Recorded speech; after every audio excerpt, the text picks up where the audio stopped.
I'd like to call to order the regular meeting for May 22nd of the Anchorage Municipal Assembly. We'll begin with a pledge given by Mr. Trombley.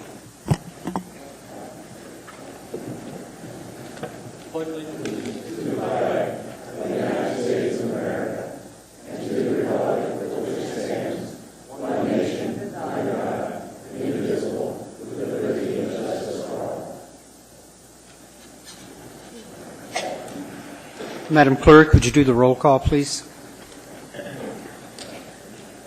Ms. Drummond. Here. Mr. Trainee. Here. Mr. Honeman. Here. Ms. Gray Jackson. Honored to be here. Mr. Hall. Here. Ms. Johnston. Here. Mr. Starr. Here. Mr. Trombley. Here. Ms. Ostiander. Mr. Flynn. And Mr. Birch. Here. Mr. Chairman, we have a quorum. Thank you. I would like to reset the order of the agenda this evening, and I would like us to move directly to item 8 on the agenda, which is incorporation of the addendum.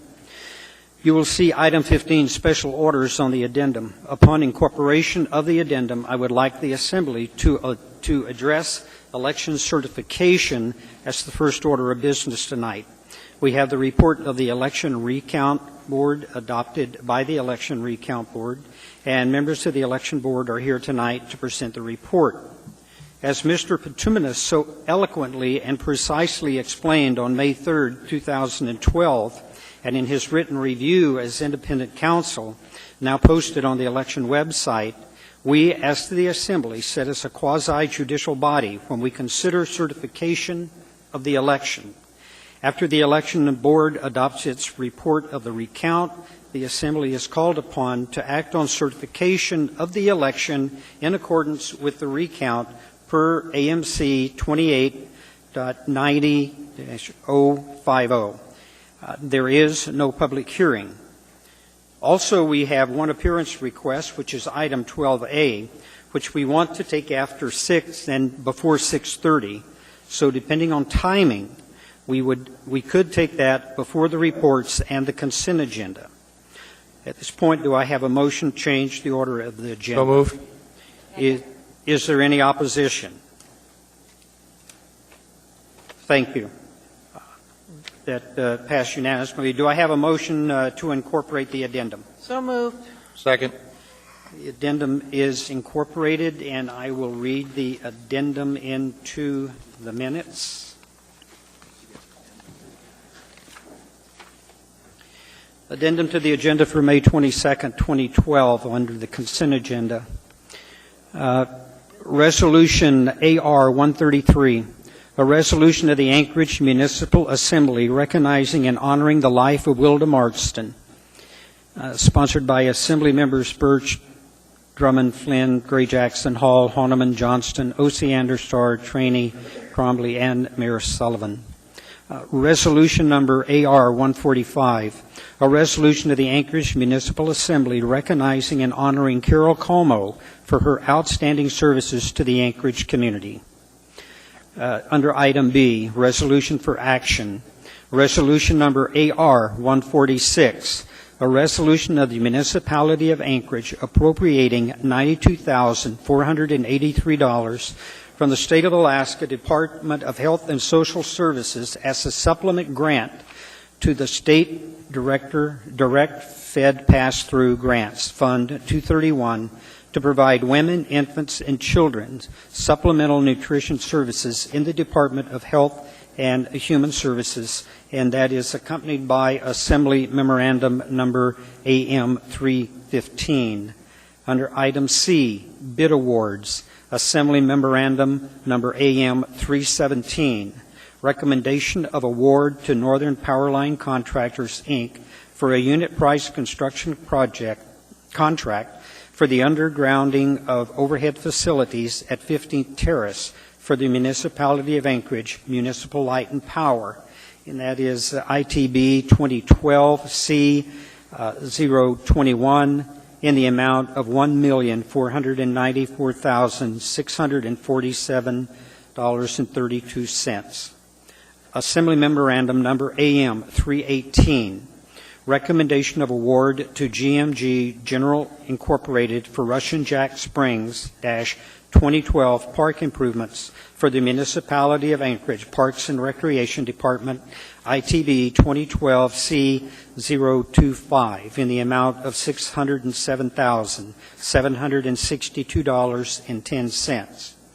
Under D, New Business, Assembly Memorandum Number AM 319. This is a 2012 grant to the Anchorage Economic Development Corporation, AEDC, to operate and administer AEDC programs in the amount of $262,000 for the Municipal Manager's Office. Assembly Memorandum Number AM 320, proprietary purchase of computer software maintenance and support from Environmental Services Research Institute, Inc., for the Municipality of Anchorage Information Technology Department in the amount of $97,346.87. Assembly Memorandum Number AM 321, proprietary purchase of computer software maintenance and support from Casita, Inc., for the Municipality of Anchorage Information Technology Department in the amount of $34,495. Under F, Ordinance and Resolution for Introduction, Resolution AR 147, a resolution of the Municipality of Anchorage reappropriating an amount not to exceed $6,300,000 from the Information Technology CIP Fund 608 to the Information Technology Fund 607, approving a master tax-exempt lease purchase agreement loan and appropriating an amount not to exceed $9,200,000 from the proceeds of a master tax-exempt lease purchase agreement loan to the Information Technology Fund 607, an appropriation of said funds to the Information Technology CIP Fund 608 for the purchase and implementation of a new financial, human resource, purchasing, budgeting, and payroll enterprise resource planning system in the Department of Information and Technology, Finance Department. Public hearing to be 6/5/12, accompanied by Assembly Memorandum Number AM 316. Under Special Orders A, Assembly Memorandum Number AM 314, recertification of the regular municipal election of April 3rd, 2012, the Municipal Election Recount Board, and item 19 in executive session in regards to personnel matters. That, pardon? Yes. Do I have unanimous consent?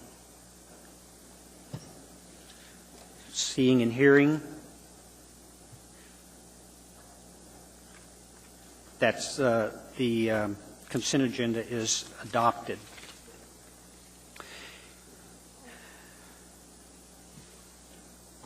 Okay, we now go to item number 15. We have the report of the Elections Recount Board, and that is going to be given to us by Ms. Stevens, chair of that board. Ms. Stevens? Yes. So I'm reading the report that was put together, and it says, on May 2nd, the municipal clerk received a recount application from 10 qualified voters requesting the recount by hand of the votes cast in 15 precincts. It was 215, 220, 235, 240, 340, 445, 550, 610, 625, 660, 670, 675, 830, 840, and 925 in the regular municipal election of April 3rd, 2012. The municipal clerk formed an election board in accordance with AMC 28.90.040. The results of the recount are attached as Exhibit A, showing the original AccuVote count and the results of the hand recount. The election results totals have been adjusted to include the changes resulting from the hand count of these 15 precincts and are attached as Exhibit B. The election board also compared the number of ballots cast in each precinct with the precinct voter registers. The results were attached as Exhibit C. 13 of the 15 precincts closely matched, with a few of the precincts off by 1 or 2. In Precinct 840, which is Service High School, 205 more people signed the voter register than there were ballots cast in the precinct. 197 of those ballots were counted as question ballots and shown in the total votes cast, but did not show in the precinct results. The remaining 8 signatures do not tally with either the precinct register or the question ballot register. And I'm going to amend that because after I read it post-signature, that's not exactly right. The 8 signatures do tally with the precinct register, but that's how we know those 8 were there. Their signatures are on the precinct register, but we never found corresponding ballots in the question ballot envelopes. One possible explanation is that these 8 voters left the precinct without voting after having signed the precinct register. Precinct 660 had a similar result with 6 signatures more than corresponding ballots. The recount resulted in no change in the outcome of the election. We, the undersigned, hereby adopt these results as our report under AMC 28.90.050 and submit the results to the Assembly for recertification of the April 3, 2012 regular municipal election. Thank you, Ms. Stevens. Thank you, Chair. Mr. Chairman, I would move to certify the results of the election in accordance with the report of the Election Board on the recount as adopted under Assembly Memorandum 314-2012. Second. Okay, we have a motion and a second. This item is before us. Does the body have... Yes, Ms. Drummond. Thank you, Mr. Chair. I would like to once again move to allow testimony from at least one of the 10 citizens that paid for the recount before the Assembly considers certification of the election. Second. And once again, due to the direction of legal, I have to deny that request. We're sitting as a quasi-judicial body, and I've been directed that outside testimony is not allowed at this time. Does anyone have questions? Yes. I looked at the minutes that are on our agenda tonight to be approved, and those are 2 of the 3 meetings that happened after April 3rd, and approximately 36 citizens testified to us at the end of those 2 meetings. I think we're being extremely unfair to the public to not allow them a specific opportunity to testify on this election as opposed to making them wait until the end of the meeting when the media has gone home, when most people have turned it off. I think this is wrong. Ms. Drummond, that will be true. That will be duly noted in the minutes. But again, I'm following the direction of Mr. Patumas. The people that have the opportunity to ask questions of either Mr. Wheeler or the recount board or assembly members. So I have in the queue Mr. Honeman. Mr. Chairman, all due respect, I actually believe that, even the courts take front of the court briefs and take notice of commentary. So I can't see where we'd do any harm by having limited the chair's prerogative of 1 or 2 persons to at least give comments or testimony on what they observed and witnessed to the process. We're down this road. I'd urge that you reconsider your decision. Mr. Honeman, I will duly note that as well, but I am going to follow direction of how this body is supposed to operate under this scenario. So, Mr. Trainee.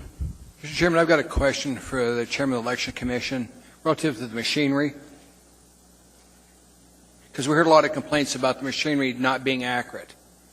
In your opinion, after going through those precincts, how accurate were the electronic machines we used for the vote count? Through the chair, Assemblyman Trainee, that was not part of the scope of what we looked at, was the actual machines themselves. The fact that we tied out on the number of votes in the majority of the precincts that we looked at to the AccuVote machine by recounting the ballots, I would think that they were adequate. Was there a manifest difference between Any of the precincts you looked at in the machine count? Just in the 840 and the reason was we found those ballots in question ballots. There was an anomaly in that precinct because they had the poll workers, through the confusion, had those people that were precinct members or, registered in that precinct, sign both the question register and the precinct register. Okay. So those ballots got separated, but they were never put back into that precinct. Thank you, ma'am. Thank you, sir. Thank you, Mr. Chairman. Ms. Gray Jackson. Thank you, Mr. Chairman. I'd just like to say that I really do respect your leadership in the decision that you have made in terms of someone from the public speaking, but I don't agree with the attorney's opinion, frankly, and I don't see any harm in letting one person come and speak instead of waiting till the end of this meeting. I agree wholeheartedly with Ms. Drummond and Mr. Honeman, and I'd like to hear the municipal attorney's opinion on whether or not we should allow one person from our community to speak now. Thank you, Mr. Chairman. Mr. Wheeler, would you like to respond to that? Through the chair, Ms. Gray Jackson, I've reviewed the opinion provided by Mr. Patuminos, and I recall his comments here at the Assembly meeting, and I agree with those comments. I trust his analysis of the issue and agree with him that this is a quasi-judicial matter.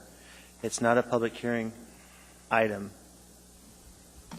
To change the rules of the game at this point, I think you would want to go back and maybe look at the election code and set it up so that you would provide for public testimony and allow anybody, including all of the folks that had their votes counted and have no complaints about the outcome, the opportunity to testify as well. At this point, at this late stage, to change that would be, I think, prejudicial to that group.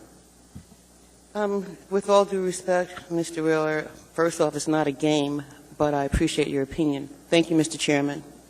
Thank you. I will share with the body that I have received correspondence from Mr. Gasway, and there is a work session being set up with them. So, Mr. Trainee? Mr. Chairman, is there going to be any problem with the people waiting until the item 16 appears on the agenda and speaking at that time? There will not. So they can speak if they decide to wait, sir. That's correct. Thank you, sir. Just want to get that clarified for him. Ms. Drummond? Chair, you mentioned earlier that my objection was going to be reflected in the minutes. After reviewing the minutes, which we have not yet approved, the minutes are pretty sketchy these days. They don't say what anybody said, and in many cases, the minutes do not reflect that assembly members even addressed an issue. They talk about administration speaks, they talk about members of the public who testify, but there are no specifics in the minutes. So I would request specifically that my objections be transcribed in the minutes of this meeting in a way that allows people who are reading the minutes to actually know what went on, rather than forcing them to go sit through a video in order to hear what was actually said. I might add that the folks who scraped together $1,500 to pay for this recount, according to code, are not just any citizens. I think that they are entitled to at least say something to the Assembly about what they observed, what they found during this process, because their findings are not the same as that of the election board that we just heard. Thank you, Mr. Chair. I agree. Ms. Johnson? I do actually agree with Ms. Drummond as far as the work that those folks did and how much we do appreciate them petitioning for the recount. We did find a lot of material from that process, and I have to say that Mr. Hall and I would go in every day and check and see how it was doing, and I found some very professional people who were there as witnesses, not witnesses, what's the word I want? Observers. And I felt it was, they were doing a huge community service. And it's because of that, and as we all know, we have two things going on here. We first want to certify the elections so folks can be sworn in on the school board and the mayor can be sworn in, and we can go on with the bonds. But secondly, what those folks have done for us is they're giving us a roadmap on what we need to do to improve our next election. And for this, we're very, very, very grateful. And because of that, we are going to be asking them if they will be available to be part of a work session with the Assembly in which they can present the results and start this process. Thank you. Mr. Flynn. Thank you, Mr. Chairman. One of my frustrations in this process is that we, as a body, were unable to ask for this sort of audit, this sort of recount of our own volition. And so we thank those who came forward and contributed $1,500 to make that happen. That was important. And as we, from my perspective, as we move forward in making changes to how our election code works, one of those has to be a mechanism wherein we can trigger this sort of audit and not force citizens to pony up their hard-earned dollars to make that happen. And I know Mr. Trump will be looking at that as chair of the Ethics and Elections Committee. So thank you. Thank you, Mr. Flynn. Is there anyone else to speak? Seeing, hearing none, please vote. Mr. Chairman? Yes.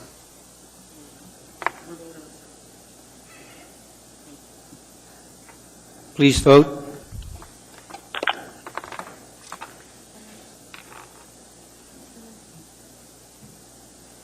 Ms. Drummond? No. That passes 9-2. Thank you. Chairman, Yes. move for immediate reconsideration, urge a no vote. Second. Okay. Any comment? Hearing none, please vote.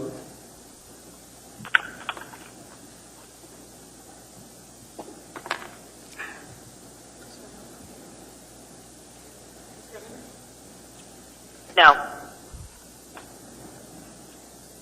That passes 10-1. Thank you.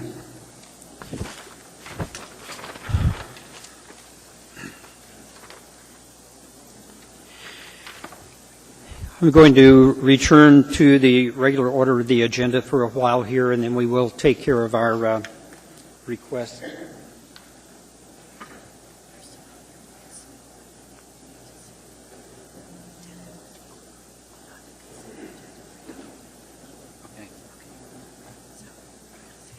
We need to go back.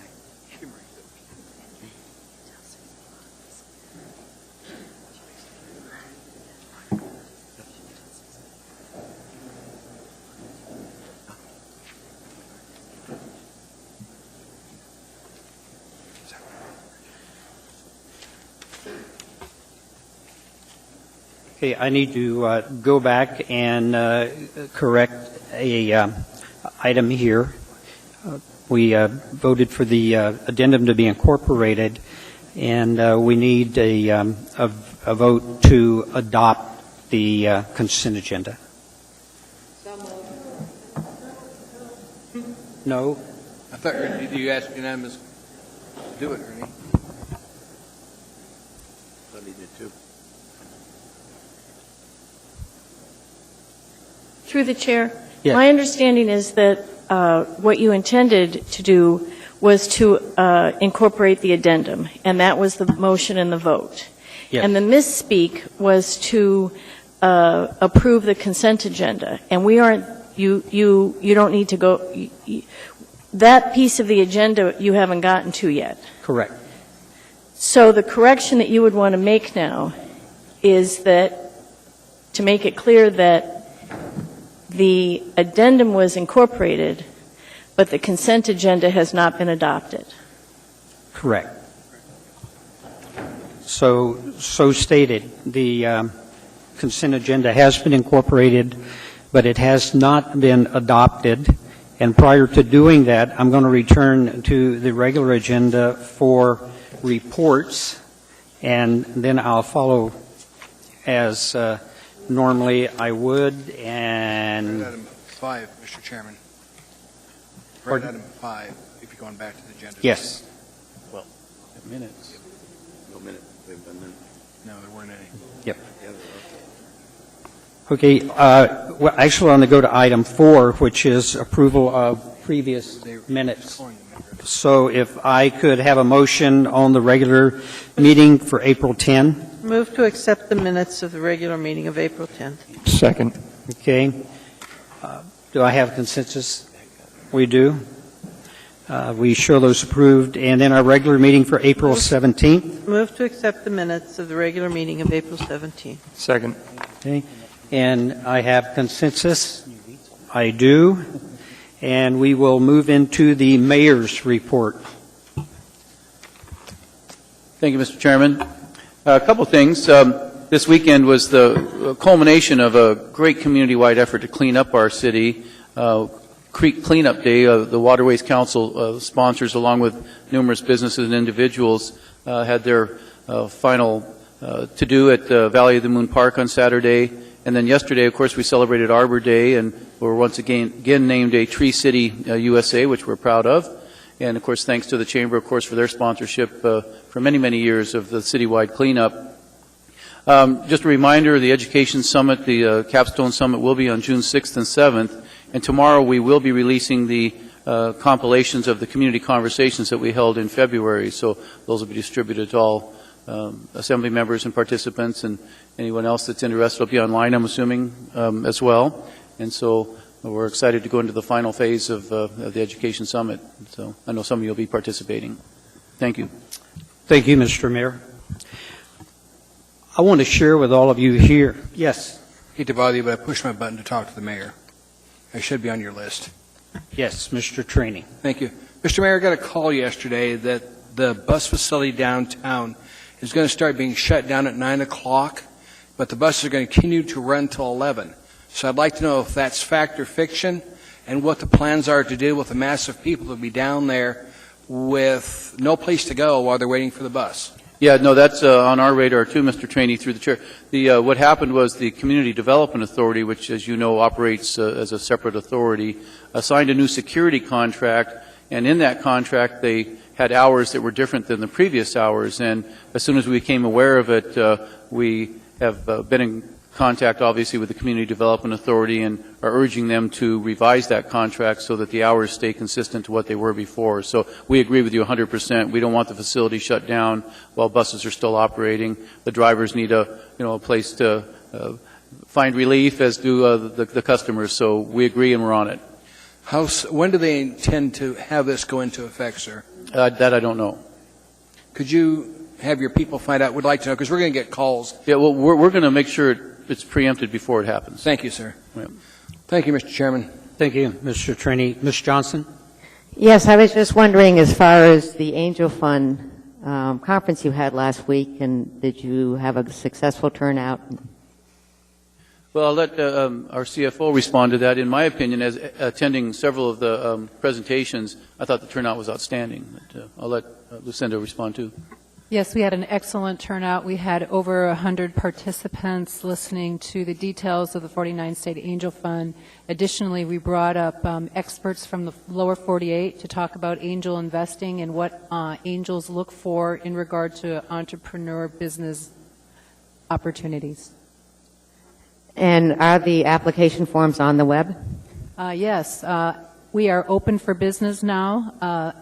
Applicants can apply online at www.49saf.com, and the application period will be open until August 5th. Is that all, Ms. Johnson?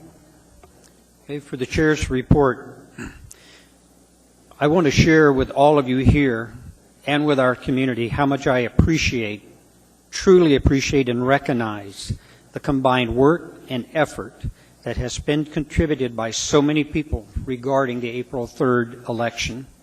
The issues we have been dealing with are not about one side of an election issue versus another. We have been united across the board in focusing on the integrity of the process and fixing the gaps.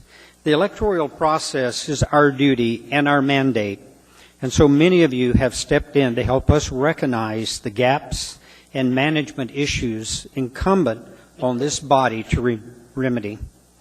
The recount, while not changing election results, has given us the opportunity to drill ourselves and test for gaps in our codes. We have tools from this election, so follow-up work will continue. In our toolbox, we have the legal review from the Department of Law in temp bituminous. We have the ACLU findings and affidavits provided by Jeff Mittman. We have a narrative report from Hal Gazaway on the recount, with his commitment to share more with this body and Judge Hensley in June for the independent investigation. We have had the support of election workers and observers during the recount. You know, I've been spending most of my waking time on the election. We know and recognize how many of you, not in elected positions, not in municipal government, have been doing the same thing with the same goal, to ensure that our election process is mended. And we thank you for that from the bottom of our hearts and genuinely mean that. With that, I'd like to go to committee reports, beginning with Mr. Trainey. We're working on changing the law so that temporary employees, if they're in the Guard and Reserve, can keep their jobs with us. And the administration wants us to pull the public hearing and move it later so they can work with us on it. So you should see that coming about a month forward to us again. Thank you, Mr. Trainey. Brings us in conformance with federal law. Okay. Mr. Horneman. Thank you, Mr. Chairman. Had a rather full Public Safety Committee meeting. We managed to get it done in an hour, and happy to report that if you recall the last, and my colleagues, we pulled and sent to the Public Safety Committee the appointment to Chief Bashew to the Anchorage Fire Chief position. And after a rather engaging conversation with Chief Bashew, I believe I can speak for the rest of my colleagues on the committee that we would recommend to the body that we confirm the appointment. Also, coming up on June 13th, the second Wednesday of June, we'll have our Public Safety Committee meeting at noon, and I know for a fact we'll have a pretty engaging conversation with those closely involved in the fluoride of our water. We have some experts, subject matter experts, along with the Health Department, and AWU will be in attendance, and we look forward to having that conversation with something that keeps coming up, recommendations from the community, or at least some in the community, about that matter. The other thing was come to my attention, and I also attended Muldoon, what's known as DeBar and Muldoon Park Strip, or at least the tentative park out there for cleanup along the Chester Creek there, and using my truck, we hauled away Northeast Community Council and Scenic Foothills combined effort, 1.28 tons, or about 2,500 plus pounds of trash and refuse out of the park and the land joints to the whole areas. If you remember, the community really wants the park. So that leads me to two questions I have to the administration for the Public Safety Committee and reference to that area. Is my understanding is that a recent meeting, there was supposed to be a gathering in one location through the mayor's office, municipal managers, to contact the minerals management, BOMER, or whomever, for an extension application to finally get some information. Is there any status on that particular matter? I know there's been some engaging community members that like to kind of resolve the issue so we can get their seat at the table. Yeah, we also contacted BOMER, and we concur with the information that Ms. Bachmeyer provided, that an application for extension would likely be considered favorably. Okay, very good. So there's no, what we wanted to do is, if we made that contact and there was agreement that there was no reason to assemble everybody again on a joint call, because we concur with her comments. Very good. Thank you, Mr. Mayor. Yep. And then the other thing is attending a couple of recent community council meetings and in talking with some of the state representatives and senators, there's been some concern about, once again, as we've got a short season in the summer, a speed hump program. There's over $1 million, I understand, last check that there's there for the traffic department to have someone to install and monitor that program. And I'm getting rumors, I'm not sure if it's fact or fiction, that the administration is saying that they're not going to do speed humps. Is that, last I heard, there was going to be hiring a person to program coordinate. You're correct that we are hiring a person to go ahead and coordinate the effort. Yes. And just to follow up on that, Mr. Chair, as you know, last year we wanted to do this through one of our existing contractors. You know, we have the Boutte Company and others that are obviously helping manage various construction projects, and we wanted to just roll it into an existing contract without having to hire a full-time person. But We got obviously some pushback from our friends in the union on that, so we're hiring a person. Very good. All right, and that should be the last of it. Again, June 13th, and I suspect we'll probably be seeing a few other items on the Public Safety Committee agenda. Thank you, Mr. Chairman. Thank you, Mr. Horniman. Ms. Gray-Jackson.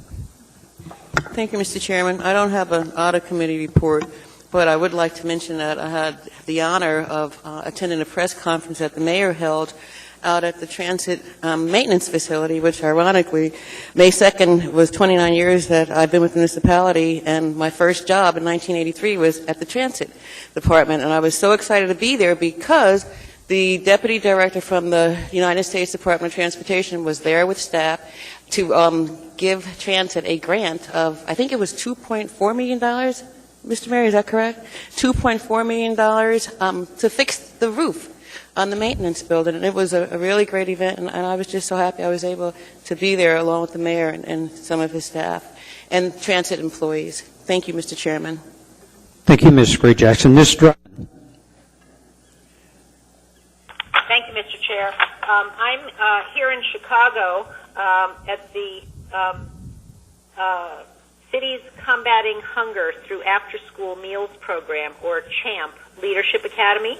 It consists of teams of 3 from cities all over the U.S. I'm here with Candace Winkler, the head of the Alaska Community Foundation, and Ardeen Eaton, the head of Anchorage School District Student Nutrition Services.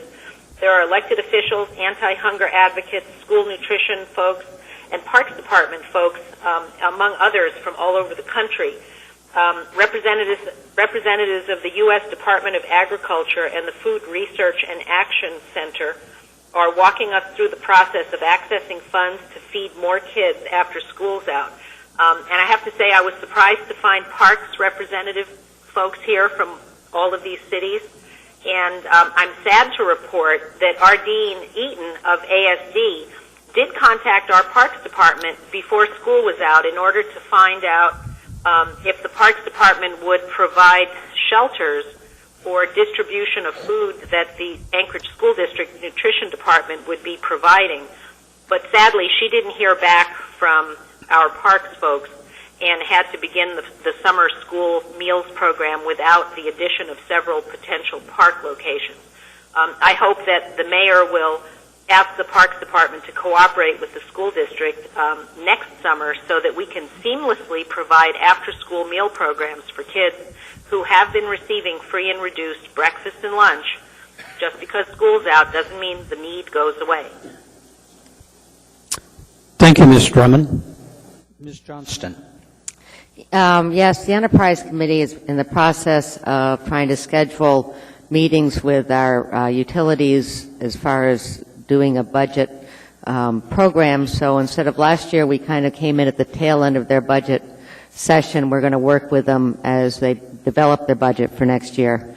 Also, I have to say that Friday was a beautiful day to ride to work day. It was a little troubling going back because there was a really, really, really strong wind. And so between the wind and going back uphill, I broke in my bike legs. Thank you, Ms. Johnston. Mr. Starr. That was a tailwind to Eagle River, but okay.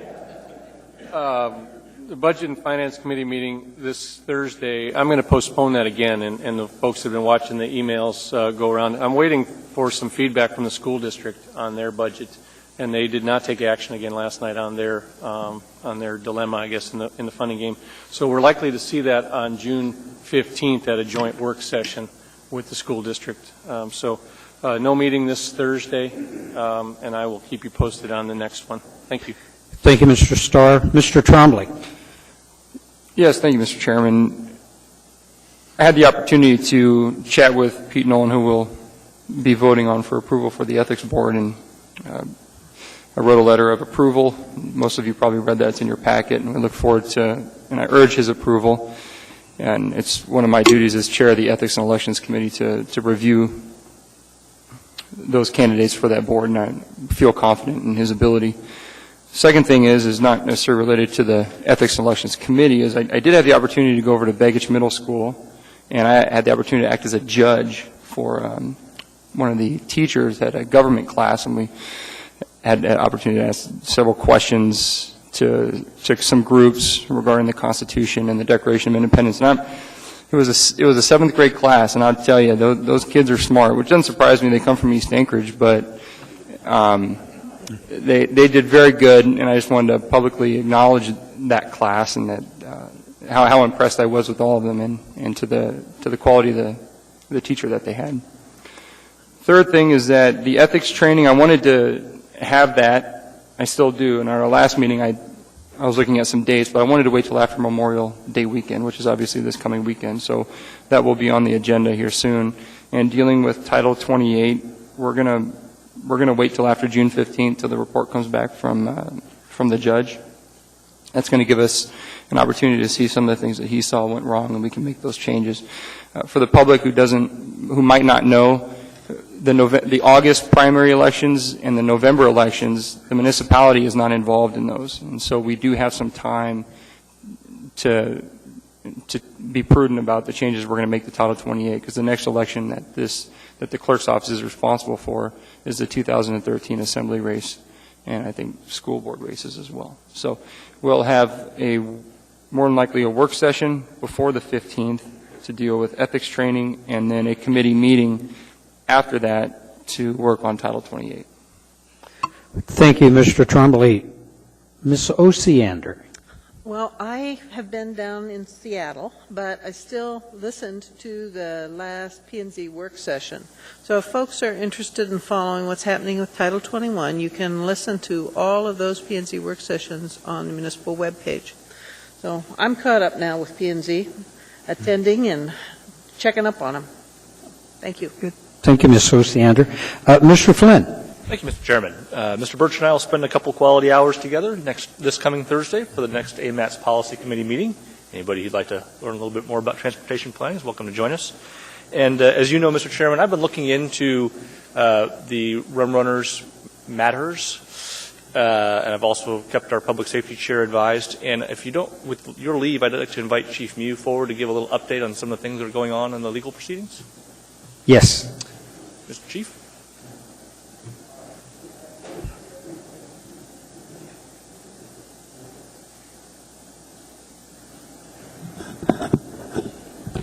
Mr. Hall, Mr. Flynn, it's been a while for a while we weren't able to discuss the case openly because it was before a grand jury, and those proceedings are secret until such time as a true bill has been issued. But that's occurred now, so there are some things we can talk about here.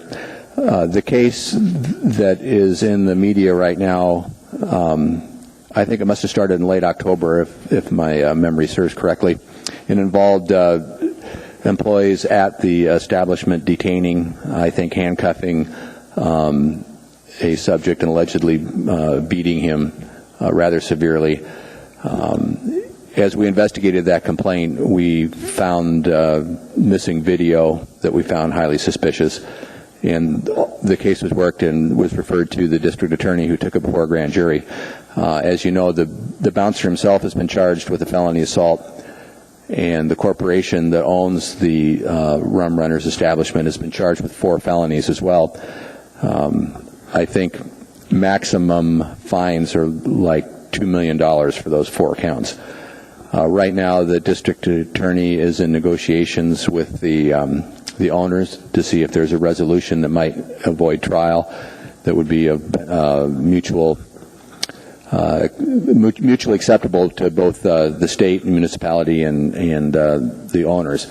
I don't know yet how those are going. I couldn't comment on what's in the negotiations right now anyway, but I will tell you that it's been reported in the media. It's generated a lot of phone calls, and I think it's fair to say that additional information is coming forward that we're going to be having to deal with. And Chief, do I correctly understand that the alleged assault took place in the vault area, the basement facility? I think I've heard 2 versions, and so take what I'm saying with a grain of salt. My initial understanding was, yes, the bouncers took the customer to the vault, handcuffed, and beat him there. I think I read someplace recently that maybe some of that occurred This may be phone-in tips. Perhaps I shouldn't go into this, but the initial information we had is in the vault. There may be other material that we haven't proved or disproved yet. Okay. Thank you. Meanwhile, also, I should report that Rum Runners has come to us before these charges came to light. They knew something was up. They obviously knew we were conducting an investigation because we had seized their surveillance computer equipment. But they came forward with some suggestions of how they are going to restructure and submitted a security plan to us that they wanted us to look over and respond to, and told us that they wanted very badly to work with us in the future. Yeah, they gave me the same charm offensive after I knew about the grand jury testimony before the true bill came out. So I think there's going to be more to come in this case, but that's where we are today. And if there's no questions for the chief, just a quick comment that you can sit down, chief. I've also been investigating, our process for if we wish to amend their conditional use permit. That was a piece of code developed by my predecessor, Mr. Teshi, and our former colleague, Mr. Coffey, several years ago, and it essentially says if we want to do something different, we got to tell them, let them come complain to us. Well, we had to get the report from the chief, tell them we want to do something different, let them come say it to their side, and then we can determine what changes, if any, to make that conditional use permit. My inclination is to let the legal process conclude before we do that. But it's on my radar, and if any of you have concerns or questions, fire them my way, I'll take care of them. And I'll just wrap up by saying I didn't have any trouble with the headwind getting home from bike to work day. And what distance is Mr. Flynn? It's at least like half a mile. That's what I thought. Thank you. Mr. Birch. Well, Mr. Flynn mentioned our upcoming AMATS meeting. Had an opportunity to participate as our assembly liaison last week with the AEDC board meeting, and we had a great review on the live, work, play status that AEDC is, and we have Bill Pop's going to be here tonight on behalf of AEDC, and we've got an AEDC support. Minnie does a good deal of support for AEDC, and they've got some great programs going on. Next, we had Anchorage Chamber of Commerce had a board meeting. We had a great summary from J.R. Wilcox with Cook Inlet Energy, and they are anticipating a study to kind of get a good look at some of the energy demands and options in the Cook Inlet region. I think that's going to be an excellent program. And then Monday, if you didn't have an opportunity to go, John Parrott with the Anchorage Airport gave a great overview of the importance of the Ted Stevens Anchorage International Airport on the economy. And obviously, we've got the West District Plan coming up, and the airport is a key piece of that. The Commonwealth North group met last week. We had a presentation with Senator McGuire and a follow-up this week with the Speaker of the House, Chenault. For those that had an opportunity today, the Resource Development Council and about a dozen other organizations were graced with the presentation in part by Mike and Chantel Sackett from Priest Lake, Idaho, who incurred the wrath of the EPA on a wetlands issue that they actually prevailed at the Supreme Court, and it's great to have them up here for a few days to kind of give an overview of their experience. But they were saddled with about a $75,000 a day fine on a $23,000 lot in Priest Lake, Idaho, which I think the cumulative total of the fines was about $110 million. But it was just a phenomenal and egregious overreaching by on the part of the EPA, and they did have a local building permit, so that did not insulate them from any of this action. But that concludes my report, Mr. Chairman. Thank you. Thank you, Mr. Birch. We are now back to the consent agenda, and beginning with Ms. Drummond. Ms. Drummond, do you have any items to pull on the consent agenda? No, Mr. Chair, thank you. Thank you. Mr. Trainee.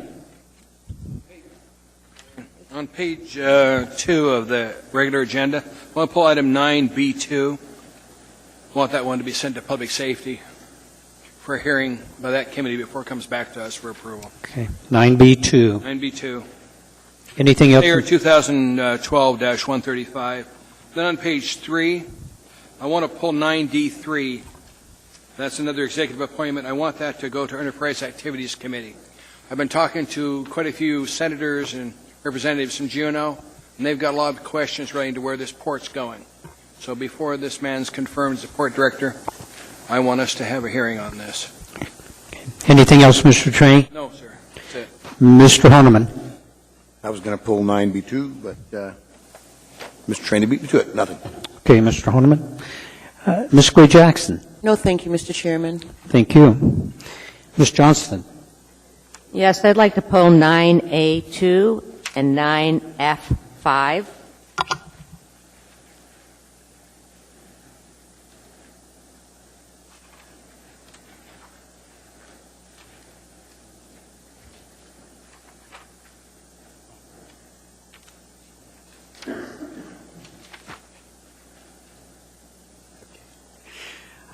It's been pointed to me that I need a motion to approve the consent agenda. So moved. Second. Okay. Any opposed? Seeing none. Mr. Chair, Yes. Ms. Drummond. I don't object, but could you please repeat the items that were pulled? I'm having a hard time hearing. I will. We'll go over the entire list here shortly, Ms. Drummond. Thank you. Okay. Ms. Johnston? I already did. Okay. 9A2 and 9F5. Mr. Starr? No items. Mr. Trombley? 9A1 and 9 Charlie 3.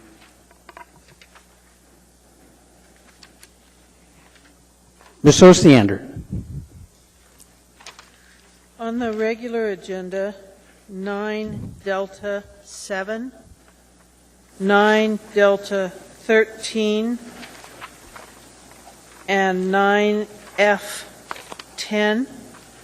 On the addendum, 9A3.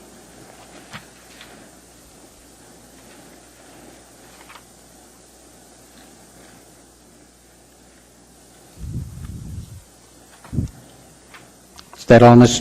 Osiander? Mr. Flynn? Can't believe you encouraged her to give more, sir.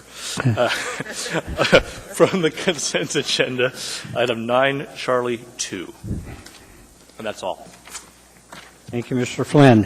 Mr. Birch? No items. Thank you. Okay, I show that we have pulled 9A1, A2, A3, 9B2, B3, 9C2, C3, 9D7, and D13, 9F5, and 9F10. Were you able to get those, Ms. Drummond? Mr. Chairman, I pulled 9D3 also. Yeah. 9 Delta 3, not 9 Bravo 3. 9 Right. Delta 3, sir. 9 Delta 3. And not 9B3. No, sir. Okay. Miss- Do you have those, Ms. Drummond? I believe I do. Thank you. Okay. Ms. Osiander? A question on 9C3. I thought I had heard someone, that's what I thought. Thank you. Okay. Any other items? If not, then I will take a motion on the consent agenda. Move to approve. Okay. All in favor? Vote.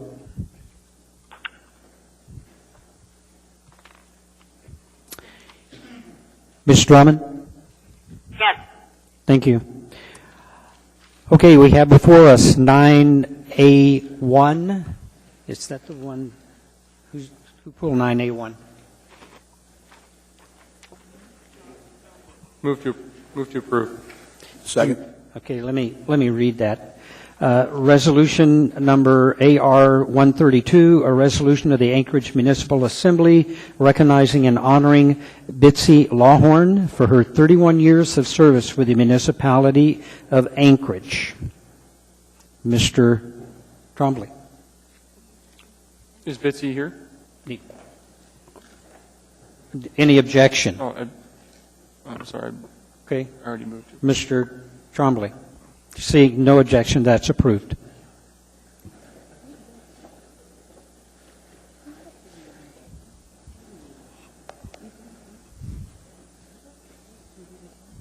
Whereas, in August of 1981, Bitsy Lawhorn began her employment with the municipality as an office assistant in the purchasing department, and in 1983 transferred to the Anchorage Water and Wastewater Utility Special Assessment Work Unit and was promoted through successive positions to an Engineering Technician 3. And whereas, due to Bitsy's caring spirit, good nature, and outgoing personality, over 33,000 Anchorage property owners impacted by special assessments have received courteous and friendly service for the past 29 years. And whereas Bitsy's effort to improve the fairness and equality of the special assessment program through her contribution to projects such as SAD case and LUC reevaluation demonstrate her dedication and strong work ethic. And whereas Bitsy's ideas and endeavors to streamline processes translated to cost savings and increased efficiency for the municipality through implementation and continuous improvement of the AWWU assessment management systems in 2001. As a result of this hard work, Bitsy was named the AWWU Employee of the Month in October of 2007 and recognized as a team lead member in 2003 and 2011. As part of the GIS and MUSA teams, which were awarded with special recognition, and whereas Bitsy concluded her 31-year career with the municipality of Anchorage on May 1, 2012. Now, therefore, be it resolved that the Anchorage Assembly hereby recognizes and honors Bitsy Lawhorn for her dedicated service to the Anchorage Water and Wastewater Utility and the municipality of Anchorage, passed and approved by the Anchorage Assembly this 22nd day of May, 2012.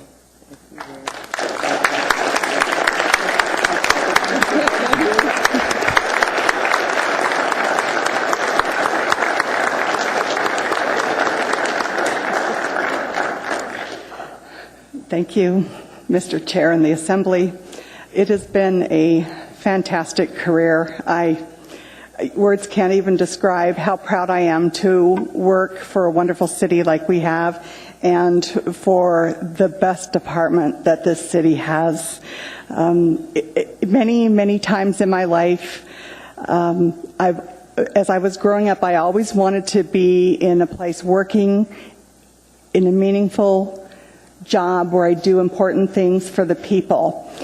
And I have to say, as I've looked back on my life, I realized, gee, I did that. I was the person that people of our city got to work with to get clean, dependable water and to make sure that their waste got removed. I was part of that plan, and it's a great utility that we have.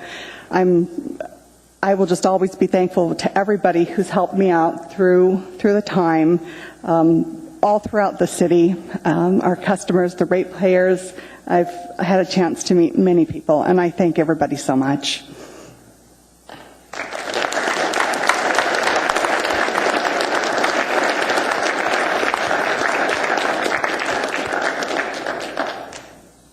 Thank you. 9A2. Move to approve. Second. Any objection? Thank you. This is a resolution of the Anchorage Municipal Assembly recognizing and honoring the life of Wilda Hudson. Whereas Wilda Hudson came to Alaska, worked for the Corps of Engineers after World War II, and lived in Delta Junction, Juneau, Sitka, Kodiak, and eventually in 1956 settled in Anchorage. She owned and operated Rapid Reproduction, and Wilda ran that business end of the company. And whereas Wilda had a long history of professional and community involvement, she served concurrently on the Greater Anchorage Area Borough Assembly, appointed by her fellow council members to represent the city of Anchorage.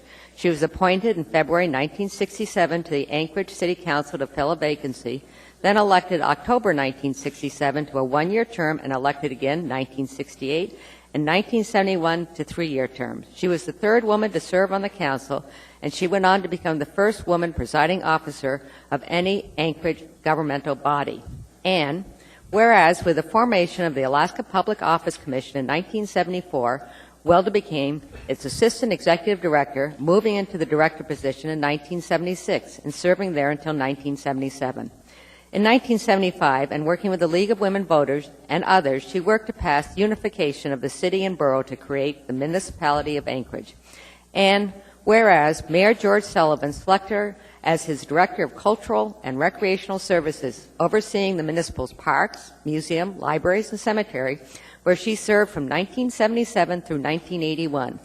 With her vision for parks, libraries, streets, schools, and utilities, she worked tirelessly with others to make the Anchorage community a better place to which we live. And whereas in 1991, Welda was honored as a member of the second YWCA Academy of Women Achievers, and whereas in 2000 she was selected by the Anchorage Assembly to fill a vacancy on their body and became the sixth woman on that body, the only time in history where women served in the majority, and whereas Welda is one of the 3 people who started the Anchorage Library Foundation, which works to secure private and public support for the Anchorage Public Library's long-term financial needs. She is a member of the Alaska World Affairs Council and served as a Hospitality Committee Chair for several years. She is a member of the Alaska Common Ground, which focused on respectful discussion of public policy issues.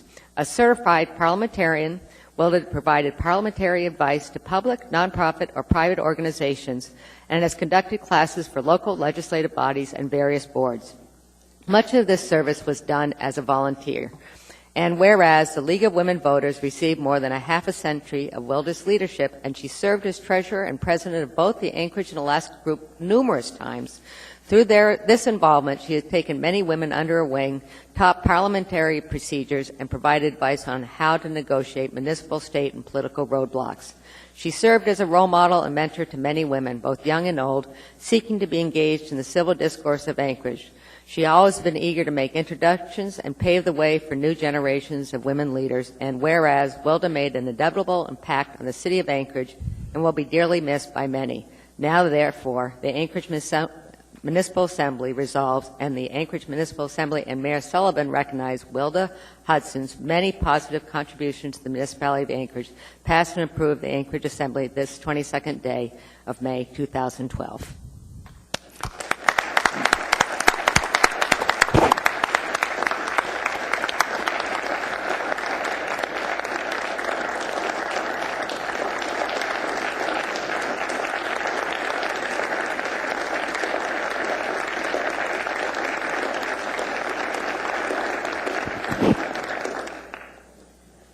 Are there any members of Ms. Hudson's family here? Okay, thank you. Mr. Chairman. Mr. Mayor. Yeah, thank you. There was a celebration of life in the building yesterday at the Wilda Marston Theater, and a great turnout by community members who had either worked with Wilda in some capacity or heard the legend. And she truly was someone who loved the city of Anchorage to the point where she volunteered many, many hours. And when called upon in 2000 to serve on this body, I had the privilege of serving with her, having known her in different capacities when she served under my father's leadership. And what an honor it was to be on the assembly with Wilda Hudson. She was a tremendous lady, loved this city, and we'll make sure that her family gets the resolution. Thank you for those comments, Mr. Mayor. Ms. Johnston? I just want to say that I ran into Welda a number of times while my tenure here, and I always appreciated her very concise and to-the-point advice she would give me. She never really minced words, and it was always good advice. The other thing is that she was this last year inducted into the Women's Hall of Fame, and when she got up on the stage, she said, don't know why I'm here, not quite sure what this organization is, but thank you. Thank you, Ms. Johnston. Item before us now is 9A3, resolution number AR-145. Move to approve a resolution recognizing and honoring Carol Como for her outstanding service to the Anchorage community. Second. Okay, any objection? Seeing, hearing none. Ms. Osiander? Ms. Como, would you come on down, please? This is a resolution recognizing and honoring Carol Como. She served this community wisely and with great heart since arriving in 1974.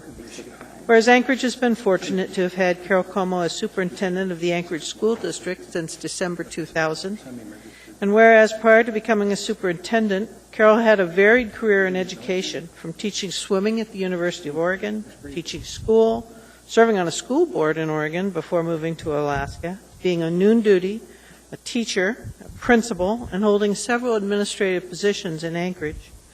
Whereas Carol's charitable, civic, and cultural support and contributions are far too numerous and extensive to enumerate here. And whereas her commitment and her passion for this community has been acknowledged by her receiving an impressive array of awards. Whereas Carol and her husband Denny, married for 49 years, will now have time in their retirement to spend time with those children and grandchildren in the lower 48. Now, therefore, be it resolved that this assembly thanks Carol Como for her outstanding service to the children and adults of this community, passed and approved enthusiastically by this body tonight.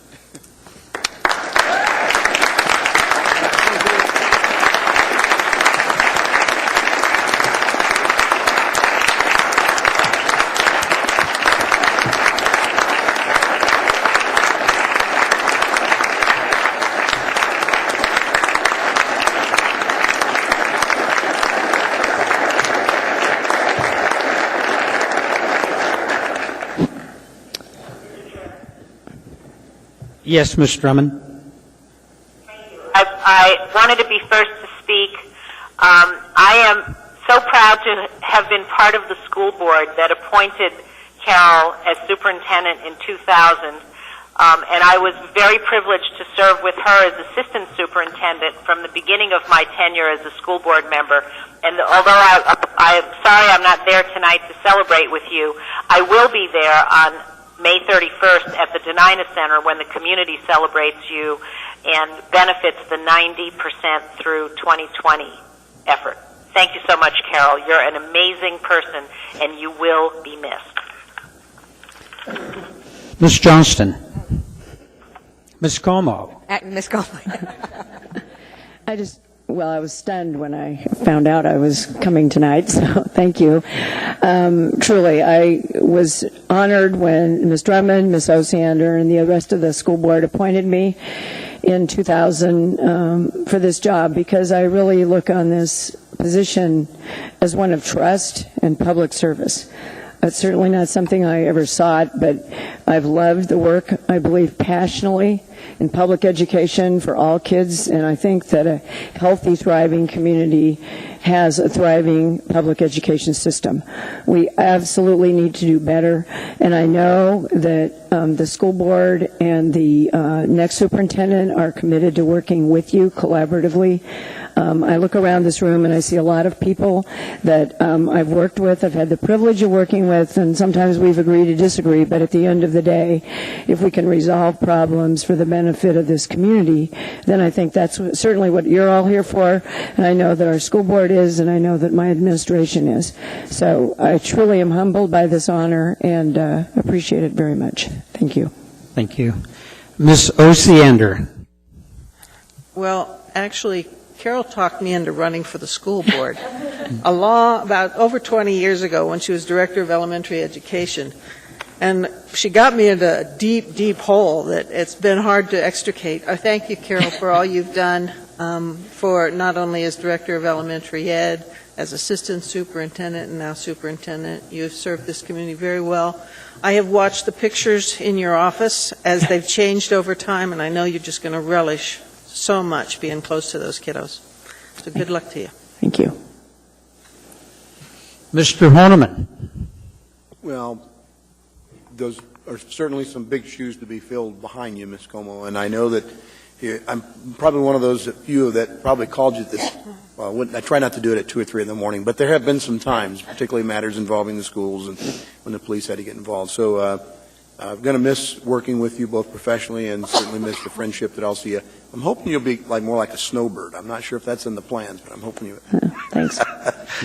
Too bad. Anyway, Godspeed on your retirement. Good luck and best wishes for you and your family. You certainly have earned it. Thanks. Mr. Flynn. Thank you, Mr. Chairman. Thank you, Carol. Is there any truth to the rumor, by the way, that part of the reason you decided to retire was you didn't want to deal with us anymore? No, You don't have to answer that. it's all about my family. Well, like everybody, I'm going to miss you a lot and really appreciate all you've done. I have to tell you, I feel a little guilty. I'm wondering if perhaps Carol getting to see my kids with their grandma perhaps nudged her a little faster in that direction. I hope it did, actually. But,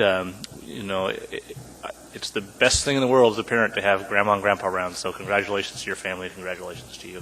Thanks. We're looking forward to it. Thank you. Ms. Gray Jackson. Thank you, Mr. Chairman. Being a long-time municipal employee, I worked with several superintendents as staff, and I was just honored to be able to work with you as staff and then to work with you as an assembly member. And it's been absolutely wonderful, Carol. I'm so grateful to your commitment to this community, and you have done an outstanding job. And as Ms. Drummond said, you are truly amazing. Thank you, Mr. Chairman. Thank you. Thank you. Ms. Johnston. So tell me, is this easier or harder than other times you've stood here? This is harder. I thought so. Anyways, I ditto everybody else. It has been a pleasure. You and I have had many, many, many conversations, and I respect and appreciate all of them. We've also enjoyed talking about our grandchildren, and I know that the transition is a little tough, but boy, it's fun. And Godspeed and enjoy yourself. Thank you. I know you'll be doing something else while you're in Oregon. Mr. Trini. Thank you, Carol, for being part of Anchorage. And thanks for putting up with me all these years on the assembly and as a parent, because I remember we were down at Tudor and we'd get a call on some of my kids. Yes, we did. You know what we're talking about, too. Anyway, thank you very much, Carol. You were great working with this body. And when we first started out doing your budgets, it would take hours, and we got it down to probably about 8 people towards the end, because you really put your heart into the school district to make the budget understandable to everybody. So thank you, Carol. Carol, I have to share a bit of humor and tongue-in-cheek with you. When I asked that this resolution be drafted, the clerk shared with me your resume. And it was quickly decided that we didn't have enough room on several sheets of paper in order to be able to list all of those. So the decision was maybe we'd just do an attachment and bring it down to give to you. Unfortunately, it wouldn't fit in the back of my car. So you are truly going to be a loss to this community. There's no one that has done any more, committed any more time, nor cared more for this community than you have. So Godspeed. We wish you all the best. I understand you're going to family. I regret that we can't bring them to you. So thank you. Thanks, Ernie. Thank you.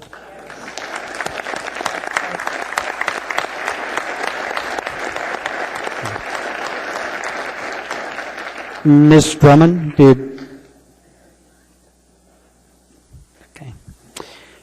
Yes, Ms. Drummond.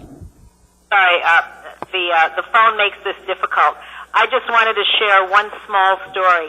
I met Carol. Actually, I don't think I met Carol when I was running around the West Anchorage in about 1990 or 91, hearing secrets from principals in West Anchorage feeder schools about all their miserable physical conditions in their schools. And they were allowing me to take pictures of awful conditions in their schools, occupational therapy in classrooms, in closets, showers with English as a second language classes. It was just amazing. And Carol was kind of right behind me, chasing me around the district, trying to figure out who this parent was who was spying on schools. And that effort resulted in finding activists all over town like Cheryl Clemenson, who took pictures of miserable conditions in the East Anchorage schools, and it resulted in a $175 million bond issue in 1994 that took care of a whole lot of those issues. And I want to thank Carol for never catching up with me, because that's how we got that work done in the 90s. Thank you, Carol. Okay, thank you. Prior to finishing up with our consent agenda, we have a appearance request from Mr. Eugene Haberman. Mr. Haberman, are you here? He's in the back, Madam, Mr. Chairman. He's struggling to get down here.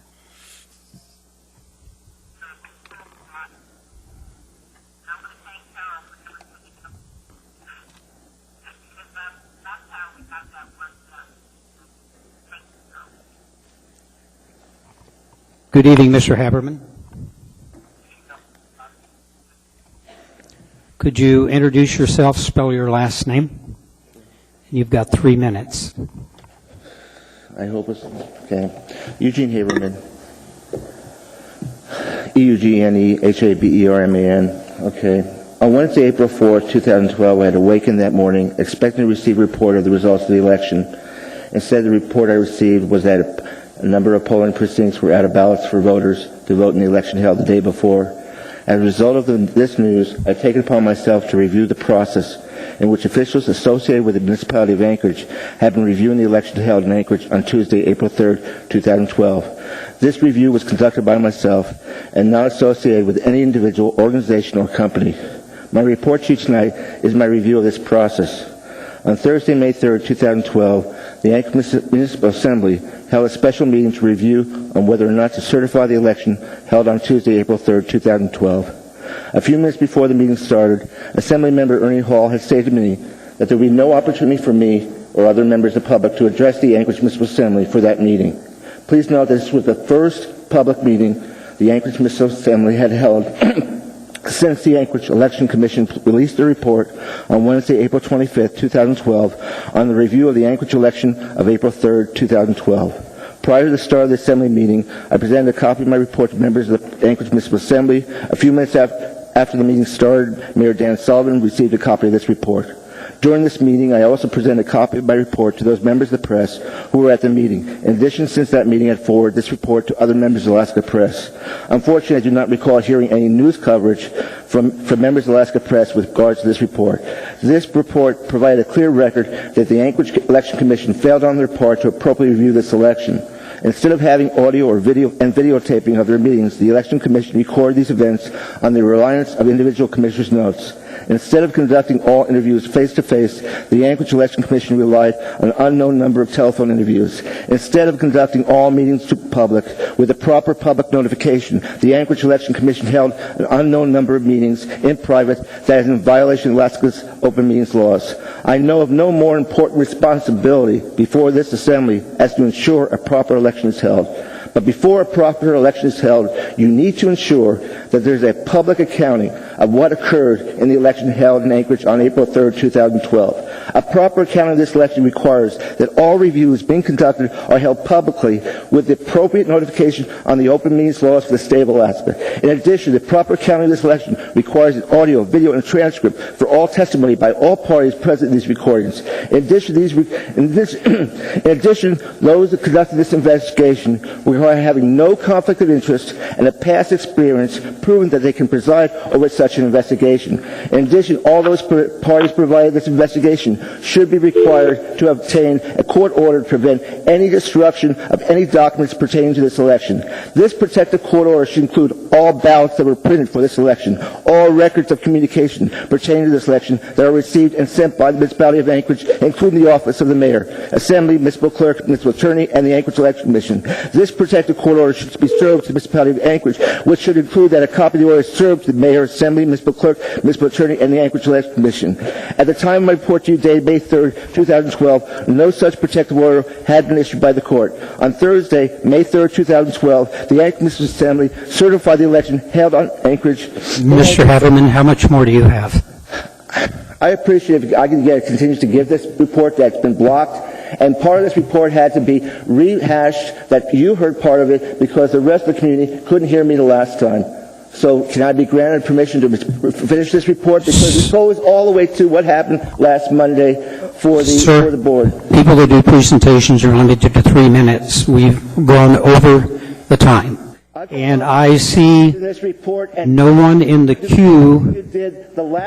Mr. Haberman? Mr. Haberman, will you please take your seat? Thank you. Here we go again.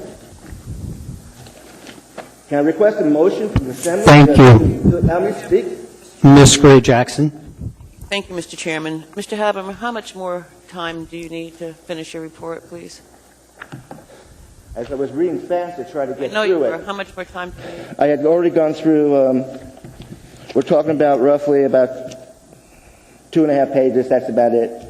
And that would cover, I'm talking about covering all the way to what happened yesterday that Ernie Hall was Mr. present. Chairman, I would request that we let Mr. Haberman finish his report. Thank you, Mr. Chairman.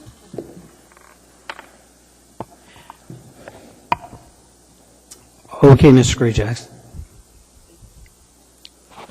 Thank you very much. I'm not going to find where it was. Okay. Mr. Chair, could we set a time limit of maybe 7 or 8 minutes? We'll set a time limit of 3 minutes. I got to find out where I am. Can you just let me find out where I was? Okay, I read this.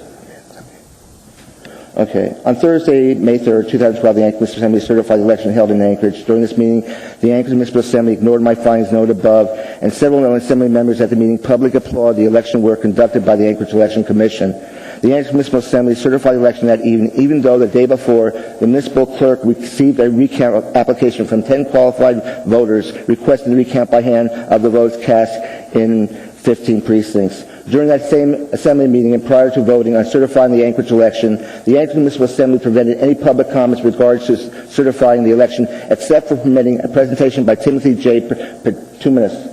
As noted in the Assembly Memorandum AM 280, 2012, for Assembly meeting dated May 3rd, 2012, Timothy Petuminus with the law firm of Birch, Horton, Bittner, and Chirot, having retained by the Anchorage Assembly to review the Anchorage Election Commission report of April 25th, 2012, and the municipal attorney's opinion dated April 20th, 2012. Prior to certifying the election, the Anchorage Assembly had decided to postpone on 2 occasions to hold public proceedings to review the certification election until the Anchorage Election Commission had released the report. Please note again, the Anchorage Municipal Assembly decided to retain outside legal counsel for the purpose of reviewing the Anchorage Election Commission report. Such action I find an appropriate decision on the part of the Anchorage Municipal Assembly.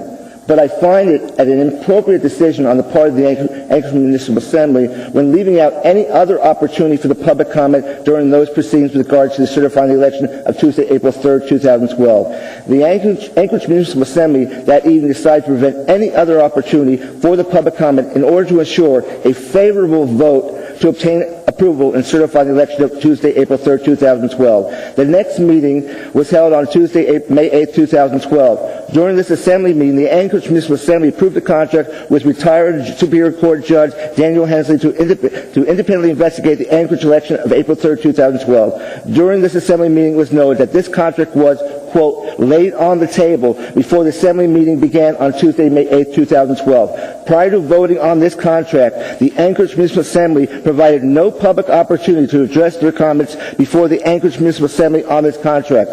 I find it an inappropriate decision on the part of the Anchorage Municipal Assembly when leaving out any opportunity for public comment during those proceedings with regard to approving of this contract. The Anchorage Municipal Assembly that evening decided to prevent any public comment in order to ensure a favorable vote to obtain approval for this contract with retired Superior Court Judge Daniel Hensley. Because of this action, the Assembly should immediately cancel this contract, and retired Judge Daniel Hensley should recluse himself from any further involvement in this contract and from accepting any further position in regards to the Anchorage election of April 3rd, 2012. In addition, any records that retired Judge Daniel Hensley had obtained should be under a protective court order from being destroyed and be available to the public when requested. On May 9th, the recount had commenced for the Anchorage election for Tuesday, April 3rd, 2012. Prior to the recount, the municipal clerk formed an election board under the Alaska Municipal Code AMC 2890.0.040. That same day on Wednesday, May 9th, the public was informed that Jacqueline Duke, Deputy Municipal Clerk for the Municipality of Anchorage, had been fired.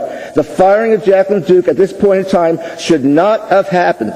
Instead, if there were concerns about her employment with the Municipality of Anchorage, the appropriate measure should have been by placing her on administrative leave with a clear understanding for her to be available full-time to provide answers to any questions with regards to her employment with the Municipality of Anchorage. Jacqueline Duke was one of the primary parties involved in handling the election held in Anchorage on April 3rd, 2012. It was essential that Mr. Haberman, how much more time do you need? Speaking of 5, I've got 6 and a little bit on 7, and I'm done. Ms. Gray Jackson. Thank you, Mr. Chairman. Continue, please. Thanks. Thank you very much. Really appreciative. Okay. Let's see. It was essential that she would be fired to answer questions with regards to the election being investigated by both public and government officials and other members of the community. After firing Jacqueline Duke, this has left a situation of her being less cooperative in answering questions with regard to the Anchorage election of April 3rd, 2012. By firing Jacqueline Duke, this has left a situation in which important questions addressed to her with regards to the election may go unanswered. During the recount of the election by the election board appointed by municipal clerk Barbara Grunstein had taken several days off for personal reasons. During those several days, Barbara A. Jones was appointed to fill in for the duties and responsibilities of municipal clerk Barbara Grunstein, including supervising the recount being conducted by the Anchorage election board. The election recount started Wednesday, May 9, 2012. Barbara Grunstein was out of the office from Wednesday, May 16, 2012, and did not return until after the Anchorage election board voted to approve their election report. The Anchorage Election Board had voted to approve their election report on Monday, May 21st, 2012. In order to maintain having a manager who was familiar with the recount should have been halted for those few days that Barbara Grunstein was out of the office on personal time of absence. Instead, Barbara A. Jones was appointed to hold this position. Prior to this temporary appointment, Barbara A. Jones also currently holds the position of Ombudsman for the municipality of Anchorage. During the morning of Monday, May 21st, yesterday, the Anchorage Election Board approved the election report. Right after the adjournment, I witnessed with others present Barbara A. Jones interfering with me from receiving answers to questions I had directed to members of the Anchorage Election Board. During these brief moments, she publicly questioned my legal right to obtain contact information of members of the Anchorage Election Board. A few minutes earlier, the Anchorage Election Board had approved their election report. It was totally inappropriate for Barbara A. Jones to be an obstructionist in my obtaining such basic information. A few minutes later, I tried to get her to answer basic questions with regards to her appointment to this position and her background holding this position. Her answers to these questions were both vague and hostile. During my investigation, I found that while Barbara A. Jones was vague and hostile to my questions, Barbara Grunstein, the municipal clerk, conducted herself in a professional manner and was receptive to providing the answers to my questions. But before concluding my comments with regards to the Anchorage Election Board meeting of May 21st, 2012, please note the following. The Anchorage Election Board failed to use any video or audio taping when conducting this meeting. This same meeting, the Anchorage Election Board had voted to approve the election report. I also found that the meeting appeared to be managed by a representative of the legal department for the municipality of Anchorage. Following the meeting, I was informed by the election board member that there was no designated person among them to be the chairperson. These failures by the Anchorage Election Board put into question any action taken by them during the meeting of Monday, May 21st, 2012. Tonight you have on the agenda the election report that was approved by the Anchorage Election Board on Monday, May 21st, 2012. As a result of my findings, it would be inappropriate for you to approve this report. My report tonight clearly indicates that at this time, no one won in this election, everyone lost. Thank you for the opportunity to address you tonight on my report on my continued investigation of Anchorage officials investigating the election of Tuesday, April 3rd, 2012. Thank you. Thank you. There are no questions. I'm moving back to the consent agenda to item 9B2, and that is resolution number AR-135, a resolution of the Anchorage Municipal Assembly stating its protest regarding a transfer of location of a package store liquor license number 1198 from Tesoro North Shore Company doing business as... Mr. Chairman. Thank you. My motion is to move the hearing for this to the Public Safety Committee on June 13th, and then it's come back to the body. Mr. Chairman, may I move to approve first? Yes, please. Move to approve. Go ahead, Mr. Trainee. Thank you.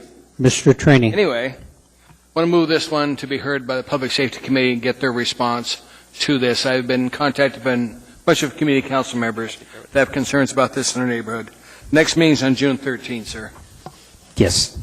Do I have a second? Any objection? Yes. Yes. Mr. Chairman, if I may? Yes. Ms. Johnston. Actually, I'd like to ask, because we are all of the same opinion until we spoke with our clerk, Amanda, and I would like to ask her to clarify as far as how best to handle this transfer of liquor license? I was going to do that, but okay. Amanda? Yes. The item before you is the transfer of location for the package store to go to Soro, and it is a protest until they receive their conditional use permit. The conditional use permit is going to come before the Assembly as a public hearing item, so it'll be an opportunity for the public to weigh in, and that is also an opportunity you could refer the conditional use permit to the Public Safety Committee. What day is that? Thank you. Mr. Trainee? Amanda, what day is that coming in front of us? I spoke with Francis McLaughlin in the Planning Department this morning, and they have yet to apply for the conditional use permit, and once they apply, it's a 45-day time period. So they I have... still don't see a problem with it going to public safety. I do. Mr. Flynn? Line 26, the last day we can file a protest is June 4. This body doesn't even meet again until June 5, so if we want to be on record telling the ABC board we need a conditional use permit, we need to pass this tonight. Amanda? I concur with what Assemblymember Julia? Flynn said. Your opinion, you're our attorney. Mr. Trainee, you're determined to find someone that agrees with you. I will find somebody. If not, I've at least got one vote. Elvia will vote for it. This is in my neighborhood. Julia? Through the chair, Mr. Trainee, I think that what you wanted to have done here is that that the protest be approved and then submitted to the Public Safety Committee. But I think their protest is only on the conditional use, which they don't have. It's on the transfer of the liquor license. The transfer of the liquor license is going to be subject to them getting a conditional use permit. So what Amanda has told you here is that the conditional use hasn't come up and hasn't been applied for, but what's in front of you tonight is the passage of a protest, confirmation of a protest on the liquor license transfer. Thank you. I could speak to process a little bit here if it would be helpful, Mr. Chairman. Would you like to be helpful to you, Mr. Trainee? Yes. It's fine. Mr. Flynn? This might be also useful. I don't know who is here that wrote to us. We got a whole bunch of emails the past couple of days, but if there's anyone from Midtown Community Council or the neighborhood, thank you. I've never seen that many people show up at the Midtown Community Council. This is a really strange process. I kind of apologize for that. But what we're probably going to do here tonight is pass the protest of the transfer of the liquor license so that we're on record with the ABC board telling them we don't want you to approve this until Tesoro gets a conditional use permit from the city of Anchorage. When they apply for that conditional use permit, there is a public process. The community council gets to weigh in. Everybody who wrote to us can write again, and then we will have a public hearing here on that conditional use permit. I'll have one parenthetical remark here, which is we went through this up on Government Hill, which is part of my district, and Mr. Sturley, wave your hand, Mr. Sturley, met with the community council and concerned neighbors, and they came up with a conditional use permit that they could all live with, and he accepted, I will tell you, I think the most constrained operating conditional use permit of any liquor store in this town. So I think if you work with him, I'm hopeful you can come together. If you can't, you can come tell us we don't want him here anyway, and then we'll take that into consideration whether we're going to approve that conditional use permit upon which the liquor license transfer is based. Is that even close to clear? Okay, and you can catch me later if you need me, okay? Okay, thank you, Mr. Flynn. I'm back to you, Mr. Trainee. I also have to speak on this, Mr. Horniman. I think I pulled my button. I'm sorry. Okay. Ms. Gray Jackson. Thank you, Mr. Chairman. Thank you, Mr. Flynn. I appreciate your comments, but and I also understand my colleague and how he feels, because we're the two people who go to the community councils and listen to folks and their opinion on what has happened in this community. And Mr. Trainee is right. There were, lots and lots of people at a community council meeting, several meetings where there are only 2 or 3. And we just want to make sure that this evening we're doing the right thing on behalf of our constituents. That's all. So if doing the right thing is approving this document contingent upon a conditional use where we can have a public hearing and public participation, then I'm fine with that. Thank you, Mr. Chairman. Thank you, Ms. Gray Jackson. Ms. Osiander. We really set it up this way because the conditional use permit we have the most control over. So I applaud the representatives from the area for their concern. I recognize the concern. We got the emails too, though I'm sure haven't heard it as clearly as you have heard it.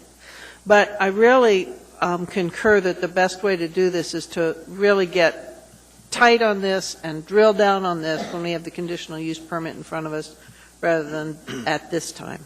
So, thank you. Thank you. Mr. Birch.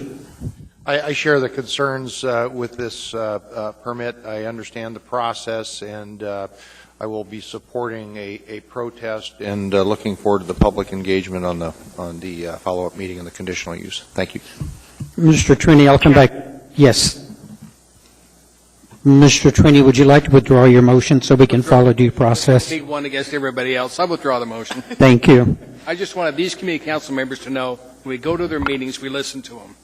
I think they've probably received that motion, pretty loud and clear. Thank you. This is before us to vote. If no one has any other comment, seeing, hearing none, please vote.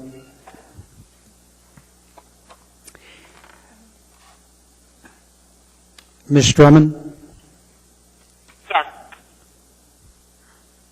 The motion passes unanimously. We now have before us item C2, Assembly Memorandum Number AM317, recommendation for award to Northern Power Constructors, Inc. for a unit price construction contract for the undergrounding of overhead facilities at 15th Terrace for the municipality of Anchorage Municipal Light and Power. Thank you. Move to approve. Okay. Move to approve. Mr. Flynn. Thank you, Mr. Chairman. Mr. Haddon, you and I talked briefly before the meeting. I was noting that we have a surprising spread between bidders who responded to the RFP, and I wonder if you just speak to that and what you did when you did a little investigation into the apparent winning bidder. Yes, Mr. Flynn, through the chair. One of the things that we have instituted in purchasing now is when we have these type of bids where there is an apparent discrepancy between the low bidder and the next person, is we will go out and ask the successful bidder to verify his bid to ensure that he did not make a mistake. We did that in this case. The bidder came back, verified his bid as good, and in addition, we do have significant experience with this particular bidder. That's all, Mr. Chairman. I noticed that. I noticed that we sometimes ask that question, and so I thought I'd get Mr. Haddon to clarify it for us as a preemptory strike. I urge approval. Very good. We have a motion and a second on that. Yeah. Okay. Please vote. If there's no other comments, please vote.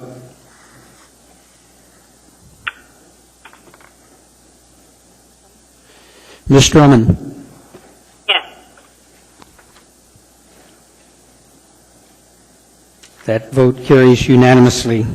We now have before us item 9C3, Assembly Memorandum Number AM318, recommendation of award to GMG General Inc. for Russian Jack Springs Park, 2012 park improvements for the municipality of Anchorage Parks and Recreation Department. Move to approve. Second. Mr. Trombley. I just urge approval. I found out my answer, so I'm sorry about that. Okay. Any other comments? Seeing, hearing none, please vote.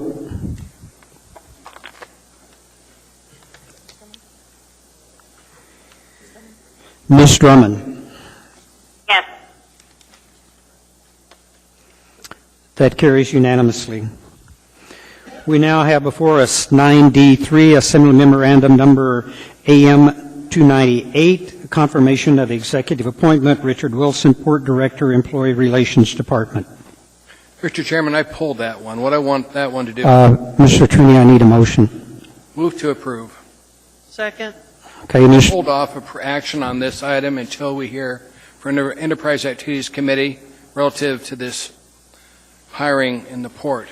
In talking to a lot of members of the House and the Senate, they've got real concerns on the direction of this port. And since we get a lot of state dollars, I would like them at least have the opportunity to come and address us.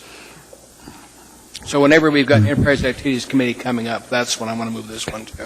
Mr. I'm assuming that since this contract is from July 1st, that we're not placing the municipality in any sort of.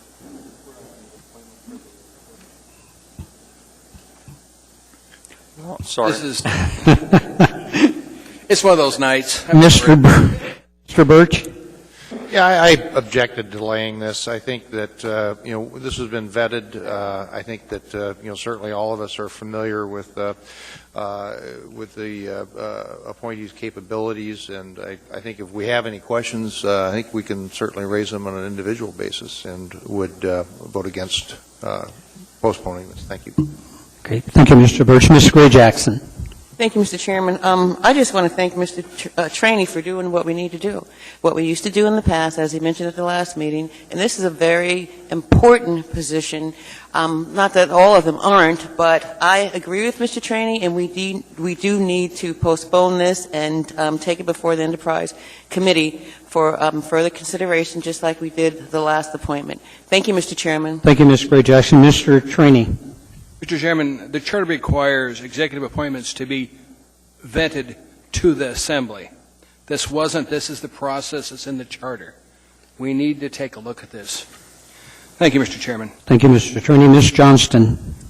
I will set a meeting for I can't do it on the fly here, but I will get in touch with the members and we will. And one thing that I would like all the Assembly to note, one of the questions I asked before this meeting was the port director's job description, and I think each of you might want to look at that because that in itself maybe changes the whole discussion. But I will call a meeting and we will meet with Mr. Wilson. Thank you, ma'am. Do you have a copy of that port director's job description? Yes, it was emailed to all of you. Okay, thank you, ma'am. Mr. Honeman.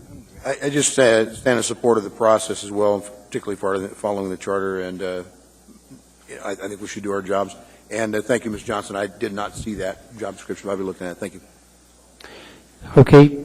Seeing, hearing no one else in the queue, please vote on the motion to refer to committee. Pardon?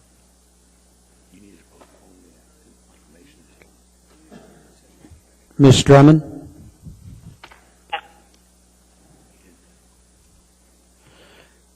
That motion passes 10-1. Mr. Chairman, and then back to us. That's correct. Thank you, sir. Mr. Chairman? Yes. Over here. Yeah. You missed sending the librarian to a committee, so just so noted. Mayor, I was looking at that, but thank you. Okay, the item before us now is 9D7. Move to approve. Okay. Second. This is Assembly Memorandum Number AM-299, recommendation of award to Unum Life Insurance Company of America to provide life, AD&D, and disability insurance for the municipality of Anchorage Employees Relation Department. Do we have a motion? Do we have a second? Yes. Who made the motion? Yes. I pulled this because I'm going to request that in the future when we get items like this, we get some information about the current year, too, when we get the recommendation to award. I did get what I needed, but I had to submit a request for it. I think the big thing that is of interest to us is what we're currently paying, and then also I was curious if this was the sole bidder on the contract, and you did answer both of those questions. But in the future, just it helps me because that's how I judge them. If there's a big jump, I want to know. So thank you. Urge approval. Okay, thank you. Seeing no one else in the queue, please vote. Ms. Drummond?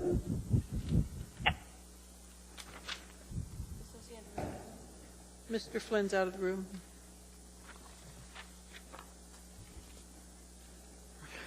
That passes 10-1.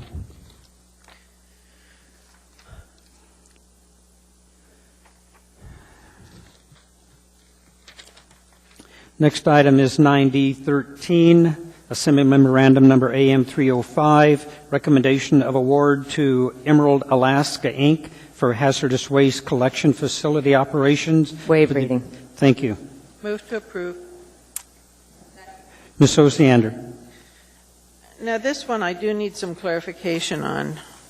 My understanding is that the actual expense, Emerald was the contractor, or the current contractor, but the actual expense was about $856,000 last year.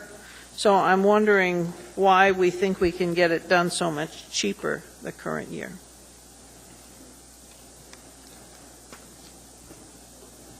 Ms. Osiander, through the chair, I'm going to defer to Mr. Madden. Okay. Mark Madden with Solid Waste Services.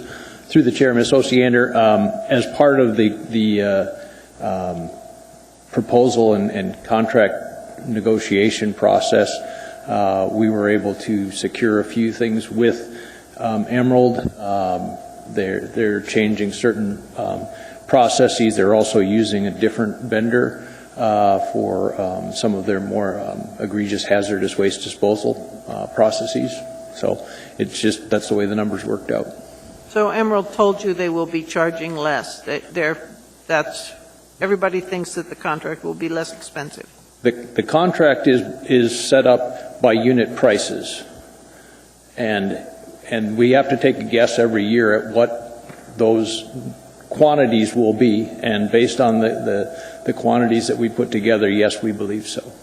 But its unit price is only up to $811,502, correct? The value of the contract at this point is $811,000. Yes. Okay, one more. But yet, every single year after that, you're $850,000. That's a number that we've put in there. Obviously, there's going to be inflation. We track all of the usage and all of the tonnage in pounds and users that use the facility.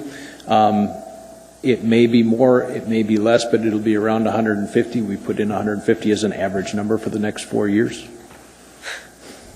I can't guarantee you exactly what it's going to be, because we negotiate a lot of those numbers every year. I know you can't guarantee, but it's an anomaly when there's a significant contract that's less than current pricing, and yet every other year you're going to say it's the 850, but not next year. So that's what I was trying to get at. So apparently they have some special vendor for 1 year, and that's why it's cheaper. No, there's contingency in there so that if fuel prices, for example, go significantly higher, fuel is a piece. I don't know what their vendors are going to do for them either down the road, but no, it's not. I can't guarantee what that number is going to be, so I can ask for a guarantee. Okay. I just still don't understand, but leave it at that, I guess. Okay, Mr. Osander. Mr. Flynn. Mark, in your answer, did I hear you say that for some materials we have a lower unit price for the coming year? Yes, we do. Okay. And those are locked in for how long? All of the prices are locked in for a full year. Okay. So if their ultimate disposal contractor, subcontractor comes to them and says, we can't give you that rate anymore, do we know if they have those rates locked in with their subs or not? Basically, we don't care because we reimburse them, Emerald, at the price in the contract. I understand that. Do we know if they have their subs locked in for the term of this contract? It's part of their contract to have that done, yes. Okay. So those unit prices cannot change over the life of the contract where there's an inflationary factor? Over the first year of the contract, no, they can't. In out years, is there an inflationary factor? No, there isn't. That's not part of the way the contract is set up. We have a locked-in unit rate for 5 years. No, we don't. I asked that this different way. I asked you if there was an inflationary factor in the unit rate. You told me no. That's correct. And we don't have a locked-in unit rate for contract for 5 years? No, we don't. We have a locked-in rate for 1 year. And we negotiate every year. And that's the way it's been run for 20-some years. So the unit rates will be renegotiated every year? That's correct. And I thought when I asked you if their subcontractors were locked in for 4 years, you told me yes. Did I ask that wrong, or did you answer me wrong? I didn't understand the question to be 4 years, but they are required to get their subcontractors locked in for the duration of each of their contracts. The contract is renegotiated every year. In other words, they don't have their subs lined up for anything more than this year? No. There's a limited number of vendors out there, though. Believe you me, I know. Thank you, Mr. Chairman. Thank you, Mr. Flynn. Ms. Osiander? I'm just going to try one more time. When I read this, you're telling me we're going to pay $811,000 next year. That's but you want us to go ahead and give you approval for the next 5 years of $40,000 annually more than you're anticipating. So basically, if based on your current year, we're going to spend, or we're giving you the authorization to spend $200,000 more than it might actually cost. That's how I read this. That gives us an opportunity so that we don't have to come back to you every year to renegotiate this contract. The thing is, I'd kind of like to know how much our hazardous waste costs are and recycling costs are. I'm looking over at Ms. Johnston because it's been a big topic of our committee. So I wasn't planning on doing this, but I think I should probably introduce an amendment to reduce the contract amount by at least $100,000. Go ahead.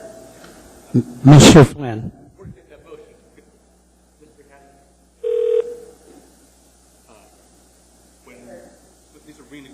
Sorry. When the renegotiation takes place on an annual basis, because it's a renegotiated contract, that still has to come back before us for approval, correct? Mr. Flynn, through the chair, it will have to come back to you if it exceeds a certain dollar value. Only if it goes over 850. If it's under 850, it doesn't have to come back for it to us. That's correct. But if it's over 850, it does. Right. Or is there a percentage that you get? There is a, no, it will have to come back. If it's over 850. I'm comfortable with that. Thank you, Mr. Hadley. Any more comments? Seeing and hearing none, please vote. Could I? Ms. Osiander? I'm sorry. Second thoughts? Yes, this is really frustrating. Jennifer, Ms. Johnston, considering the discussion we've had about recycling, you're comfortable basically giving carte blanche to this department to spend about, $40,000 more than they say they're costing this year over the next 5 years without it coming back to the Assembly? I can't say I'm comfortable, and as you've been vetting this out, I'm trying to think of the most efficient and effective way to deal with this. And as we're doing with each of the utilities, we are addressing their budgets. This might be, we could address this as an item of concern on a yearly basis and not have to bring in the whole Assembly. But if you're not comfortable doing it on a committee level where we're addressing it as an item of concern on the committee level, then I guess you would need to make an amendment. Would you prefer an amendment, or would you prefer it to be delayed for a meeting? So we could look at it and talk about it a little more. I'd recommend, I'd second that motion. Could I ask Mr. Madden if there's any problem delaying this? Yes, because we're pretty much at the end of the existing contract, and so I don't have a contract vehicle to pay them if I can't get this in place. And when does your contract end? Their contract has already expired. I'm more than happy approving for this year and even next year. But, geez, 5 years out? If I might, the 850 would be a ceiling. Yeah, I know. Debbie, excuse me. Mr. 1 year. Trini? Thank you, Mr. Chairman. How about 1 year, Debbie? And then that gives us time for him to come back to us later on. 1 year I've got no problem with, but if we're giving him a blank check for 5 more years with this kind of money, I've got a real concern about it. Thank you, Mr. Trini. I have one question about that. If we do this for 1 year, I'm not sure what you have out as a contract with Emerald. Is your Emerald 4 or 5 years? Could you amend that contract for 1 year? And would it cause an issue with Emerald? The contract is for 1 year with 4 renewals, is that correct? Right. Yes. And so the contract is basically, they're guaranteed for 1 year, the way the contract is written. Now, going out and going through the whole process again is a fairly involved and expensive process to do that. So that's why we put it out to 5 years.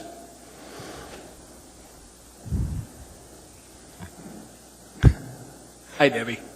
Mr. Chairman, So Mr. Madden's saying there's no problem with 1 year. Because you can't bind future assemblies. Let's give them 1 year. Multiple-year contract. And that gives you time to work on it, Debbie.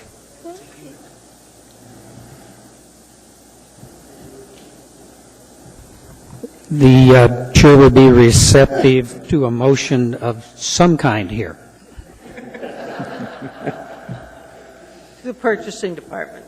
Sir, is there any way this contract can be split to make it shorter period without going back and renegotiating the entire contract? Ms. Osiander, through the chair, as Mr. Madden said, this is a contract for 1 year with 4 option years. There is no guarantee that the option years will be awarded.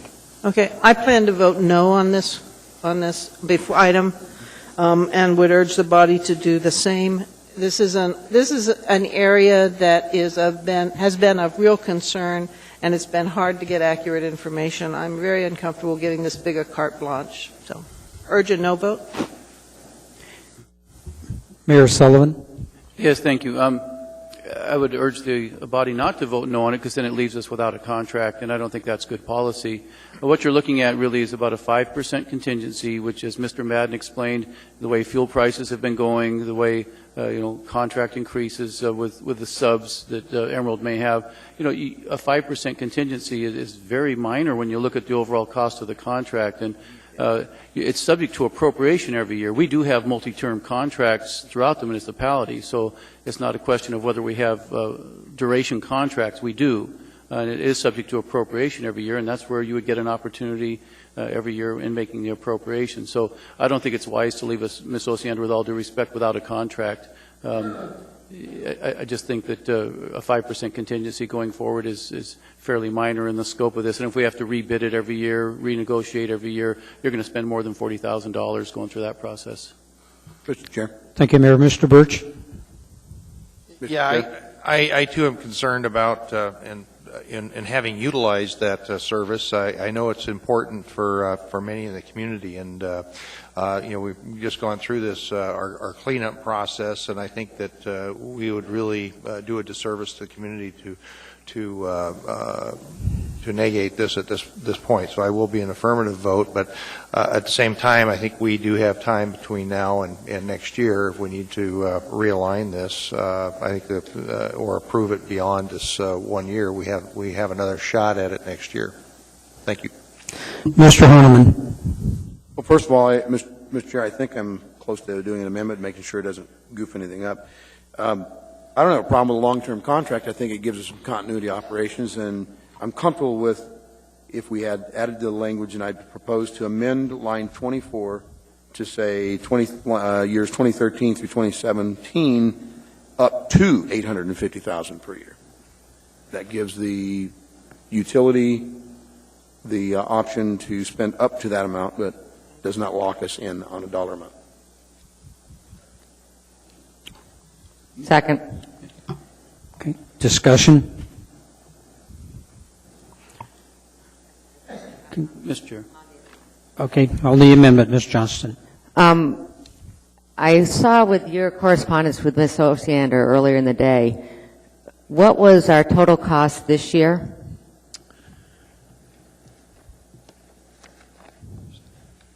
I have that figure. It was $855,989. And what was the contract amount for this year? 811,000. For the next, the total contract for this year? Uh-huh. The original contract was 945,000, of which we spent 855,000. So there has been savings from what you contracted with? Yes. This past year? Yes. And that was one of the reasons you also dropped the cost of the contract. Is that correct? That is correct. I agree. I think this amendment is the way of dealing with this, and I will say as long as I'm chair of the Enterprise Committee, or whoever is on the Enterprise Committee as you're addressing the budget for solid waste service, that this should be an item of concern and interest. Thank you. Mayor Sullivan? Yes, thank you, Mr. Chair. we don't object to the amendment. We support the amendment. And I was going to point out what Ms. Johnston did as well, that this contract represents a significant savings. We've done a good job negotiating better terms, better price, and we're more than making up for whatever contingency we might have in there by the good negotiation that's gone on. Very good. I have no one else in the queue. We're going to vote on the amendment. And please, Mr. Horniman, restate your amendment. Yes, for my colleagues through the chair. On line 24, everything remains the same. It would be $3.4 million, and in parentheses, up to $850,000 per year. Very good. Thank you. Everyone vote, please, on the amendment.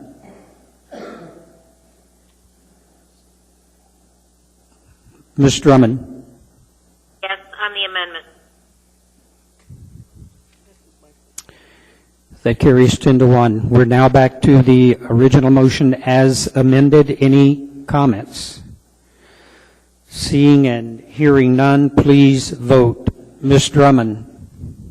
No.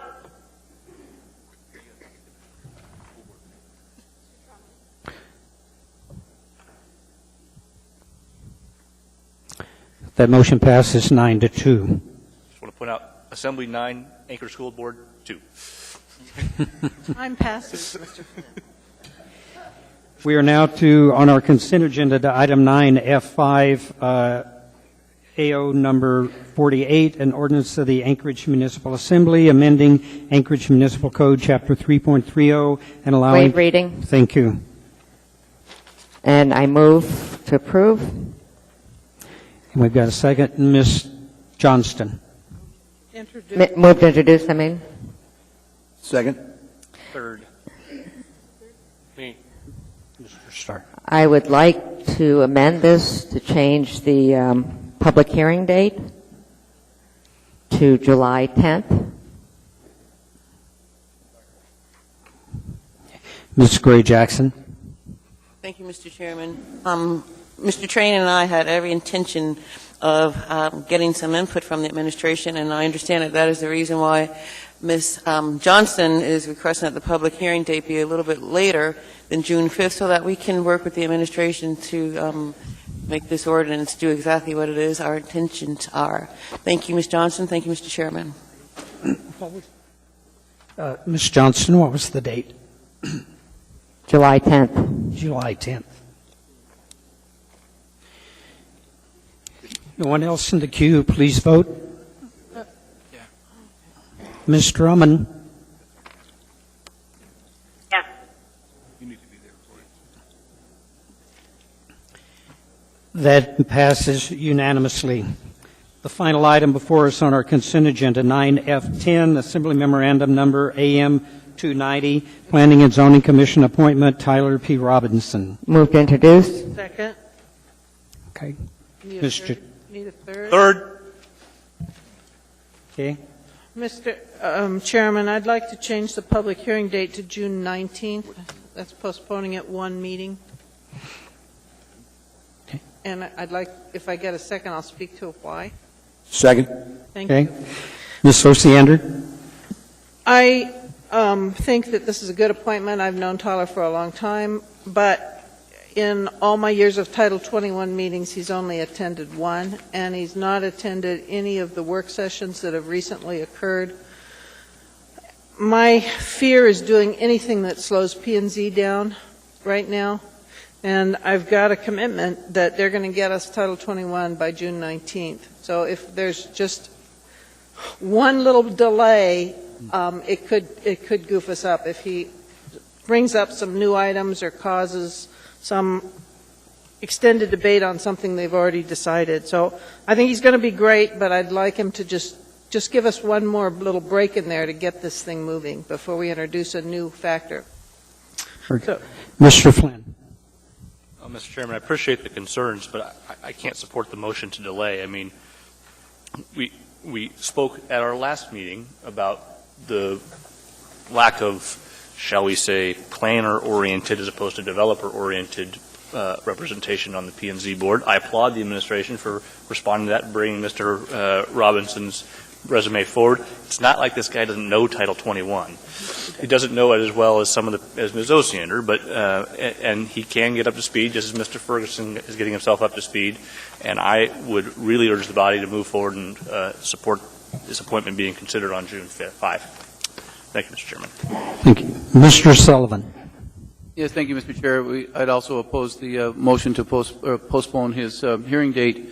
He is a professional planner with great knowledge of the municipality, but even more so procedurally, it leaves the body with an even number of members, and you can get to votes that are split with no consequence, and it's better to have a fully constituted body when dealing with something as important as Title 21. Again, as a professional planner, he's not only knowledgeable, but he'll get up to speed on the issues very quickly. Thank you, Mayor. Mr. Starr? Yeah, I concur. I served on that body, and there's plenty of other things that come to the agenda other than Title 21 as well. And so I was open to hear Ms. Osiander's argument, but I'm not convinced that that's the best argument to utilize, that he may impede the process. I would hope that he has an open mind to sort of help the process. So in that argument basis, I'm not convinced, and I guess I can't support that extension solely to eliminate him from the dialogues of what happens on that commission. Thank you. Thank you, Mr. Starr. Mr. Honeman. Mostly been said already, but I do support Mr. Robinson's appointment, and for all the reasons stated before. And Ms. Osiander, I appreciate you bringing up the comments. Thank you. Thank you, Mr. Honeman. Ms. Osiander. One last little plea. I would not have gone for Mr. Ferguson if he had not been attending the meetings. I tell you, folks, this document is dense enough that if you get one person stuck on one issue, it just slows you down like crazy. And I am so committed to getting this done that I would really appreciate just a little consideration of one meeting delay. It's not a significant amount. So thank you. Thank you. Seeing no one else in the queue, we will be voting on the motion to delay this hearing date by 2 weeks. So please vote. Ms. Drummond? I vote no. Thank you. That motion fails 10-1. We're back to the original motion. Any comments on the original motion with the original introduction? Seeing, hearing none, please vote. No vote is needed for introduction, sir. We have three. We have three. Yes. Yeah. But we need to vote this. No, okay. Very good. Prior to us taking a break, do we have any people that have volunteered for community service that we appointed tonight? We'd love to have you come up and introduce yourself so we can express our appreciation. Here we go. Somebody has to lead.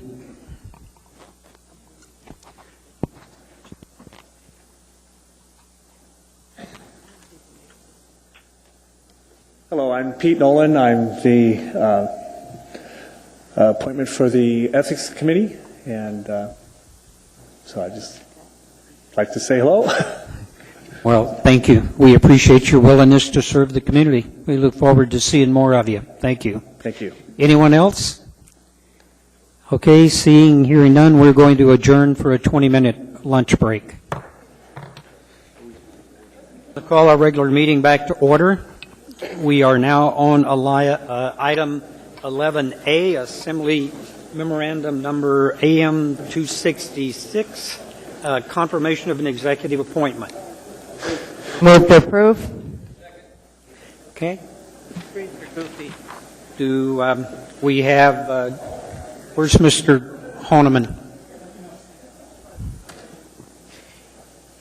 He already gave his report that recommended approve. Yeah. Mr. Chairman, I attended that committee meeting, and the unanimous opinion of that committee was he should be appointed. Approved. All I'm looking for is a motion, Mr. Attorney. Move to approve. Yeah, I just did. Oh. Okay. All right. Mr. Trini, do you have anything to say? Just, I think it's a good process. I'm glad he attended it, and thank you very much, Mr. Chairman. Very good. Thank you. Seeing no one else in the queue, please vote. Gee, we're getting... I think Mr. Drummond is just joining us. Yes, sir, I'm on the phone. Okay, Harriet, we've got the confirmation of the appointment of the fire chief. How do you vote? Oh, I vote yes. Thank you. You want to vote on? Mr. Flynn likes to be asked. That passes unanimously. He voted for you.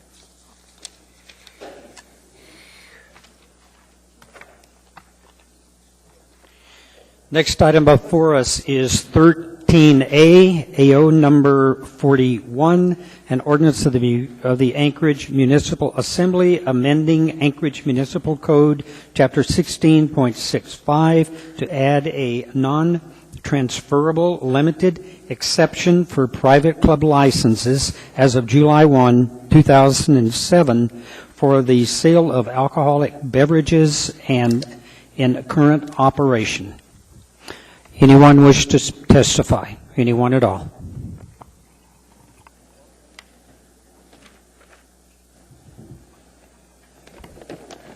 Good evening. Please give us your name and spell your last name. Thank you, Mr. Chairman. My name is Dr. Ward Hurlburt, H-U-R-L-B-U-R-T.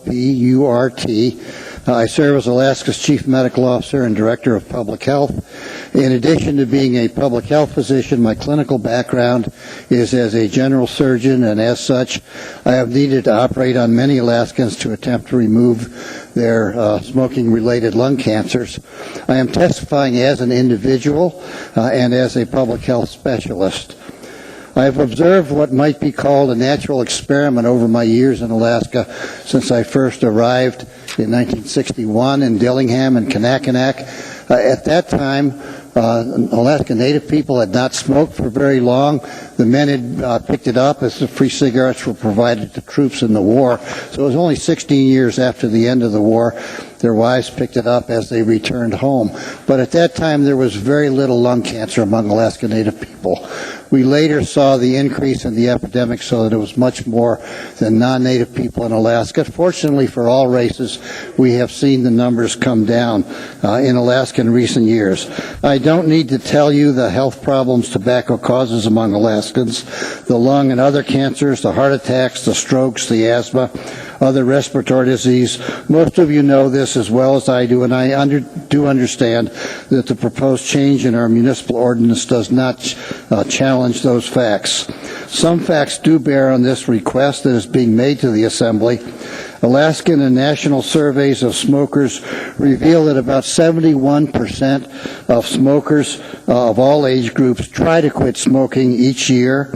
50,000 Americans die each year from exposure to secondhand smoke. Smokers who quit normally have to try to stop many times before they're able to quit for good. As all of us know from family and friends, if not ourselves, quitting smoking is a very, very hard thing to do. And even if one is not able to quit smoking until they're well on in years, there are usually measurable, both short and long-term benefits to their health.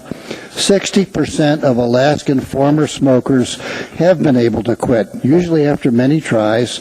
The reduction in smoking rates among Alaskans between 1996 and 2007 has meant that almost 8,000 Alaskans are alive today who otherwise would have died, and almost $300 million in direct medical care costs have been avoided. I believe I understand why the Eagles and others want to meet the desires of some of their smoking members. What I've tried to describe is that most of those smoking members in reality do want to quit. Most have already tried to quit. and if they can successfully quit, it will improve their health and may save their life. Please don't take a step backward from what most Anchorage residents voted for in a way that will place those wanting to quit smoking in environments that will make it more difficult for them to do so. Thank you for the opportunity to share my concerns. I do have a copy of the annual report that, if I may, I'd like to give to the clerk. You may, and Mr. Trini has a question. Doctor, have you said everything you want to say? Yes, sir. Okay, question for you. You read the Surgeon General's report, I take it? Yes, sir. What safe level of secondhand smoke is there, if you read the report? Through the chair, Mr. Trini, there is no safe level of secondhand smoke. And what did they say about the efficacy of air cleaners? I'm not an expert in that, through the chair, but I have been a hospital administrator.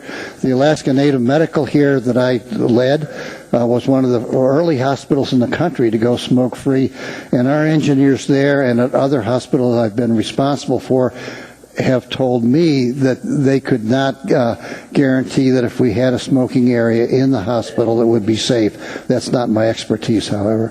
Thank you, Doctor. I think if people read the Surgeon General report, that's the point they drive home. There is no safe level secondhand smoke, and there is no machinery that gets it out of the air. Thank you, Doctor. Thank you, Doctor. There are no other questions. Anyone else? Good evening. Good evening, Mr. Chairman, members of the Assembly. My name is Patty Ginsburg, Ginsburg. I'm here. I'm a member of the Board of Directors of the American Lung Association of the Mountain Pacific. That's a 7-state region that includes Alaska. I'm also a survivor of advanced lung cancer. I was diagnosed just about 8 years ago, and I shouldn't be here.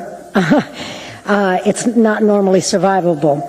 I urge you not to take this step backward. I had lung cancer because I was a smoker. I smoked heavily for 16 years over the course of 20 years. Is this an inconvenience for people at the private clubs? Yes. But I remember when I used to smoke in movie theaters.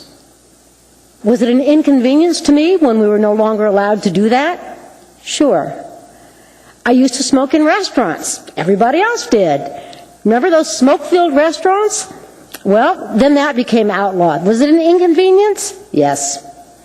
I remember smoking on a plane to Juneau. For some reason, I remember the smoke in the cabin. No longer allowed. Is that an inconvenience for smokers?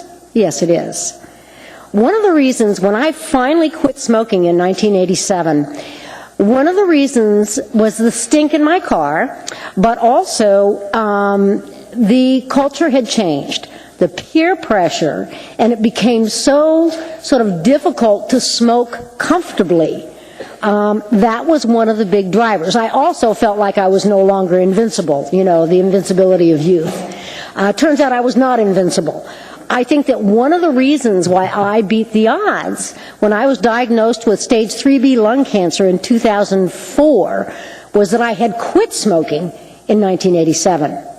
So you can save lives by helping people, adding a little bit of ammunition to help them quit smoking. I believe this ordinance is a step backward, and I urge you not to do it. Thank you.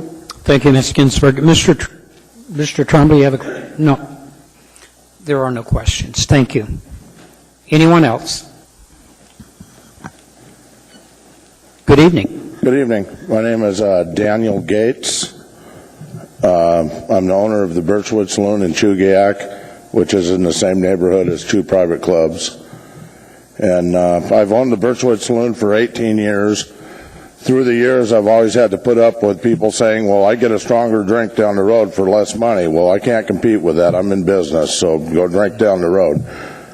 So therefore, I feel that with the private clubs in my neighborhood, trying to get it where you can smoke in there and have a smoking room is directly targeting my business, which I paid over $200,000 for a liquor license, and theirs was given to them.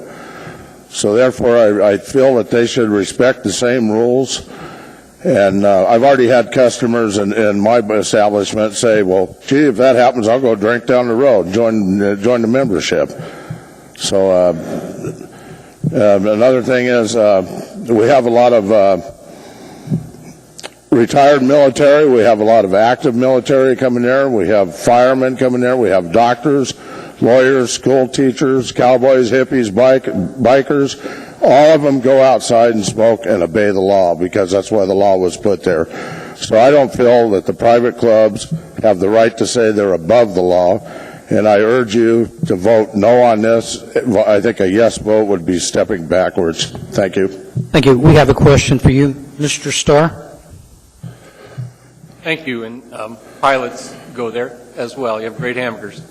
I have a question on your improvements that were put outside. You have that patio area that's fenced in front of your parking area there. How much did that cost you to get that up to speed when the ordinance came into play? I've did it so many years ago. I had it before the smoking came in. It was my beer garden. Yeah. Do you have heaters out there? How do you handle it in the winter?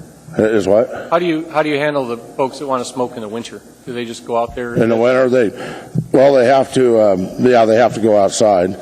And before that, I had a propane heater out there, and people wouldn't shut it off, and that got it too expensive. And all in all, my customers are pretty good with it. You know, they complained at first, and they got used to the law and accepted it. Thank you for coming down. Okay, thank you. Anyone else? Good evening. Hi. Jolie Rainwater, last name is spelled R-A-I-N-W-A-T-E-R. I don't support the initiative lifting the indoor smoking ban for private clubs. As a longtime bartender and also a patron, I've seen many changes in the liquor industry. People aren't frequenting bars as much because of the increased awareness and education on the dangers and penalties of drinking and driving, and the cost comparison of drinking alcohol at home versus having a few beers at the bar also factors into it. Because of this economy, people are choosing to go home with a $10 12-pack instead of going to a bar and paying $4 for a single beer. For the Eagles Club to shoulder the blame of the decline in membership on the new laws against smoking is ridiculous. Every business that's complied with the ban suffered initial declines and complaints and a few citations. They got over it. I've seen people in the hospital gowns hooked up to IVs standing outside Providence smoking cigarettes. Where there's a will, there's a way. People have a new awareness and courtesy in regards to the habit of smoking, and non-smokers are appreciative of that. I myself smoke, but don't miss the days of having to come home from work and immediately toss my clothes in the wash to prevent my house from smelling like a bar room. I see the ban on indoor smoking as a welcome change. Bartenders rely heavily on gratuity as part of our wages. I find it hard to believe that patrons would be allowed in a separate area away from the bartender and not expect the same level of customer service as they would receive if they were seated right at the bar. I also don't believe that anyone relying on gratuity to pay the bills would wait for customers to come to them. If this ban is lifted, it should be lifted for any establishment, not just a private club, in which the only requirement for membership is $40 a year. For the city to selectively choose who to allow these liberties to is a dangerous precedent and a very slippery slope. Thank you. Thank you. Anyone else? Anyone else at all? Good evening. Good evening to the chair and members of the assembly. My name is Emily Neenan. My last name is spelled N as in Nancy, E-N-O-N. I am a 20-year resident of Anchorage, and I have been in my position with the American Cancer Society Cancer Action Network for 11 years. I'm the Alaska Government Relations Director. In that time, I've had the pleasure of being before this body a number of times. I'm glad to be back and talking about this issue. As a piece of history, I will share that Bethel was actually the first place in the state that passed a smoke-free law, and that was back in 98, I believe. Since that time, in addition to the law changes we've seen here in Anchorage, we have laws in Barrow, in Unalaska, in Nome. I was just in Nome a couple weeks ago enjoying their new smoke-free establishments, newly smoke-free establishments. I would like to share with you something from Juneau, however. In Juneau, the Eagles area there, number 4200, did sue the city over the smoke-free law that passed there. The American Cancer Society did file an amicus brief in that case. That case went all the way to the Supreme Court. The Alaska Supreme Court ruled in favor of the city. I'd like to read a couple quotes from that. In the ruling, the Supreme Court talked about the fact that these are businesses. Area 4200 functions as both a social club and a commercial enterprise that conducts activities intended to produce a financial base.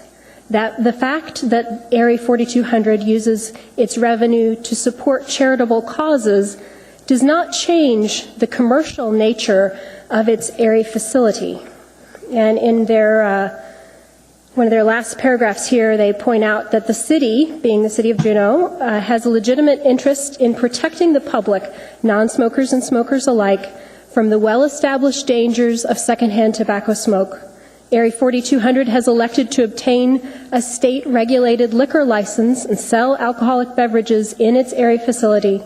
Establishments that offer alcoholic beverages for sale are likely to be places where members of the public frequently gather. Therefore, the city's decision to ban smoking in any enclosed place that offers food or alcohol for sale, including private clubs, bears a close and substantial relationship to the public health. I have copies of that if anybody would like to see it, but I wanted to bring that information before you and urge you to not take a step back and keep these provisions in protecting public health in place. Thank you. There are no questions. Anyone else?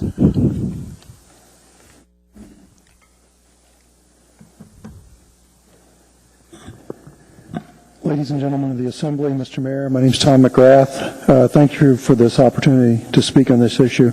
I feel it would be extremely short-sighted to allow an exemption for smoking being sought by some nonprofits. As others spoke to you before and during the smoking initiative process in 2006-2007, there is no safe way to segregate smokers from non-smokers, and that is a settled fact. Also, there is no dispute that smoking and secondhand smoke are dangerous to health. I am a cancer survivor, as is my wife. I, like others, am a social person, however, but in the past I had to be very careful in Anchorage when planning events to avoid smokers and secondhand smoke. It has become pleasant to not have to worry about that over the last 5 years. And imagine my consternation when traveling to other states when I run into places that allow smoking where you think you wouldn't find it. We are more in line with the rule rather than the exception, however, now that we don't allow smoking in most places. As a cancer survivor, I've been in the Mayo Clinic in Rochester, Minnesota for surgery and treatment several times. The first question is generally, when did you quit smoking? Or a discussion about smoking causing at least 80% of all cancer. I smoked for a short time in and after military service. I have not smoked in 30 years, but smoking is a factor in my cancer. I'm a cancer survivor, but the invasive tests and treatments go on, and from my point of view, there is no reason on earth to allow smoking anywhere that is not allowed today. Additionally, I think that we should explore ways to curtail tobacco use whenever and wherever possible. Some of you I've talked to you see this as a government interference of a private club issue, but these clubs invite in the public, are controlled by public laws, and have the state of Alaska liquor license controlled by you and the state. If this argument were valid, then I would remind you that you pass laws on every alternate Tuesday that intrudes on our lives in some way. So it is valid to keep this law, or not to have the exception. Thank you. Thank you. There are no questions.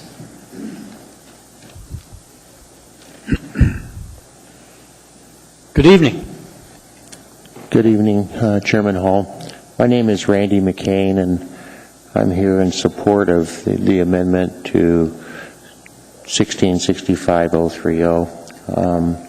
Through the chair, I'd like to bring a couple community council resolutions.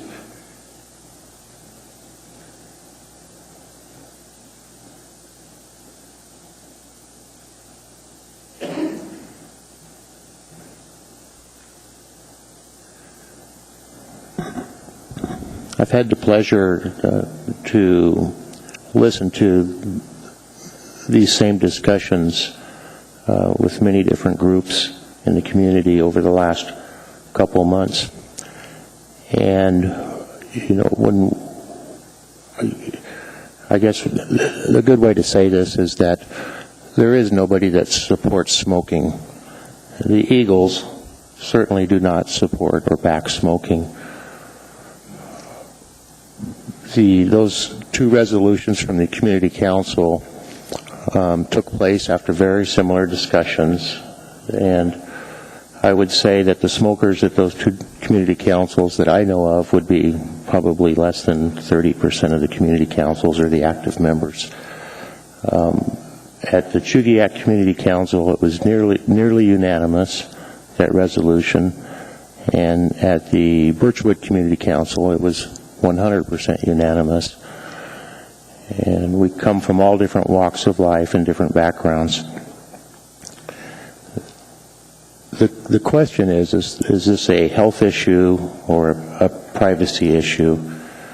And I like to believe it's a privacy issue. And when you raise that question, should the municipality intrude on the privacy rights inside a club? The answer is by the public. It doesn't matter if you smoke or you don't smoke. It's 90% of the answers are no, they shouldn't intrude on what happens. If you come to our club at the Eagles, you come to a locked door and you're not allowed in if you're not a member. So we have 180, give or take, members. They've had this discussion inside the club. And strangely enough, whether you smoke or you don't smoke, it was unanimous. They want to be able to make this choice themselves. So the steps we've taken at the Eagles Lodge, I think, go beyond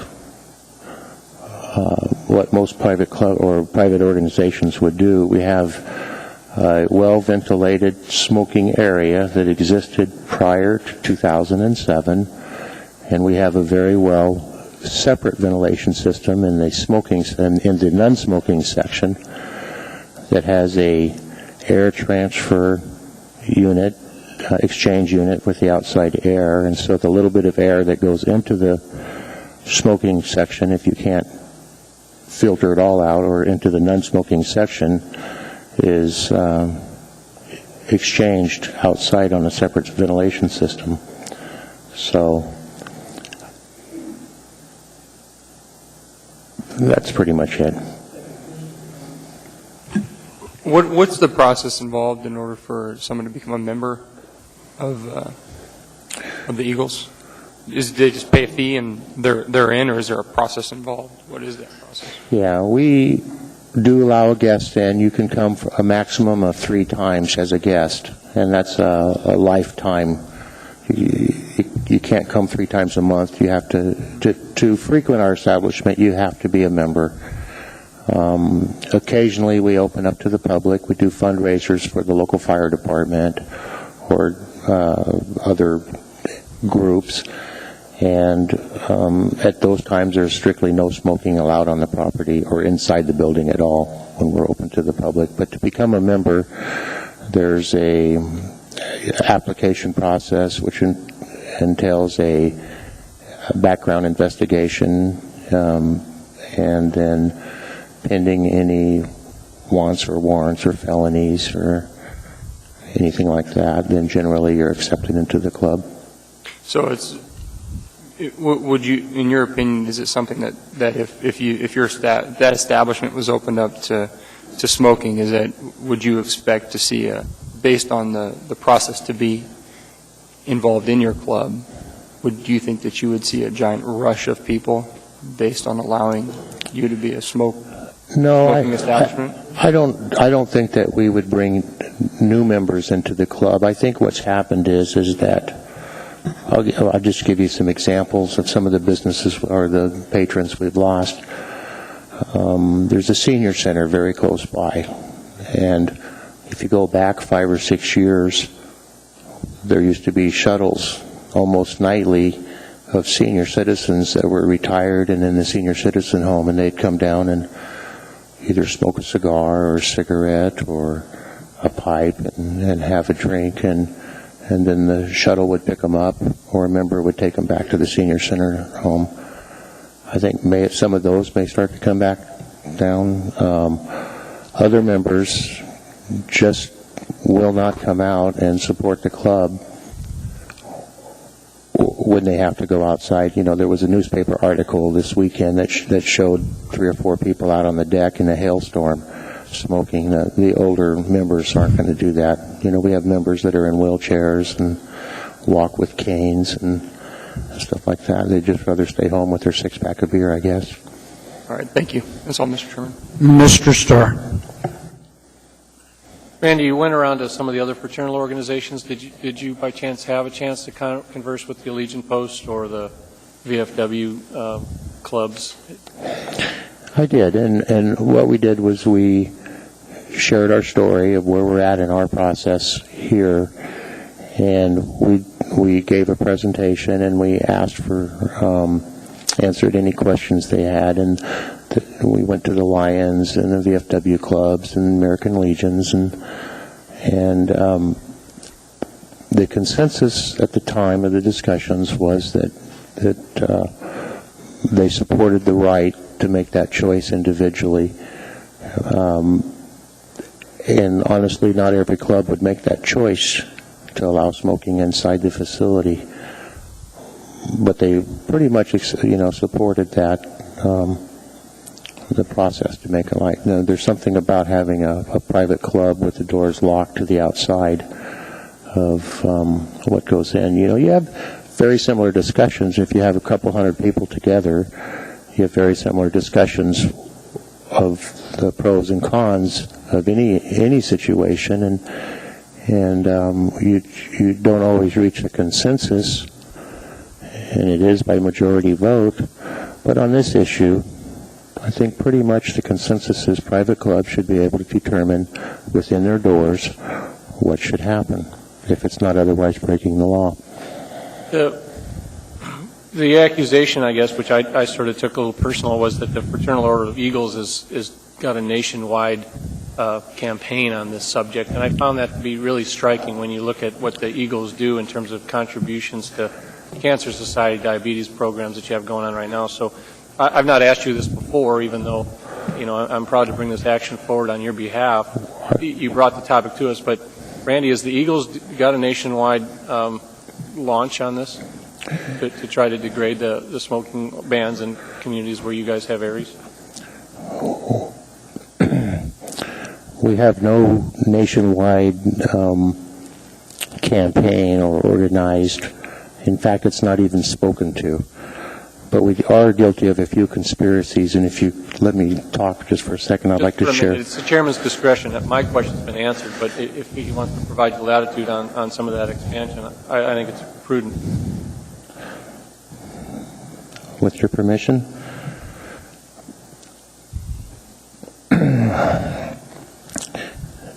The Eagles is guilty of the following conspiracies, is that we have a cancer fund that we've given over $50 million to nationwide.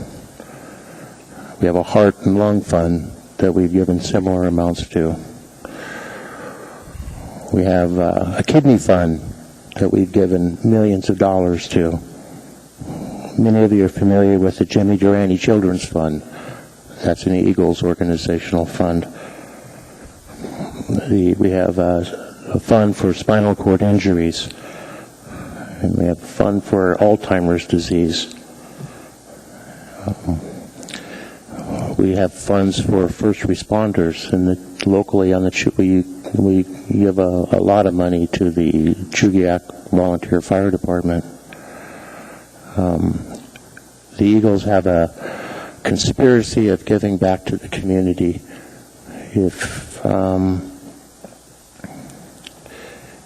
If somebody's house burns down, we're there to give them money to put them up in a hotel room or anything like that. So those are the types of organized conspiracies we're involved with. It's not a social club.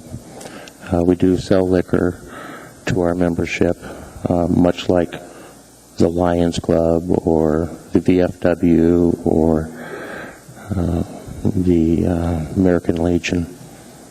But you would find similar type conspiracies with the American Legion or the VFW. You know, Okay. Mr. Chairman, Trini. one more question, Yes. if you don't mind. The members, Randy, that you see that stopped coming, and I was struck because I wasn't able to get in. I kind of shook the door and no one let me in. That was interesting. But the members that don't go anymore, especially the older ones, what do they do? I mean, where do they end up going? I mean, it's not a baited question, but you've seen some of the folks, the veterans and the older folks in particular. What do they do? well, I don't know all the going-ons of all the individuals that are there. I just think they just don't participate anymore. They'll come for a special, if there's a ceremonial event or something like that, they may show up for the ceremonial event. A lot of it is our history of, they carry, they're our foundation, and basically they've kind of bowed out. So they stay home. Right. Yeah, thanks. That's all I have. Mr. Trini. Just a quick question. Have you guys complied with the law since it was passed, or have you had problems with complying with the law? Through the chair, Mr. Trini, thank you for that question. It's a very good question.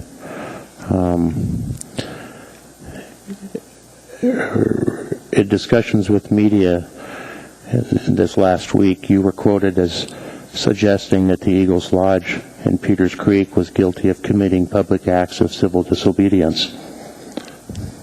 And to answer that question, I'm here to say nothing could be further from the truth.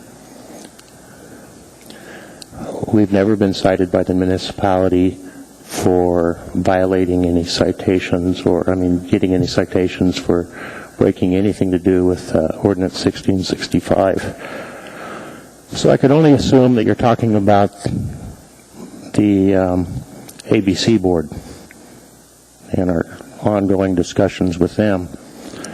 And I just want to clarify, I think this is the same board that last year declared that foreign passports could not be used, while foreign passports could be used for ID and as proper ID in Alaska, U.S. passports wouldn't be accepted. And we did get cited for one violation of breaking a municipal code, but that was thrown out of court. And so we haven't been cited for anything. And if you're asking if there's an organized position of civil disobedience, the answer is no. Thank you. There are no other questions. Okay, thank you. Anyone else to testify?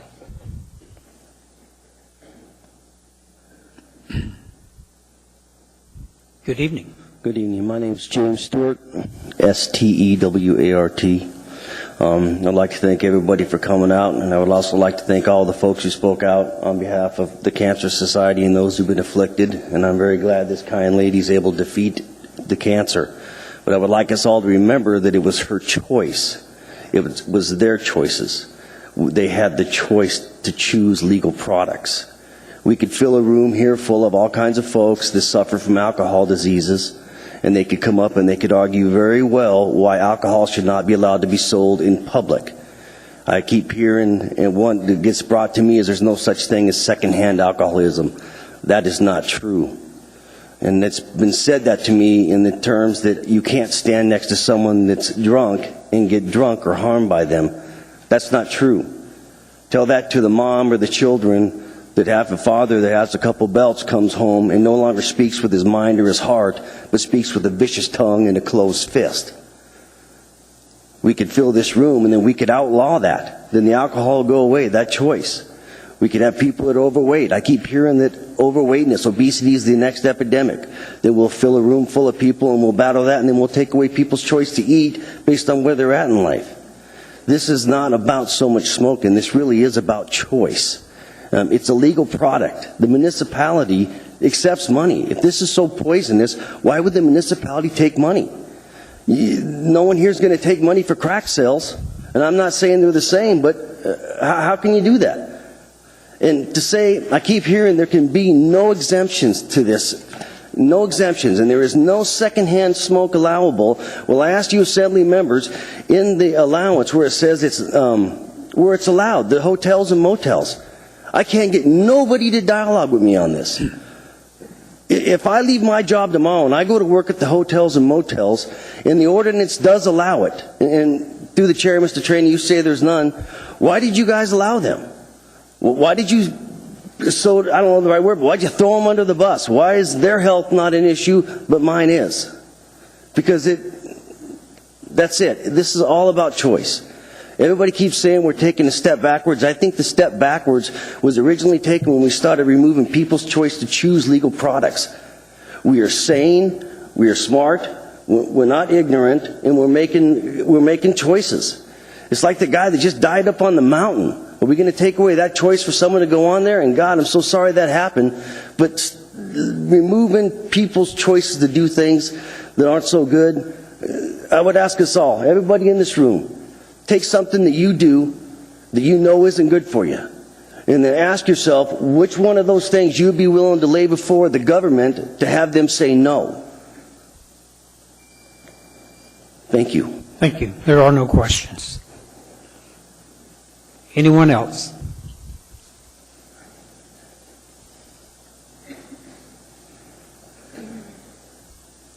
Good evening. Hi, my name is Pat Renaga, Reynaga, and I'm a nurse. I've been a nurse for 42 years, 32 years with my current employer.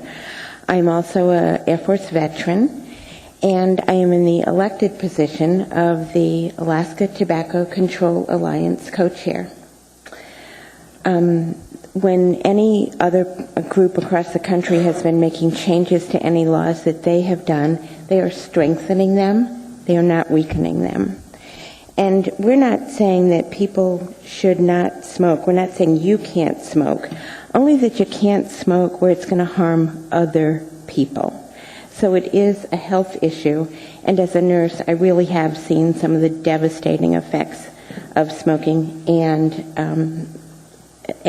the improvements that we've had since we have not had, since we've had smoke-free. Thank you. Thank you. Anyone else? Good evening. Good evening. Dr. Gary Ferguson, FER, GUSON. Thank you, Chair, Assembly. I'm a naturopathic doctor in town, and I also serve on the board of the American Lung Association of the Mountain Pacific, which includes Alaska. I also, in my day job, I serve the Alaska Native Tribal Health Consortium as a Director of Wellness and Prevention, in which we have tobacco prevention and control. I support everyone's right to breathe clean air, and I also support people's right to make health choices and ideally make health choices that are going to bring them towards wellness. When we look at changes to any clean indoor air law, you weaken it. And when we look at workers who are in situations where they're exposed to secondhand smoke, I stand for all workers, all people who don't smoke, so they can be protected from secondhand smoke. I grew up in a smoking home. My father still struggles with tobacco use and goes outside. I know that sometimes we have all kinds of arguments to try to support the individual rights of people, but when it comes to secondhand smoke, the Surgeon General has said there are no safe levels of secondhand smoke. And in fact, when we look at secondhand smoke and the instigator of cardiovascular disease and other kinds of chronic diseases, a lot of people, as they age and looking at demographics that utilize some of the establishments that are looking to get exceptions, being exposed to secondhand smoke can be a life or death matter for some of them. And I support people's right to have secondhand free smoke air. Thank you very much. We have some questions. Mr. Trombley. I appreciate you coming down. Yeah. I have a question for you. The World Health Organization did a study, and it was in coordination with the International Agency for Research on Cancer in Lyon, France. And the study was done with 650 lung cancer patients, and with 1,500 healthy people who were married to smokers, worked with smokers, both worked and married to smokers, and those who grew up with smokers.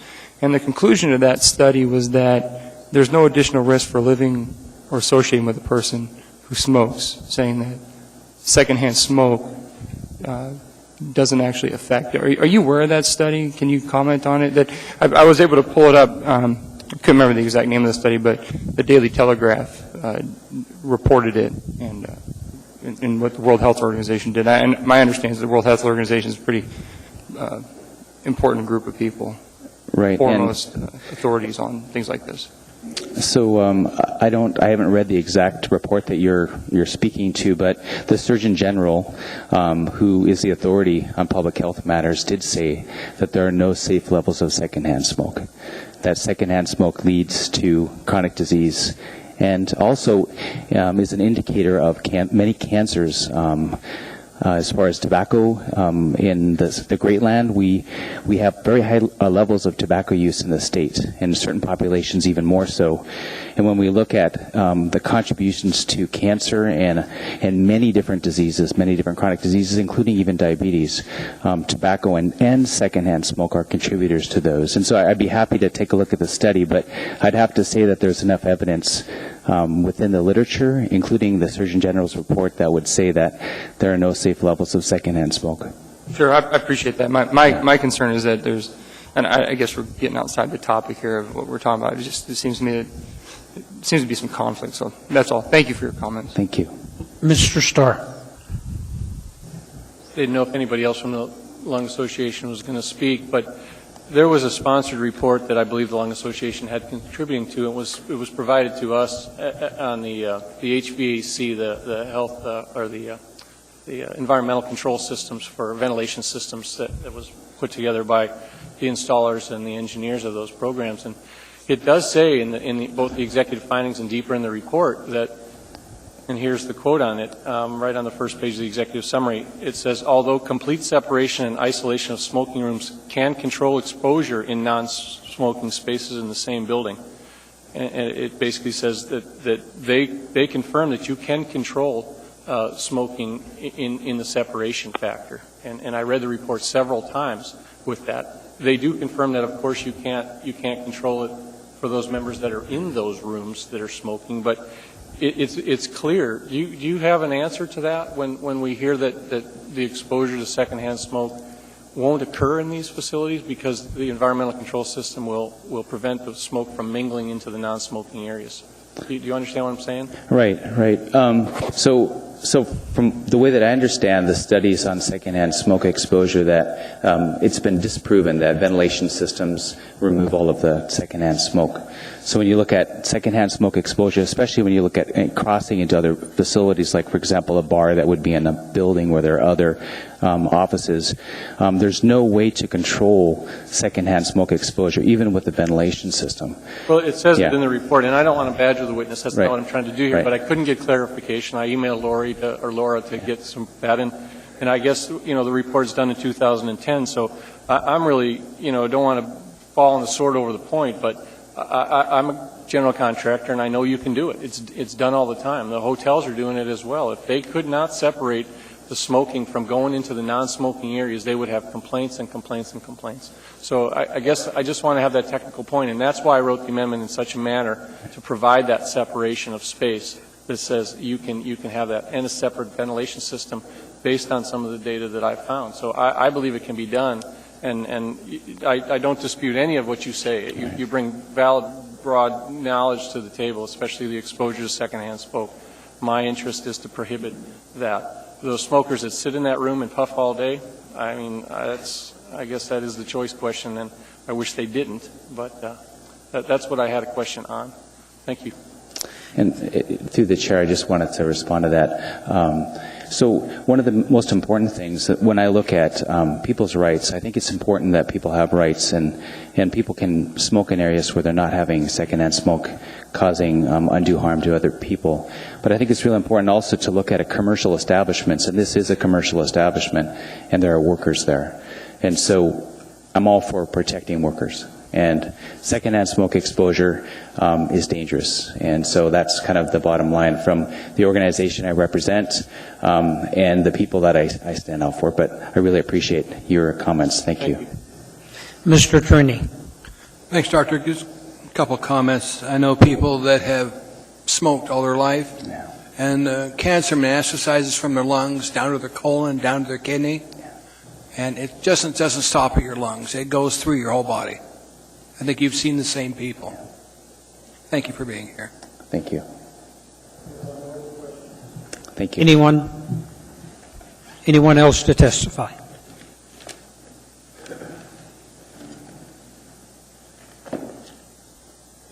Good evening. My name's Gary Brown. Thanks for having me. BROWN. I'm with the Lions, the Eagle River Lions, and this issue came up at one of our meetings, and I brought it to the membership, and the way the membership went there was the same. Basically, they're going to be redundant here. It was actually a matter of choice for a private club, unlike a lot of these that we're talking about commercial. The Lions is an all-volunteer. There is no employees. And as far as their building, the membership has kind of conceded that if we want to go to the expense to have a separate room for smokers, people who wanted to smoke, that it should be our choice to do that. And that's where this issue came up here with the Eagles. We agree that they should be allowed to do that if they want to go to that expense, and they have that for their particular members that they have, because most of these private clubs are small memberships with defined members that are usually have a need for, you have half that have a need and you got half that supply it. And the Lions organization, of course, is all for doing things for health reasons all around the globe, actually. And it wasn't a matter of what we believe in. It's as far as what we do and the health concerns. I heard a lot of good stuff here on the health and the harms of smoking and what have you. But it still comes down to that choice when you're in a private club. You join those things to have a say with the group of people that you're with. So we're in support of what the Eagles are trying to do, is what I wanted to say. Thank you. Thank you. There are no questions. Anyone else? Good evening. Hi, my name is Laura Muller, and I work for, I'm the coalition coordinator for the Smoke-Free Anchorage Coalition. And I wanted to say that when I got your email, I didn't know what you were talking about, because we've been referring to the ASHRAE report for years. And when I went back and read it, I see what you're talking about. And I think when the Surgeon General says there's no safe level of exposure, and the ventilation folks say that we can reduce the amount of exposure, they're not taking into account that the Surgeon General is saying there's no safe level. So you can reduce the amounts, but you can't completely eliminate it. And I didn't even realize that that was the conclusion that you'd come to, because I've been working on smoke-free housing, and where they say between 5 and 60% of all the air in your building is shared from another area. Buildings are made to breathe. You get it through the air ducts, you get it through the plumbing. And so I just wanted to answer that. I didn't know how to answer your question, because I didn't quite realize that that was the conclusion that you had come to, because I kind of biased, I guess, when I read it. They're not going to say that they don't work at all, because that's what their business is. But when you look at the particulate matter and you start measuring the air, you can reduce a lot of it, but you can't reduce every bit of it. And what we're seeing now is that the science is coming so quickly that people aren't able to keep up with it. So what we know about it from even 2006 to now is a world of difference. And the problem is that people just don't quite realize what the new information is. And that's my job, to make sure people know. And I feel like I should have been a resource for these community councils, because that means that we need to really get the word out there about how this stuff sticks. It doesn't go away, and it's cumulative. And that's the part that is most disturbing. It's not an ideological problem, it's a mechanical problem. And that's the part that we have a difficult time of letting people understand. So I appreciate the time, and I appreciate all of the good thoughts, and understand why it's such an emotional issue. But if there's anything I can do, please let me know. Mr. Starr. Again, that report, I thought it was attached to your email, so that's why I sent it back to you with the question of it, because it clearly states in there, it does it in two spots. It does say that those HVAC installers can isolate secondhand smoke to the isolation room that we're talking about providing here. Let me ask you the other question about it. The other reference in your email was that the Eagles group. My summary back to you was that the Eagles in Juneau didn't apply for. They wanted an all building exemption. Did you understand that? And then did you go back and read the reference to assisted suicide? And could you clarify me what that actually said too? Because I was confused. I didn't reread that point because that wasn't the reason that I sent it. The reason I sent it was because they had a pretty good discussion about why a private club is not like someone's garage. It's not somewhere like you show up and everybody's hanging out and it's a private place. It's a place with a business license. They sell stuff for profit. They're in competition with other people. That's why I sent it, because we don't have to talk about whether or not it's private, because the Supreme Court has already decided that it is a business. And that's why I sent it. I can't speak to the law. That's not what my role is. But I hope it was helpful. That's all I can. I hope that it was helpful for you coming to your decision. It was up to the point of where I was asking for similarities in organizations that may have asked for mixed use like this one is. The examples you gave me were they want the whole facility to be a smoking setup, and this one is being done. So I didn't get the answer before tonight, so it's not a problem. I just wanted to engage the dialogue from perhaps a resource that could help me with statements of where mixed use of a smoking or non-smoking section was applicable. But and I can tell you, I can say that the reason why it's a concern is that even if all the current employees don't have a problem with it, you can't say that 10 years from now that you're making a decision for all the future ones. And so as long as there's people who are exposed to it who may not want to, we see it as a workers' rights issue, and we think that everybody deserves the same protection. Regardless of where you work, regardless of what you do, you should have the same protections everybody else does. I understand your passion. I'm not trying to challenge you here. I know. I just wanted to make sure you understand that that's why we were. I get it. So Yeah. I'm not debating you. I'm trying to get information from you, which you have. I want to make sure that I was clear. I'm sorry. I got it. Thank Anything else? That's all. No other questions. Thank you. Thank you. Anyone else? Anyone at all? Good evening. My name is Marge Stoneking, Stoneking, and I'm an asthmatic. I haven't read the report that Mr. Trombley cited from the World Health Organization, but I will tell you that I spent a number of my young adult years waiting tables in restaurants around the state of Alaska in which there was smoking allowed. At the age of 30, I was diagnosed with asthma. Now, we don't know what causes asthma, but the one thing that we do know that contributes to asthma is secondhand smoke. And I do believe that contributed to my development of asthma. I'll also tell you that I cannot stay in a hotel room on the same floor as a smoking room. I know at the time that exemption was made, it was not on the basis of ventilation or safety. It was on the basis of it being considered a private residence. There's no safe level of secondhand smoking. There's no ventilation that protects asthmatics or protects people from developing asthma. We have a question. Mr. Starr. And believe me, I'm not trying to badger you, and I appreciate your health challenges and your health concerns. And so what I want to know, and it goes back to the rights issue, is if the Eagles get an exemption, I mean, this is probably too blunt, but how does it affect your asthma if the Eagles allow smoking in their non-smoking section? How are you personally affected by that? I'm not saying that it personally affects me. I'm saying that secondhand smoke contributes to asthma, and that I agree with you on that. There's no it's a public health issue protecting folks.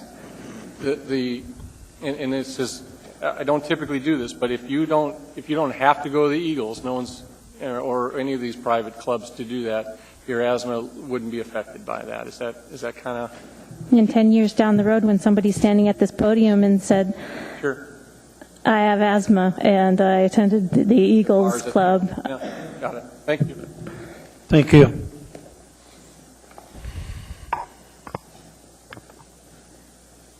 Good evening. Mr. Chair, my name is Don Smith, Assembly members. I wasn't getting up on this, but we beat this, and I was on the other side of the fence when this came up. I am a smoker. I'm a cancer survivor. I'm a Vietnam vet from the United States Marine Corps, and I stood here and talked about my rights because I was going to fight for smoking. Well, we all know the statistics and all the numbers and everything. It's been said for years and years all over this country. I don't believe that's the issue here tonight. The issue is you passed a law, no smoking in our bars. All the bar owners lived with it. There are family-owned bars in this town, which are some by my family, that struggled through the change, sacrificed a lot of money on equipment they had bought prior to the law going into effect, as air handlers and that. The bottom line is, if we make any exception on a ruling that you've already made and affected on all these people that own bars, then you're opening it all up. You're actually, like the man said at the very first, on a business decision, it's not equal. If one bar can smoke, they all should. Now, you made the decision that we would have non-smoking bars in this town, and I would hope that you stick by it and be fair for all of them. One exception, it's like the man said, we give this and that, and that's very good. We all give a lot in our lifetime if we're decent people. But the bottom line is, no matter what we give, don't give us an exception to the rule. So I would like you to keep it the way it is and be fair to all the people. You made your decisions years ago, and I was against it. But tonight, the bottom line, I don't believe it's, we've went through all these numbers of cancer and all that, and air. I think the decision should be made on what's fair and equal for all bar owners in this town.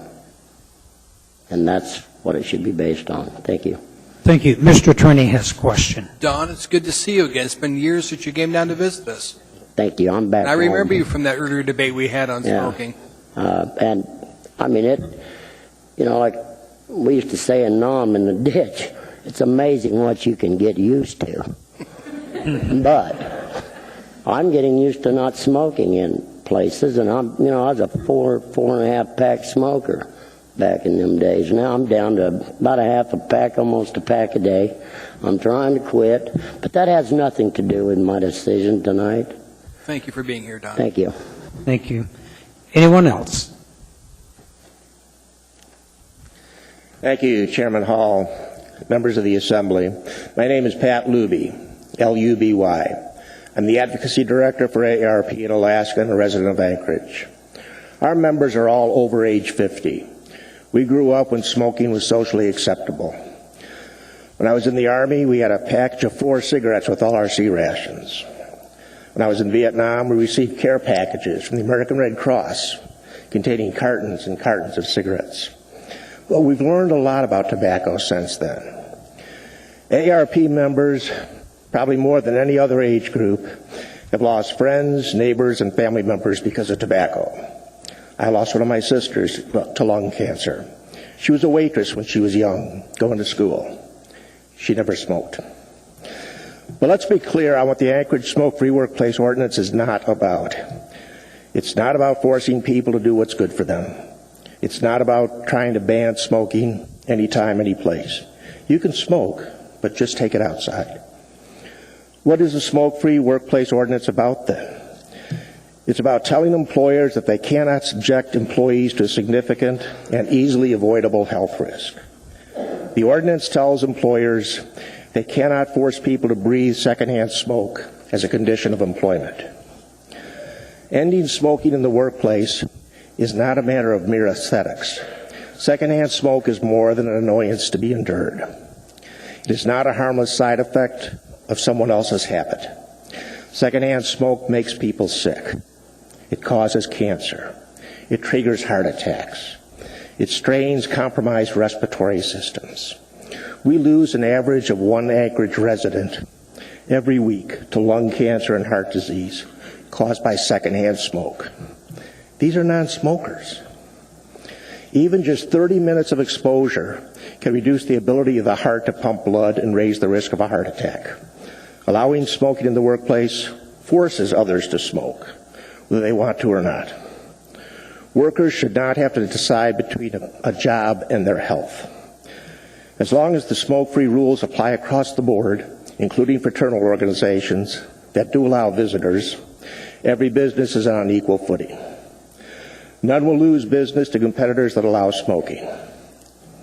This is not a radical step. 27 states have smoke-free workplace laws on the books. Almost all of Canada's provinces are smoke-free. 66 countries, including all of France and all of Ireland, are now smoke-free. What about creating separate sealed areas where smokers can puff away without bothering others? The Anchorage Assembly should just say no to that idea. You can create an isolated room where the smoke can't escape, but if you have a door that goes into the other rooms, then smoke's going to go between the two rooms. It's impossible to be completely smoke-free. Besides being expensive, they can't really protect workers who have to go in to clean up those rooms. The Nationwide Professional Society of Heat and Ventilation Engineers says the only way to effectively eliminate health risk associated with indoor exposure is to ban smoking activity. The most recent public vote on this issue, over 72% of Anchorage residents agree that the Assembly should take all workplaces and make them smoke-free. It's much healthier for workers, and it doesn't harm local businesses. The Anchorage Assembly deserves credit for passing the smoke-free ordinance. Local workers have the protection they deserve from secondhand smoke on the job, and you have the opportunity to keep it that way. Thank you. We have a question, Mr. Trombley. I appreciate you coming down. Just one thing you said is that one person a week in Anchorage would die of lung cancer or heart disease because of secondhand smoke. I'm just curious, where's that? Those are generally accepted statistics. We have like 50,000 citizens. They're from the federal government. Surgeon General uses those statistics. American Lung Association, the American Cancer Society use those statistics. And we can get you the back. For Anchorage? Yes, we can get you the backup information for that. The state of Alaska actually uses it. I appreciate it. Thank you. Please. Mm-hmm. There are no other questions. Thank you. Anyone else to testify?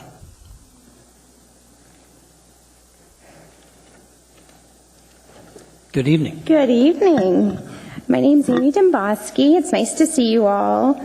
I'm the president of the Chugach Community Council, though I'm not really here to speak as such. I'm here as a resident of Chugach and Eagle River. As Mr. McCain had said earlier, it was a near unanimous decision of our council, which was packed. And the discussion quickly turned to this. The issue is not really about secondhand smoke. The issue is not really about whether smoking is good for you or not good for you. In our community, the discussion turned to what are the rights of the property owners? What are the rights of consenting adults to engage in a legal activity?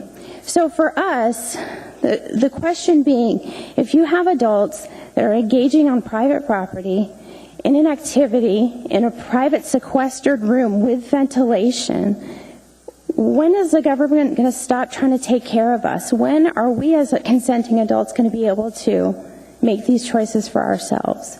And I say that, and I'm not a smoker. So I don't like to be around smoke. I don't like the smell of it. Usually when I'm in a place that there is smoke, I go home and I take a shower right away. But the thing to remember with this ordinance, too, is establishments that don't even have an employee but have volunteers, like the Lions Club, it's treated the same way. These volunteers aren't being paid, but they're walking into these clubs and they might be tending the bar, or they might be just engaging in other activities, wrapping presents or something. And they're subject to this ordinance. So that's one thing to think about. And some people have said, we're taking a step backwards, we're going backwards. It's a slippery slope. But the question is, did the government go too far in the beginning? Did the government overreach? And I would submit that they did. We're talking about public spaces when we're talking about the bars. People can go into those places. Restaurants, when people have kids along. In these clubs, when there's a bar there, nobody's bringing their 2-year-old. You know, it's not a public space. They're behind locked doors. So that's another thing to consider. And one more thing to think about. We talked about ventilation, and I've heard people say that there's absolutely no way to separate the smokers from the non-smokers and keep the non-smokers safe. But I would submit to you that in airports across the country, there are smoking rooms. They've done it in airports all over the country.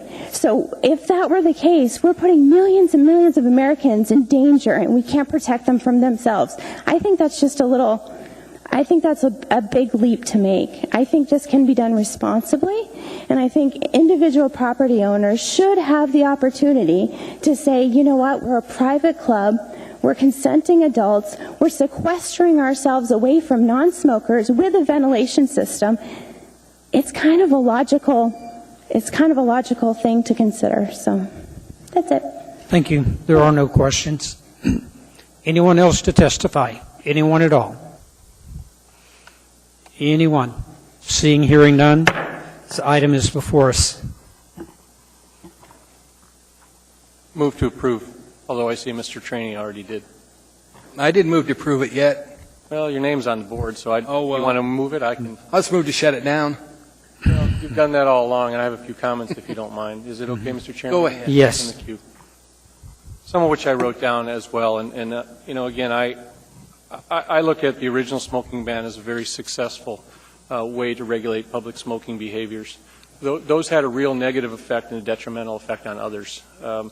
I think by prescribing that law, Mr. Trainee and those that wrote it, the practices of the general populace were protected from those ills, those secondhand ills that were well illustrated. But I think the emphasis is there in the general populace. I think the last speaker spoke to what I'm trying to do here, and that's really to preserve the right to choose in this capacity. This amendment is intended to allow the personal choice in privately controlled nonprofit organizations. I think it returns the government overreach back into the hands of the private citizen and the membership of these entities. An amendment, this change to this law is very narrow and specific with no detrimental general no detriment to the general population. Nobody in this room, unless they choose to go in these places, will be impacted by secondhand smoke. That's the choice that I'm trying to illustrate here, is that you are free to not go there. Those that do try to go there are protected from that aspect. I think construction industries know, I'm a general contractor myself, they know that secondhand smoke can be eliminated in the non-smoking areas through independent ventilation. The report that was provided to me says that. It's in that lung cancer report done in 2010. I don't want to get so specific on it, but I also don't want to let the comments that it can never be totally filtered out. The report tendered to me by the Lung Association says that it can, and it is done all the time. So I believe that argument that you're, no matter what, you're never going to be able to protect the worker. What I tried to do was say you have a separate space, separate ventilation to do just that. I think returning the choice back to that is what I'm after. I think the intent of this amendment allows only those nonprofit agencies that were in existence before the smoking ban in 2005, which was implemented in 2006 and finally got some wind in 2007.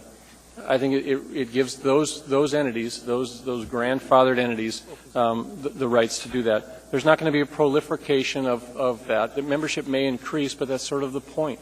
I think that this argument, which is not written down in my notes, speaks to the social aspect of these folks having a place to go, sit and socialize.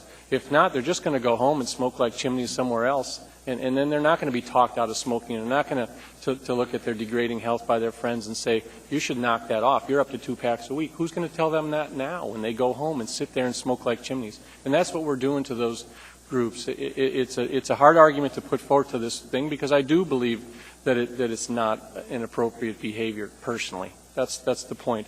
But I think, Mr. Trainee, this body needs to separate itself from the two concepts which I've tried to wrestle with most of the day and throughout the week, and that's the principle of the matter. Yes, we agree in theory that principle of smoking is bad, but the merits of this law are that. And you're a legislator. You know the difference between that. You need to remove yourself in the merits of the discussion, remove your personal bias towards it. You've not offered to move an amendment for extension. You've not wanted to listen to the arguments that I've presented to you. We have the duty and responsibility to hear all parties. And the argument I'm trying to make to you is move the facts of the matter And I believe that you'll be able to separate yourself from the principle of smoking as bad to the merits of allowing the free rights to choose by this membership. And so I urge that to try it. And if it backfires and it's totally unacceptable to the general populace that's servicing these private entities, then let's pull it back. But I urge the flexibility to give the choice back to the folks that are asking us to. Thank you. Mr. Trini. Gee, Bill, I wasn't going to get involved with this. I was just going to vote.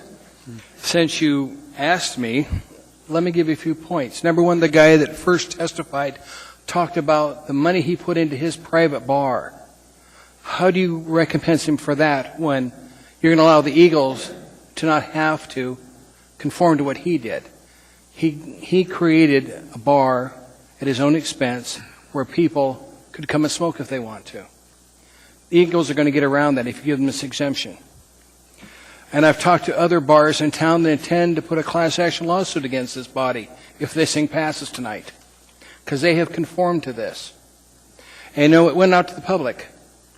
And 72 or 74%, I forget which it is, 72% of the population agreed to it. So it wasn't just us making this decision. This was ratified by the citizens of Anchorage. They would want to have no smoking. And people like the one lady that came up here that had asthma. If she's really got asthma, you can smell smoking in people when they walk by you. I know because I've got some children that are asthmatic. They go in asthma fits when people walk by them having smoked. So if they're smoking the Eagles Club, they go out, they pass somebody like her that has asthma, she'll have an allergic reaction to it. We need to simply put this away. Don't go back in history, Bill. Vote to kill this thing and let's move forward. Thank you, Mr. Chairman. Mr. Birch. Well, I would agree with some that, while this may be a well-intentioned effort, I think those of us that were here during the debate and the discussion, it was actually the ordinance that was originally adopted was put off for a 1 year to allow the bars that permitted smoking to modify their accommodations to make the changes necessary to accommodate smokers outside and so forth. And then there was a public vote on it, and the public vote was overwhelming. It was 65, 70%. 72%. 72%. Sorry, Mr. Chairman. Very significant support in the community for this. And, I had one of the Bradley House in South Anchorage, very good place, good people, good friends, and they were just, really concerned about what this would do to their business. And I think it is an equity issue. We had some testimony about that this evening, and it just, I don't think it's fair to basically single out one or two institutions and say that it's going to be permissible there. I don't think the public expects that, and I don't think it's right from an equity basis. And I will be a no vote on this. Thank you. Mr. Flynn. Thank you, Mr. Chairman. And Mr. Starr, I really appreciate what you're trying to do here. I heard the message from the Eagles, and I have a lot of sympathy for the position in which they find themselves. However, I've read through all the materials you provided, and actually I really appreciate you provided the old original version of the smoking ban. That I hadn't seen that one before because I always just read the S version. And you make an interesting point about how the original version does not prohibit smoking in private clubs, but that was removed during the legislative process. But I dug a little bit further into that, and under the definitions, it talks about private clubs that are not places of employment. And so when we get into that, balancing of rights and so on and so forth, under the originally proposed smoking ban, the Eagles wouldn't have qualified for the exemption anyway because they employ bartenders. So what you're proposing actually goes a little bit further than the exemption originally contemplated back in 2006. But the final thing that kind of tips it for me is you made, I think, a very reasonable argument. Hey, no one has to go to the Eagles Club, but no one has to go to a bar. No one has to go to a restaurant if we make that choice. And it's this term slippery slope was probably used a little too often in this discussion, but that's kind of what it feels like to me, that if we do this, what's the next group that comes to petition us for relief? And I would hate to be doing this debate every couple of months for the next couple of years. So I'm gonna respectfully vote no, but I appreciate your efforts. Thank you, Mr. Flynn. Ms. Osiander. I'm a registered respiratory therapist. I have worked in Providence. I worked in Humana Hospital. I worked in Swedish in Seattle for a number of years, too. I have a daughter who's asthmatic. If one of my kids started smoking, I'd be really upset. I used to leave rooms when people smoked, and I still do. I do not want to overturn the smoking ban in restaurants and bars. I do not want to force employees into smoke-filled environments. My conundrum is that I believe strongly in personal choice and personal responsibility. And I believe that people in this society have the right to make stupid decisions. And frequently do. No, Mr. Flynn, I wasn't talking about you. I believe that we should allow people to make stupid decisions as long as they don't hurt other people when they do it.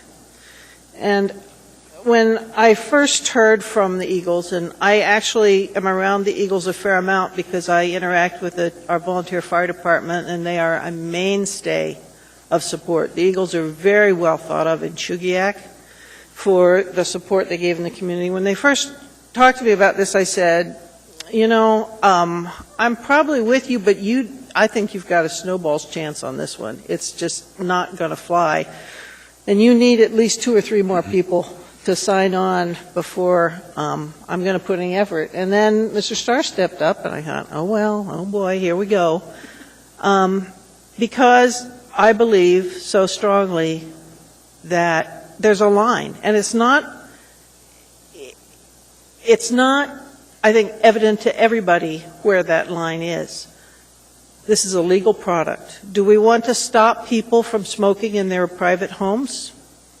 Well, you could argue that the next person who moves into the home is going to be impacted by secondhand smoke. So should the line be there?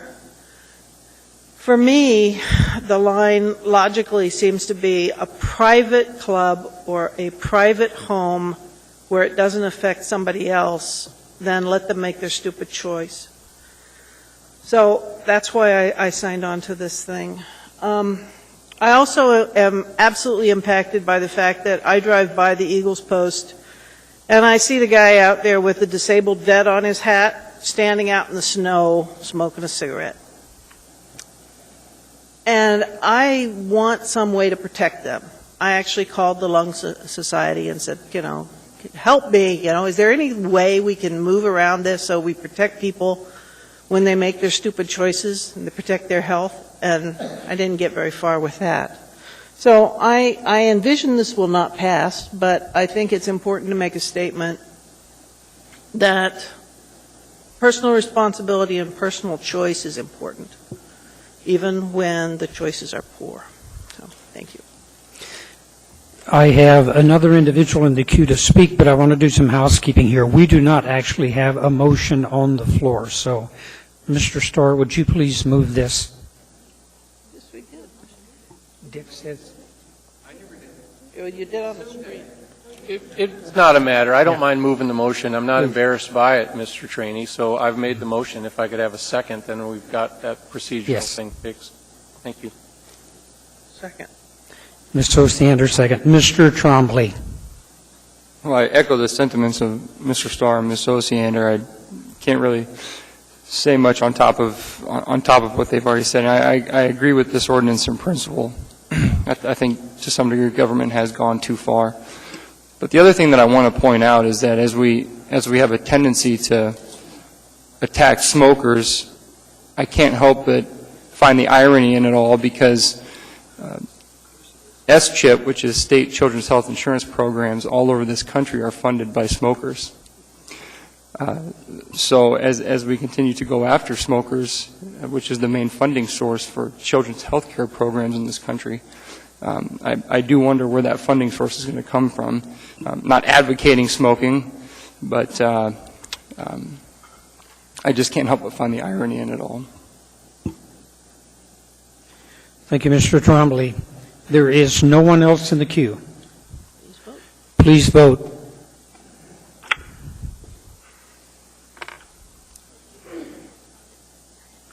Ms. Drummond? I'm sorry, Mr. Chair. Are we voting on the main question? We are. Okay, I vote no. That motion fails 8-3. We now move in our agenda to item 14A. Mr. Chairman? Yes, Ms. Drummond. Johnston? Oh, Mr. Johnston? Oh. I would like to reconsider an item before we go.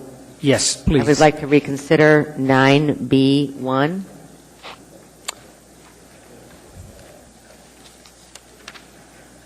Yes.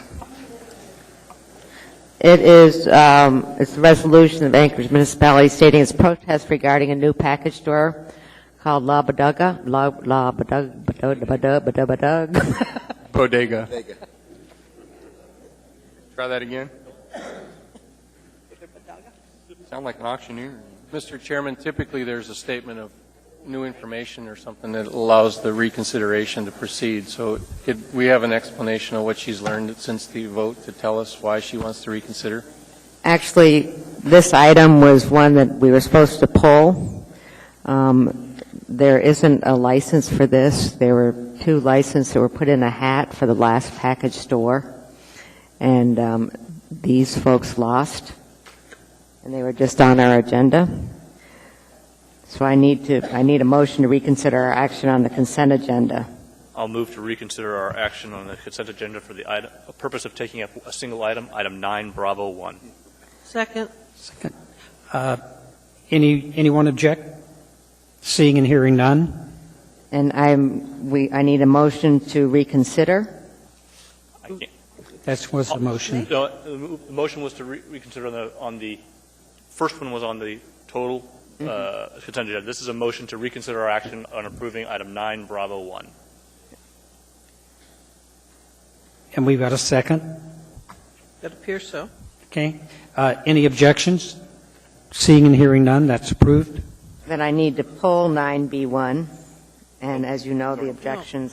Point of order. It was done with the reconsideration. That's what I thought. Okay, so I'll move item 9 Bravo 1 and encourage a no vote. Second. Any discussion? Seeing and hearing none, please vote.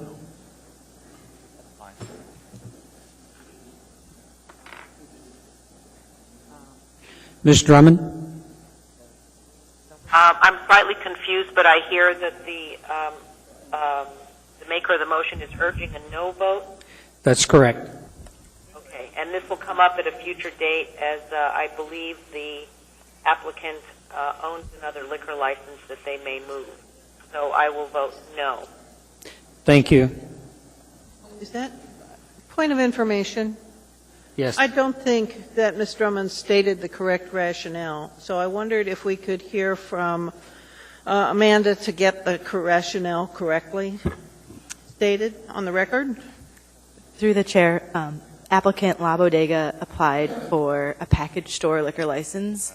At the time that they made application, there was 1 liquor license remaining based on the population of Anchorage through the ABC board. Another applicant, Silver Gulch Brewing and Bottling Company, also applied for a package store liquor license. They both moved forward with their approval process, and at the May 16th ABC board meeting, both licenses were put into a hat, and Silver Gulch Brewing Company was pulled out of the hat and was awarded the package store liquor license. So this application for liquor license 5134, there is an actual no liquor license for that. That being said, what Assemblymember Drummond may have been referring to is, based on the census numbers, there is now another additional package store liquor license that they can apply for separate of this 5134 package store liquor license. And I believe that they have made application with the ABC board. So in the next 60 days, we may see another application from La Bodega. Thank you. Okay. Are we all clear? Very good. Who? Yes, Drummond wants a no vote. Mr. Birch? No. That fails 11 to nothing. Okay, we're going to move into item 14A on the agenda, which is AO number 42, an ordinance authorizing withdrawal from the Heritage Land Bank inventory of a relocatable perpetual easement on HLB parcels 6. Waive reading. Thank you. Anyone to testify? Anyone at all? Seeing and hearing none, that item is before us. Move to approve. Discussion. Seeing, hearing none, please vote. Ms. Drummond? Yes. That carries unanimously.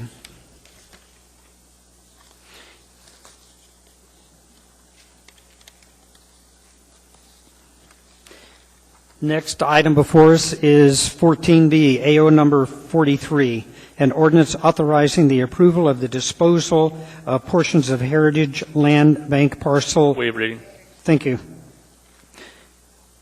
This item is before us. Anyone to testify? Anyone at all? Seeing and hearing none, this is before us. Move to approve. Ms. Johnson. Make an amendment, a floor amendment, on page 1, lines 28 and 29. I'd like to delete, the easements will be perpetual but shall contain language to prevent a change of land use within MOA approval. And I'd like to add, the easements will be perpetual. The mayor may negotiate such other additional terms as they may be in the best interest of the municipality. I'm not. I don't see the section. Yeah. Mr. Chairman, Mr. Wheeler. she's speaking to an amendment to the AM. Ah, thank you. All right. That helps. That helped immeasurably.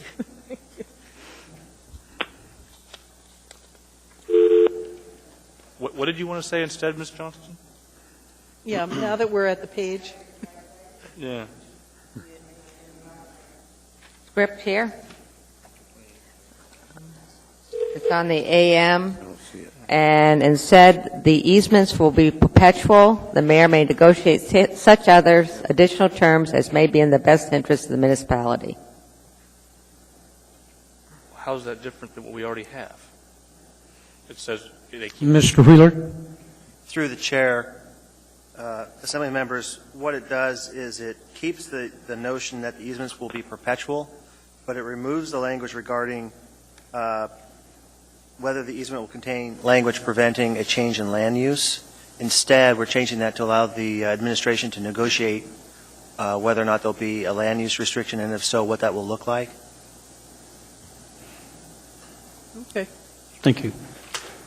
Mr. Starr. I'm challenged are we giving them this land or giving them access to it? Because the last paragraph of the AM talks about the HLB staff considers this disposal to be an appropriate use of the parcel. And yet, I don't see us giving them anything. We're just giving them, basically, they've already built the road. Is that right?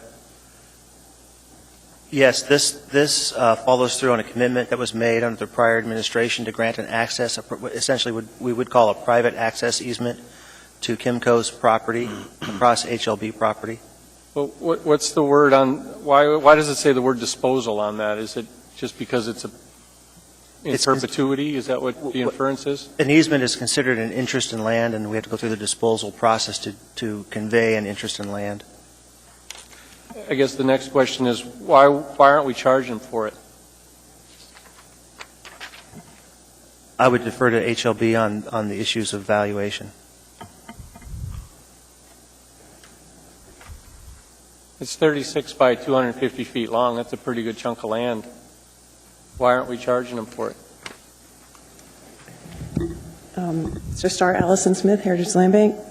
We are going to be charging for the, I'm sorry, get my glasses on. Currently, we're charging no fees to MLMP. They're in the same situation. They are already on the parcel, and through our process, a review process, it came out that they had use on the site as well. The one-time fee will be for a sign easement, and the no fee for the access is because it's considered a public use. The road getting into their development is considered public use, is what you're saying? Across our parcel, yes, it is. We've charged other folks before. That's what I recollect. We've charged others for crossing easements. I think the utilities or ACS comes to mind, where we charge them a significant amount of money to cross over one time, bury a line, and then we... Yeah, and that is part of their business. That's correct. Well, so we do charge them, yes. When we service Kimco through this road, that's their business. I mean, I guess the comparison is that. It's just, I just don't want to set the trend that somebody else can come back and say, well, you gave them a free road, why don't you give me a free road? Do you see that scenario happen, or is this just getting out of the jam that we're in? You don't have to answer that, but we're in a jam. What else? How else do they get to their property? If we don't give them this, they can't get to it. Is that kind of where it's at? Somewhat. Yeah. All right. Thank you. Mr. Flynn? Appreciate the answers. Well, Mr. Chairman, at this point, I'm not inclined to vote for the amendment. I don't read this as precluding the mayor from negotiating, a better deal and bringing it back to us.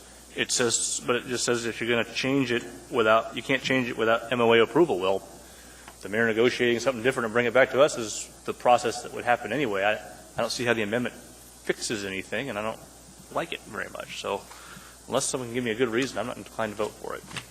Thank you, Mr. Chairman. Mr. Wheeler? Mr. Chairman, to Mr. Flynn's question, right now the way this is written up is the ordinance relies on the AM to set conditions for the easement. With that, the current language would require language preventing a change in land use from going forward without MOA approval. It may be that that's asking too much, if you will. So what we wanted is the room for that to be a negotiated item rather than making it a mandatory requirement with respect to the easement.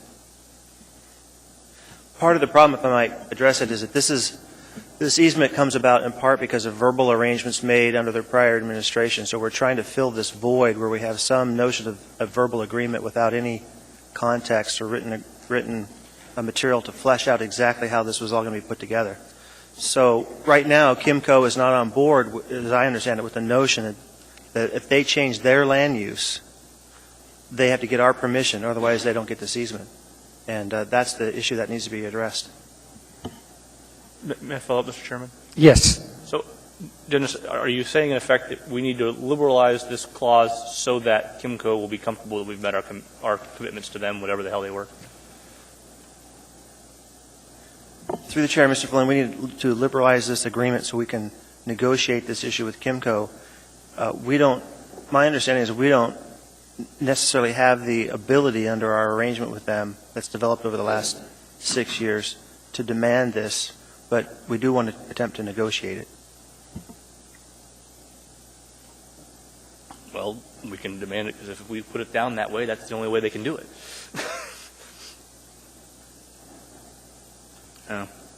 I'll let it go, Mr. Chairman. Okay, Mr. Harneman.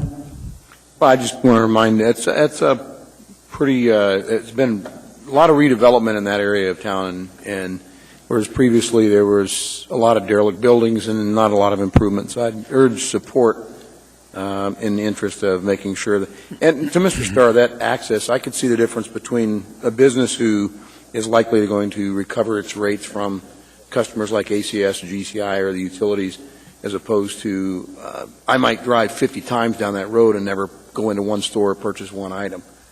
So I think just the encouragement of a public easement, public right-of-way to that land, it is a public use. I can see the argument there on both sides. Yeah, no, I hear you. I hear you. Seeing no one else in the queue, please vote. Mr. Drummond, vote on the amendment.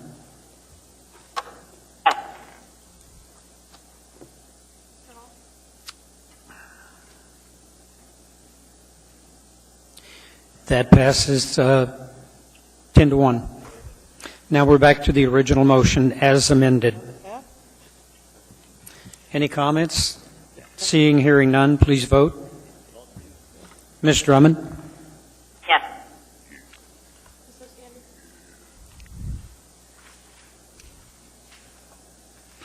Passes unanimously.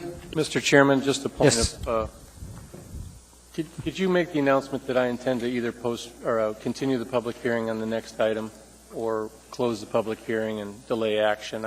I'm not sure, but I want folks to not give away their right to speak if they want to come back later on 14C. Very well.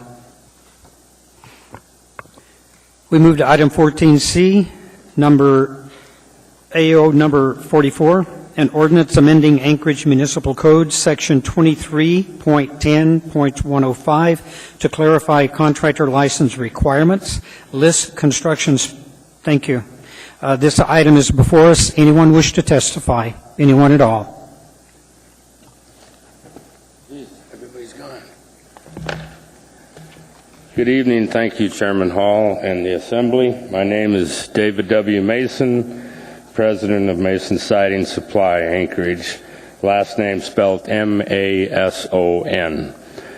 I don't know for sure what the whole plan is for this, but I just wanted to take the time tonight to let you know that I think what you're doing is good for the community. It's good for the public and the people that live in the community as far as making sure that people that do work in the community in excess of $1,000 be licensed, insured, and bonded. However, I would also suggest sometime, however it's brought as a motion to you all, that there be some kind of code enforcement to the contractor law. This time, based on history, we have an astronomical amount of illegal contractors in the state of Alaska and especially in Anchorage. I have customers that are getting ripped off on an annual basis by illegal contractors that the city of Anchorage is allowing to perform work. I think it's time that the city of Anchorage step up to the plate and come up with some kind of contractor law enforcement. I know of people that have lost tens of thousands of dollars to contractors that took their money and left the state. And I'm not trying to be critical in any way. I just think it's time that we step up the plate and somehow enforce the code that you are requiring. I have to be licensed, insured, and bonded, and I don't want to get slapped by not having everything legal, so I think everybody should have it legal. But I'm more concerned about the people that are getting ripped off. There's a lot of elderly people in Anchorage that are getting ripped off because there's no code enforcement. Thank you very kindly for your time. Have a great evening, folks. Just a moment. Mr. Story has a question. Well, thanks for your testimony. I plan to propose that we have a work session from the Assembly to educate ourselves a little bit more on this, but why wouldn't we allow a handyman license for a guy that's sort of a jack of all trades versus, the plumbing and the electrical are fairly specific to the trades and the mechanical inspection requirements, but some of the more generic ones where the guy shows up and does painting, fixes the garage door, and does a multitude of things is going to be challenging for a handyman himself to be able to have a painting subspecialty license from the state and some of that. Do you not recommend that we have a sort of a handyman category oversight in the municipality? No, I think you still should. I mean, because even though the law might say that if it's under $1,000, they can perform work. That sort of opens the door to the fact that the guy says, yeah, I can only, I mean, he himself says to himself, I can only do $1,000 worth of work to be under this little umbrella. But I think anybody in their right mind would realize that same person is going to do their deck and he's going to do the garage door, and before you know it, he's not doing what he's supposed to be licensed or not licensed to do. So I agree with you. I mean, everybody should have a license. Question up a little bit. What if he's qualified to do those 5 things, like a lot of tradesmen are? And wouldn't this, the way it's written, with the specificity of requiring him to get this specialty license in the categories listed here that the state issues a license on, isn't that burdensome to him because he's got to get in 3 or 4 of them to comply with this license requirement of what we're trying to do? So I just want to, I think you and I are saying the same things, but I don't want to restrict that guy that makes his living by doing the 3 or 4 or 5 things. You understand? I mean, because there are some good ones, I believe, that can do more than that. They can paint, they can build decks, they can lay tile. And so I think there's some advantages in preserving their right to do so. And this seems to be pretty prescriptive, that it focuses them on a discipline. Well, my professional recommendation is that if you allow that to too much of an excess, it's going to be overly abused, and unless somebody's enforcing that law, I think you're just shooting everybody in the foot. So there needs to be enforcement, whether it's a handyman or whether it's a specialty contractor, a general contractor, plumbing or heating contractor. Great. Thanks for your testimony. Thank you. There is no one else. Anyone else to testify?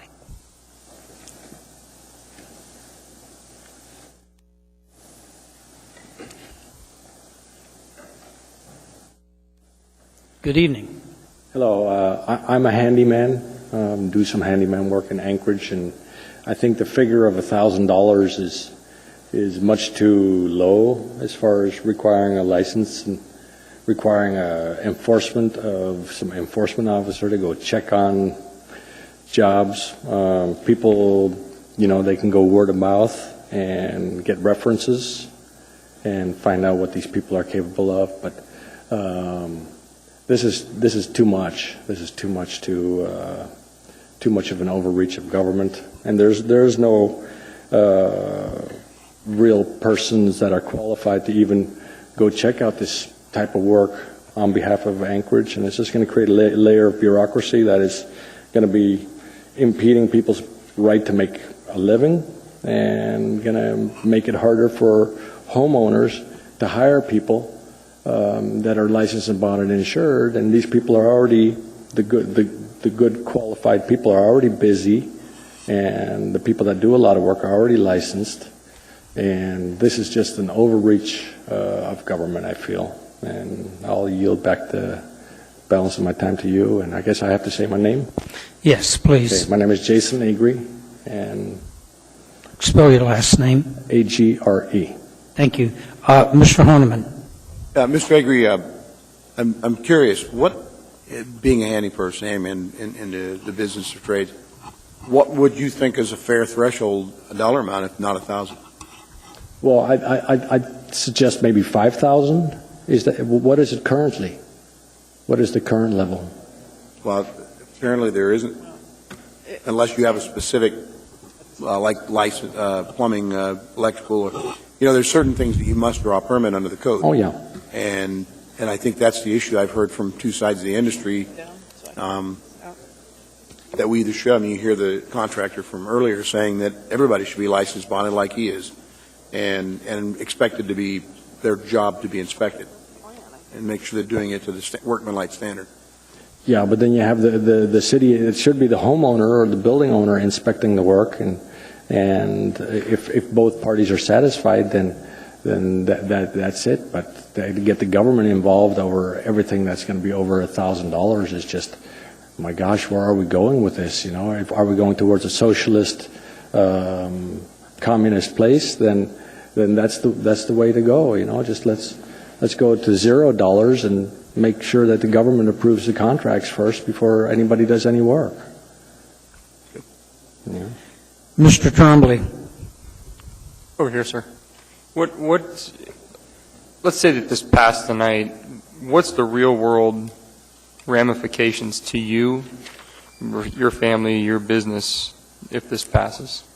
Probably not much. I'm just looking at in a real world perspective at it, and it just seems so overbearing to, in the Netherlands, that's where I grew up, they just got rid of a lot of business licenses because it just is overbearing and it's not enforceable, and charges for, it's all kind of, they're going in a reverse direction over there, and here I see that we're going in a direction of more government control, and I'd like to just kind of say, I think there's going to be a problem with the city trying to enforce everything that's $1,000 or more, and there's also the people that are handyman, and they just want to go to work, and they want to do a good job. They don't want to have to jump through all the hoops of bureaucracy, and the homeowner also just wants to deal with a real life situation, a natural situation of,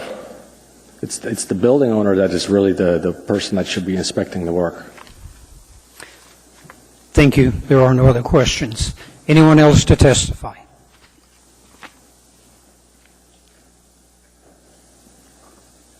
Hi, thank you.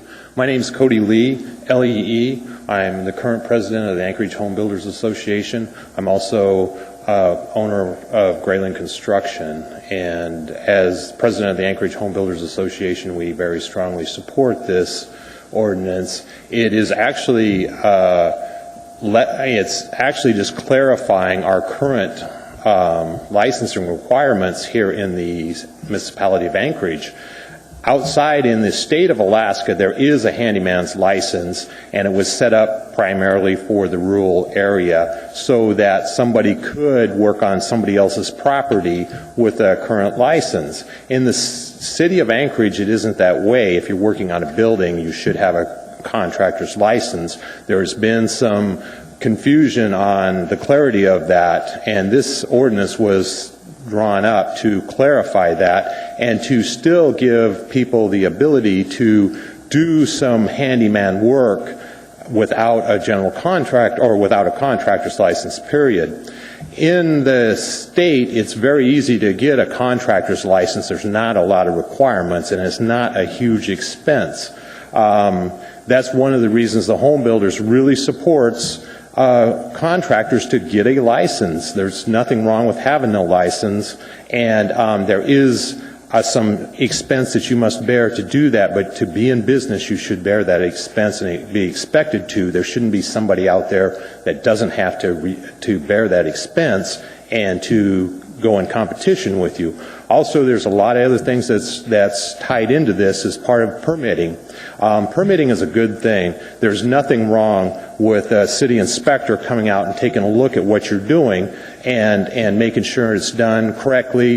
You're not building something into the easements. Right now in the city of Anchorage, there's always a huge issue with additions and all kinds of things that was built a long time ago out in the easements. People don't understand that. It's an easy way to clarify it when you go down there to get a permit. They will make you show an as-built and make sure you're not doing any of those things.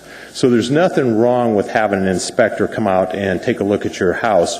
As a general contractor, I get at least one call a year from some homeowner that has had an addition built on their house totally wrong, just everything you can imagine from the foundation to the roof wrong, that has been ripped off. They've spent all their money. They can't afford to have it fixed, and now they got a huge problem.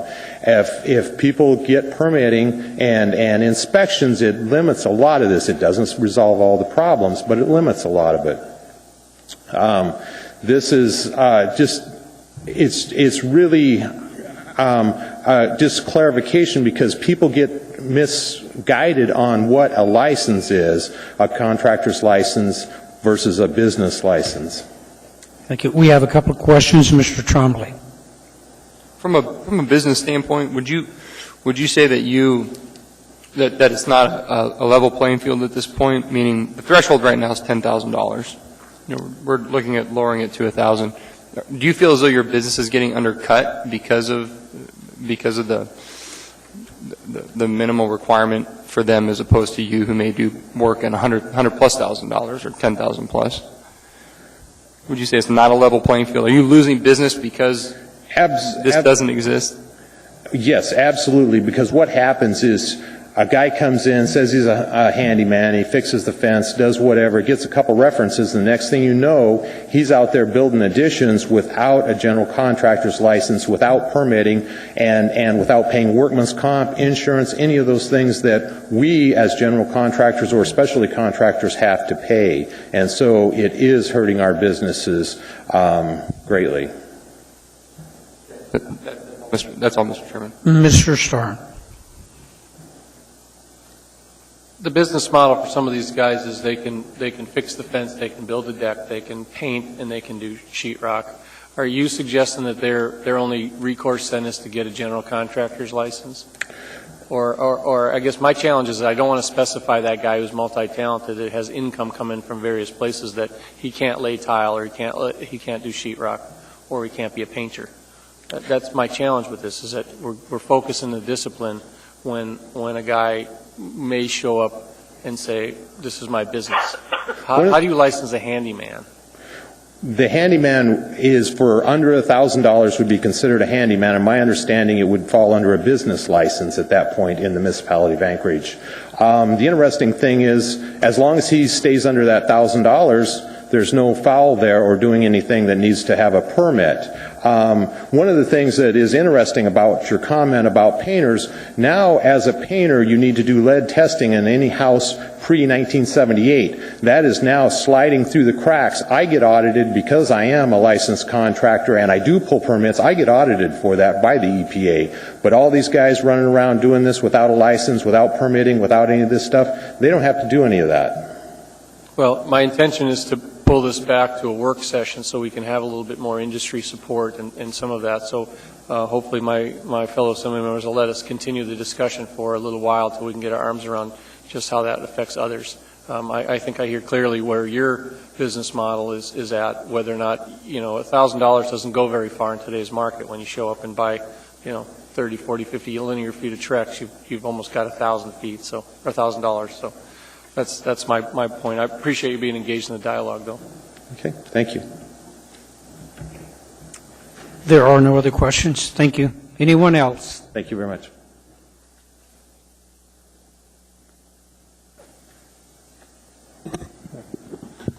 My name is Chuck Holman, H-O-M-A-N. I'm president of Holman Incorporated. I'm a general contractor, primarily doing remodeling, additions, and custom homes. And I'm past president of the Anchorage Home Builders Association. And I've been working on this for many, many years with the previous building official, and this isn't new. I really appreciate Sharon Walsh and Ross Noshender and all the work that they've done to put this together. And really it just clarifies what's already in ordinance. The ordinance currently, as written, requires all contracting work, all repair work to be done by a licensed contractor. This now just makes it very clear, and it's kind of convoluted currently, and it's just clarification of what's already in requirements. Currently, there is no exception. You have to be a licensed contractor to do a $500 job. This is raising it to $1,000. The state statute is $10,000, but you must be insured the same as a general contractor to do $10,000 worth of work. Work under $2,500 is exempt from any insurance. But what you're doing by the lack of insurance is you're putting the homeowner at risk. And the liability insurance, as required by the state of Alaska, is under $100,000. It's minimal. It costs practically nothing. Myself, though, most general contractors are carrying $1 million to $2 million in liability insurance. But to ask somebody to just carry a $50,000 liability insurance, that's nothing. And a $10,000 bond costs you $500 a year. I mean, and Mr. Strite, you keep talking about the deck. Any deck over 30 inches high off the ground requires a building department from building safety. And you must be a general contractor or licensed contractor to get that building permit to build that deck, or the homeowner can pull it. And that's what many homeowners do. They go and pull the building permit and say, I'm going to build it myself. And then they go and hire the unlicensed handyman. But the unlicensed handyman that's nailing up a baseboard in a room puts a nail in a pipe. 6 months later, that nail rusts out. It floods the house. There's no liability insurance to go back to that guy that put the nail in the wall that screwed up your house. So, it's really about consumer protection. And we've spent a lot of hours on this issue with the building department. And in the past, there's been, as I stated before, little enforcement from building safety because they took the view if no permit was required, no license was required. And that's not what the current ordinance says. So they always turned it over to the state. The state of Alaska is being overwhelmed with this licensing issued. I'm on the state of Alaska Home Building Association Board of Directors, and it's a problem in Ketchikan, Juneau, Fairbanks, Kenai, and it's a really big problem out in the Mat-Su Valley. And they're all calling the Department of Labor to get inspectors out there, and there's only 2 guys that are really out there doing the licensing enforcement. And so this is Anchorage taking responsibility for contractor licensing. Thank you. Thank you. There are no questions. Thanks. Anyone else? Anyone at all? Seeing and hearing none, public testimony is closed. This is before us. I was asking to keep the public testimony open. That was my motion. You gavelled it out. So you want to formally reconsider that? Yes. Or can you? Definitely. I'd like to move to continue the public hearing to July 24th. Second. With the intent of a assembly-wide work session. Thank you. We have a motion and a second. Anyone object? Seeing and hearing none. July 24th? July 24th.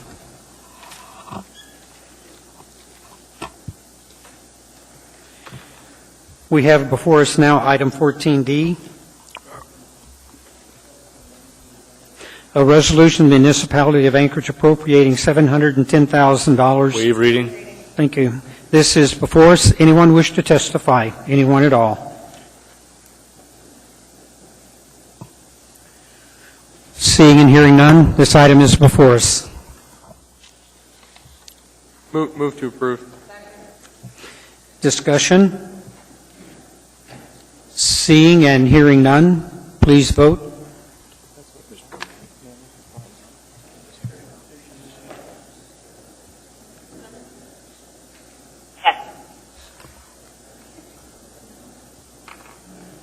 That motion passes unanimously.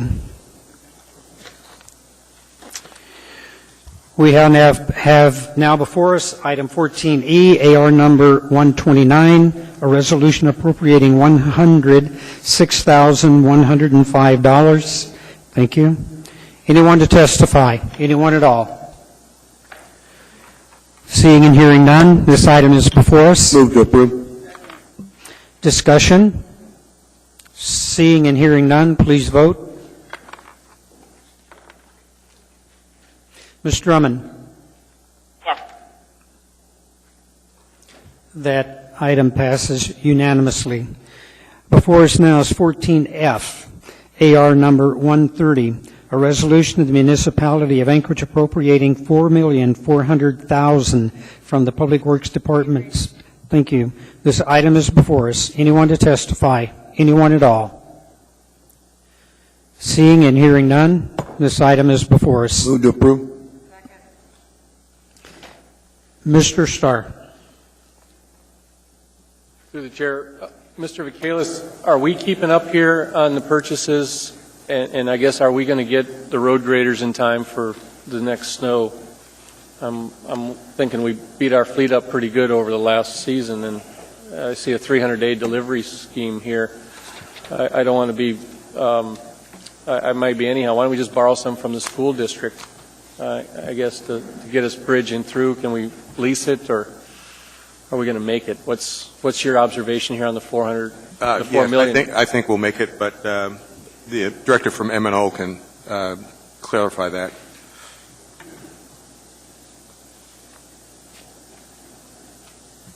Thanks, Al. I haven't had a chance to tell you we appreciate your work over the winter season and all, and so this is sort of a patch up the fleet or just getting new stuff in the system. Are we going to make it?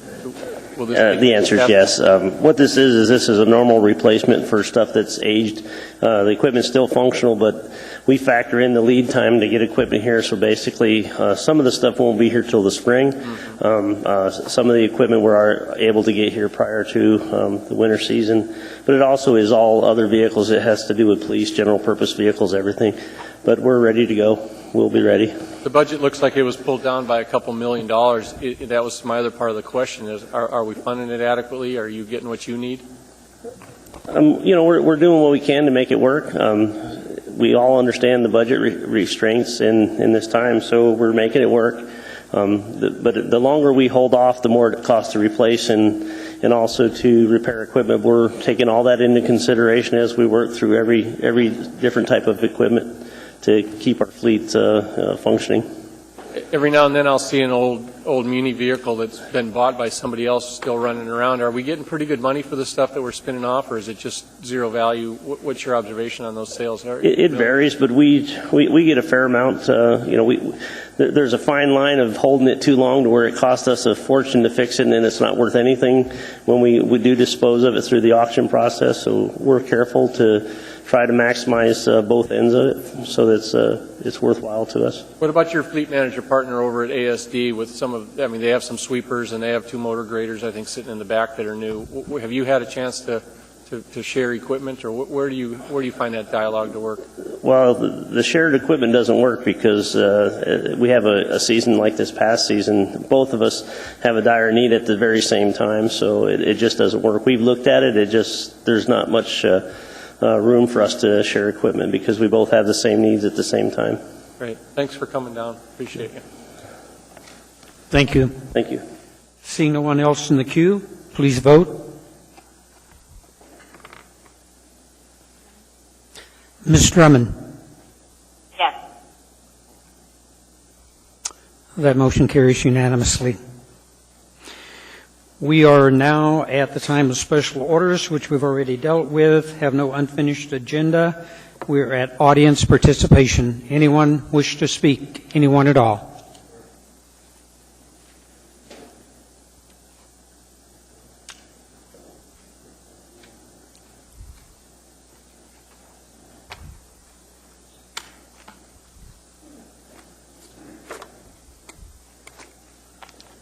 Hello, Honorable Assembly. My name is Jason Agre, A-G-R-E. And yesterday and today, I had a public remembrance of an accident that happened 20 years ago in Hooper Bay. And it's the largest recorded fluoride poisoning in the United States that happened there. And just in remembrance of the victims, and just want to make you aware of what we were up to downtown by the City Hall. Thank you. And I'd like to yield the remainder of my time to perhaps a moment of silence for the people who are affected.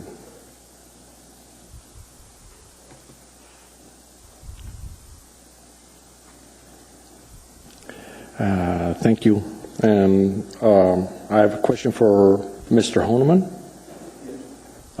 It's my understanding that we have a work session. It'll be the Public Safety Committee meeting second Wednesday in June, which I believe was the 13th. I believe we scheduled that in, and I believe that's the date. It's on the 13th? Yes, noon. Okay, because it's my understanding right now that's June 6th, or that's it's now on the 13th. Usually the second Wednesday of the month, so it's June 13th. Okay. Thank you. All right. Thank you, and that's all. Thank you. Right on. Anyone else?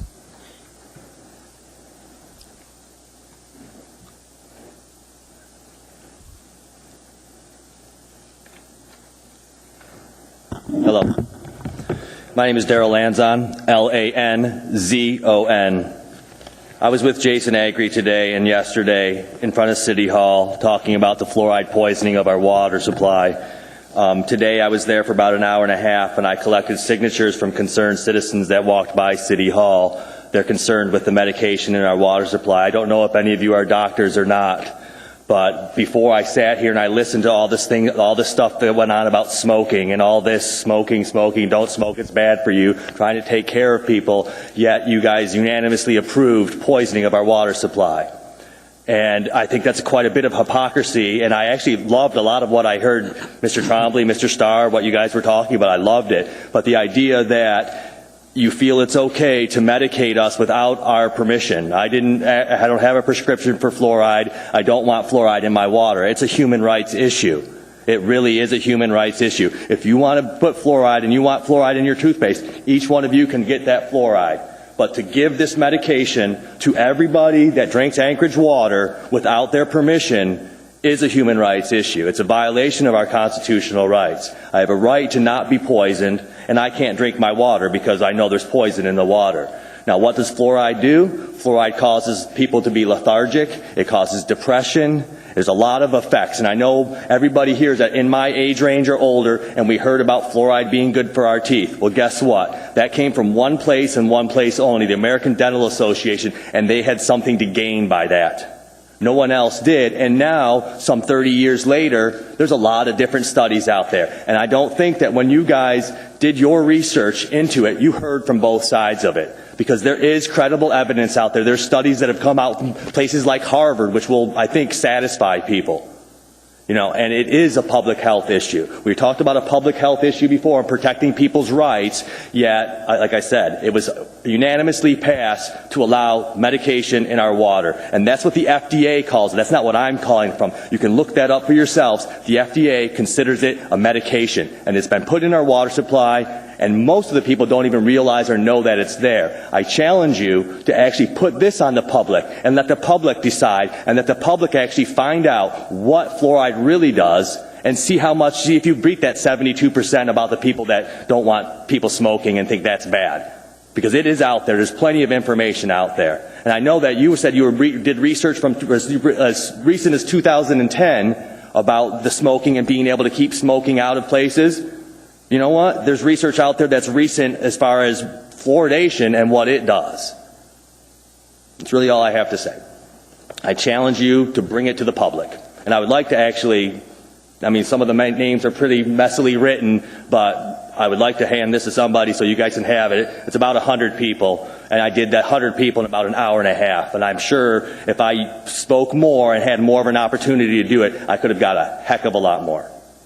Mr. Trombley? I just have one question.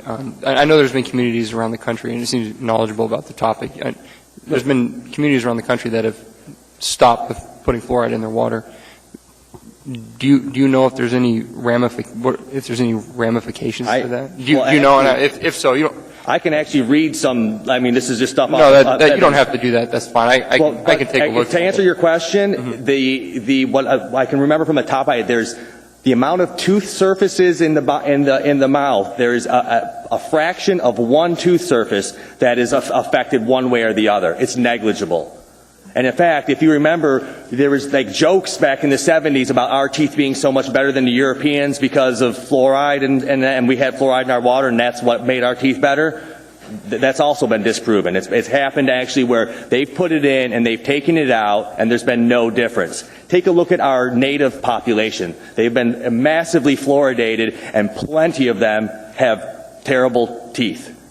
So obviously the fluoride hasn't been doing them very much good if we've been putting it in their water to help with teeth, because that's the primary reason that it's in there. There's no other reason for it to be in there other than, it's good for your teeth. That's what we've been told and told and told.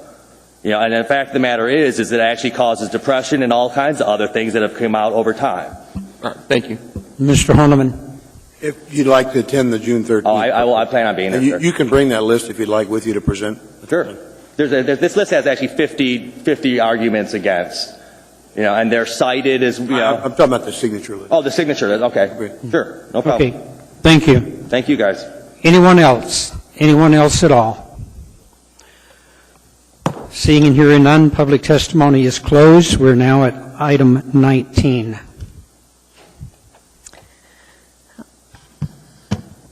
Personal matters and performances are sensitive subjects because they may tend to injure or prejudice reputation. Municipal code allows the assembly to recess into executive session. I move to go into executive session to discuss a matter of personnel and performance.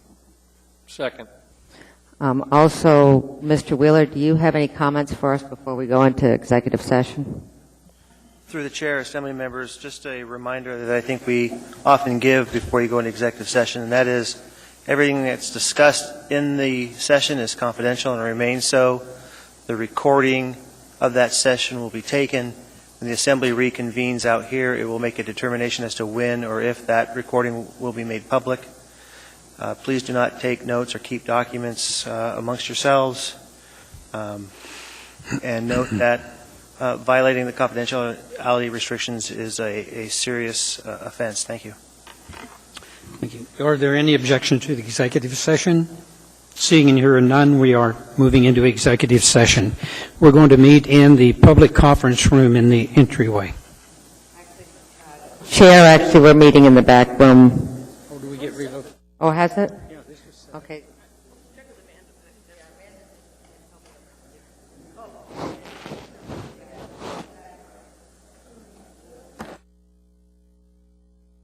This evening concerns such matters which tend to injure or prejudice personal reputation. I move that no release shall occur for public access to this record. Anyone opposed? The motion carries unanimously. We stand adjourned.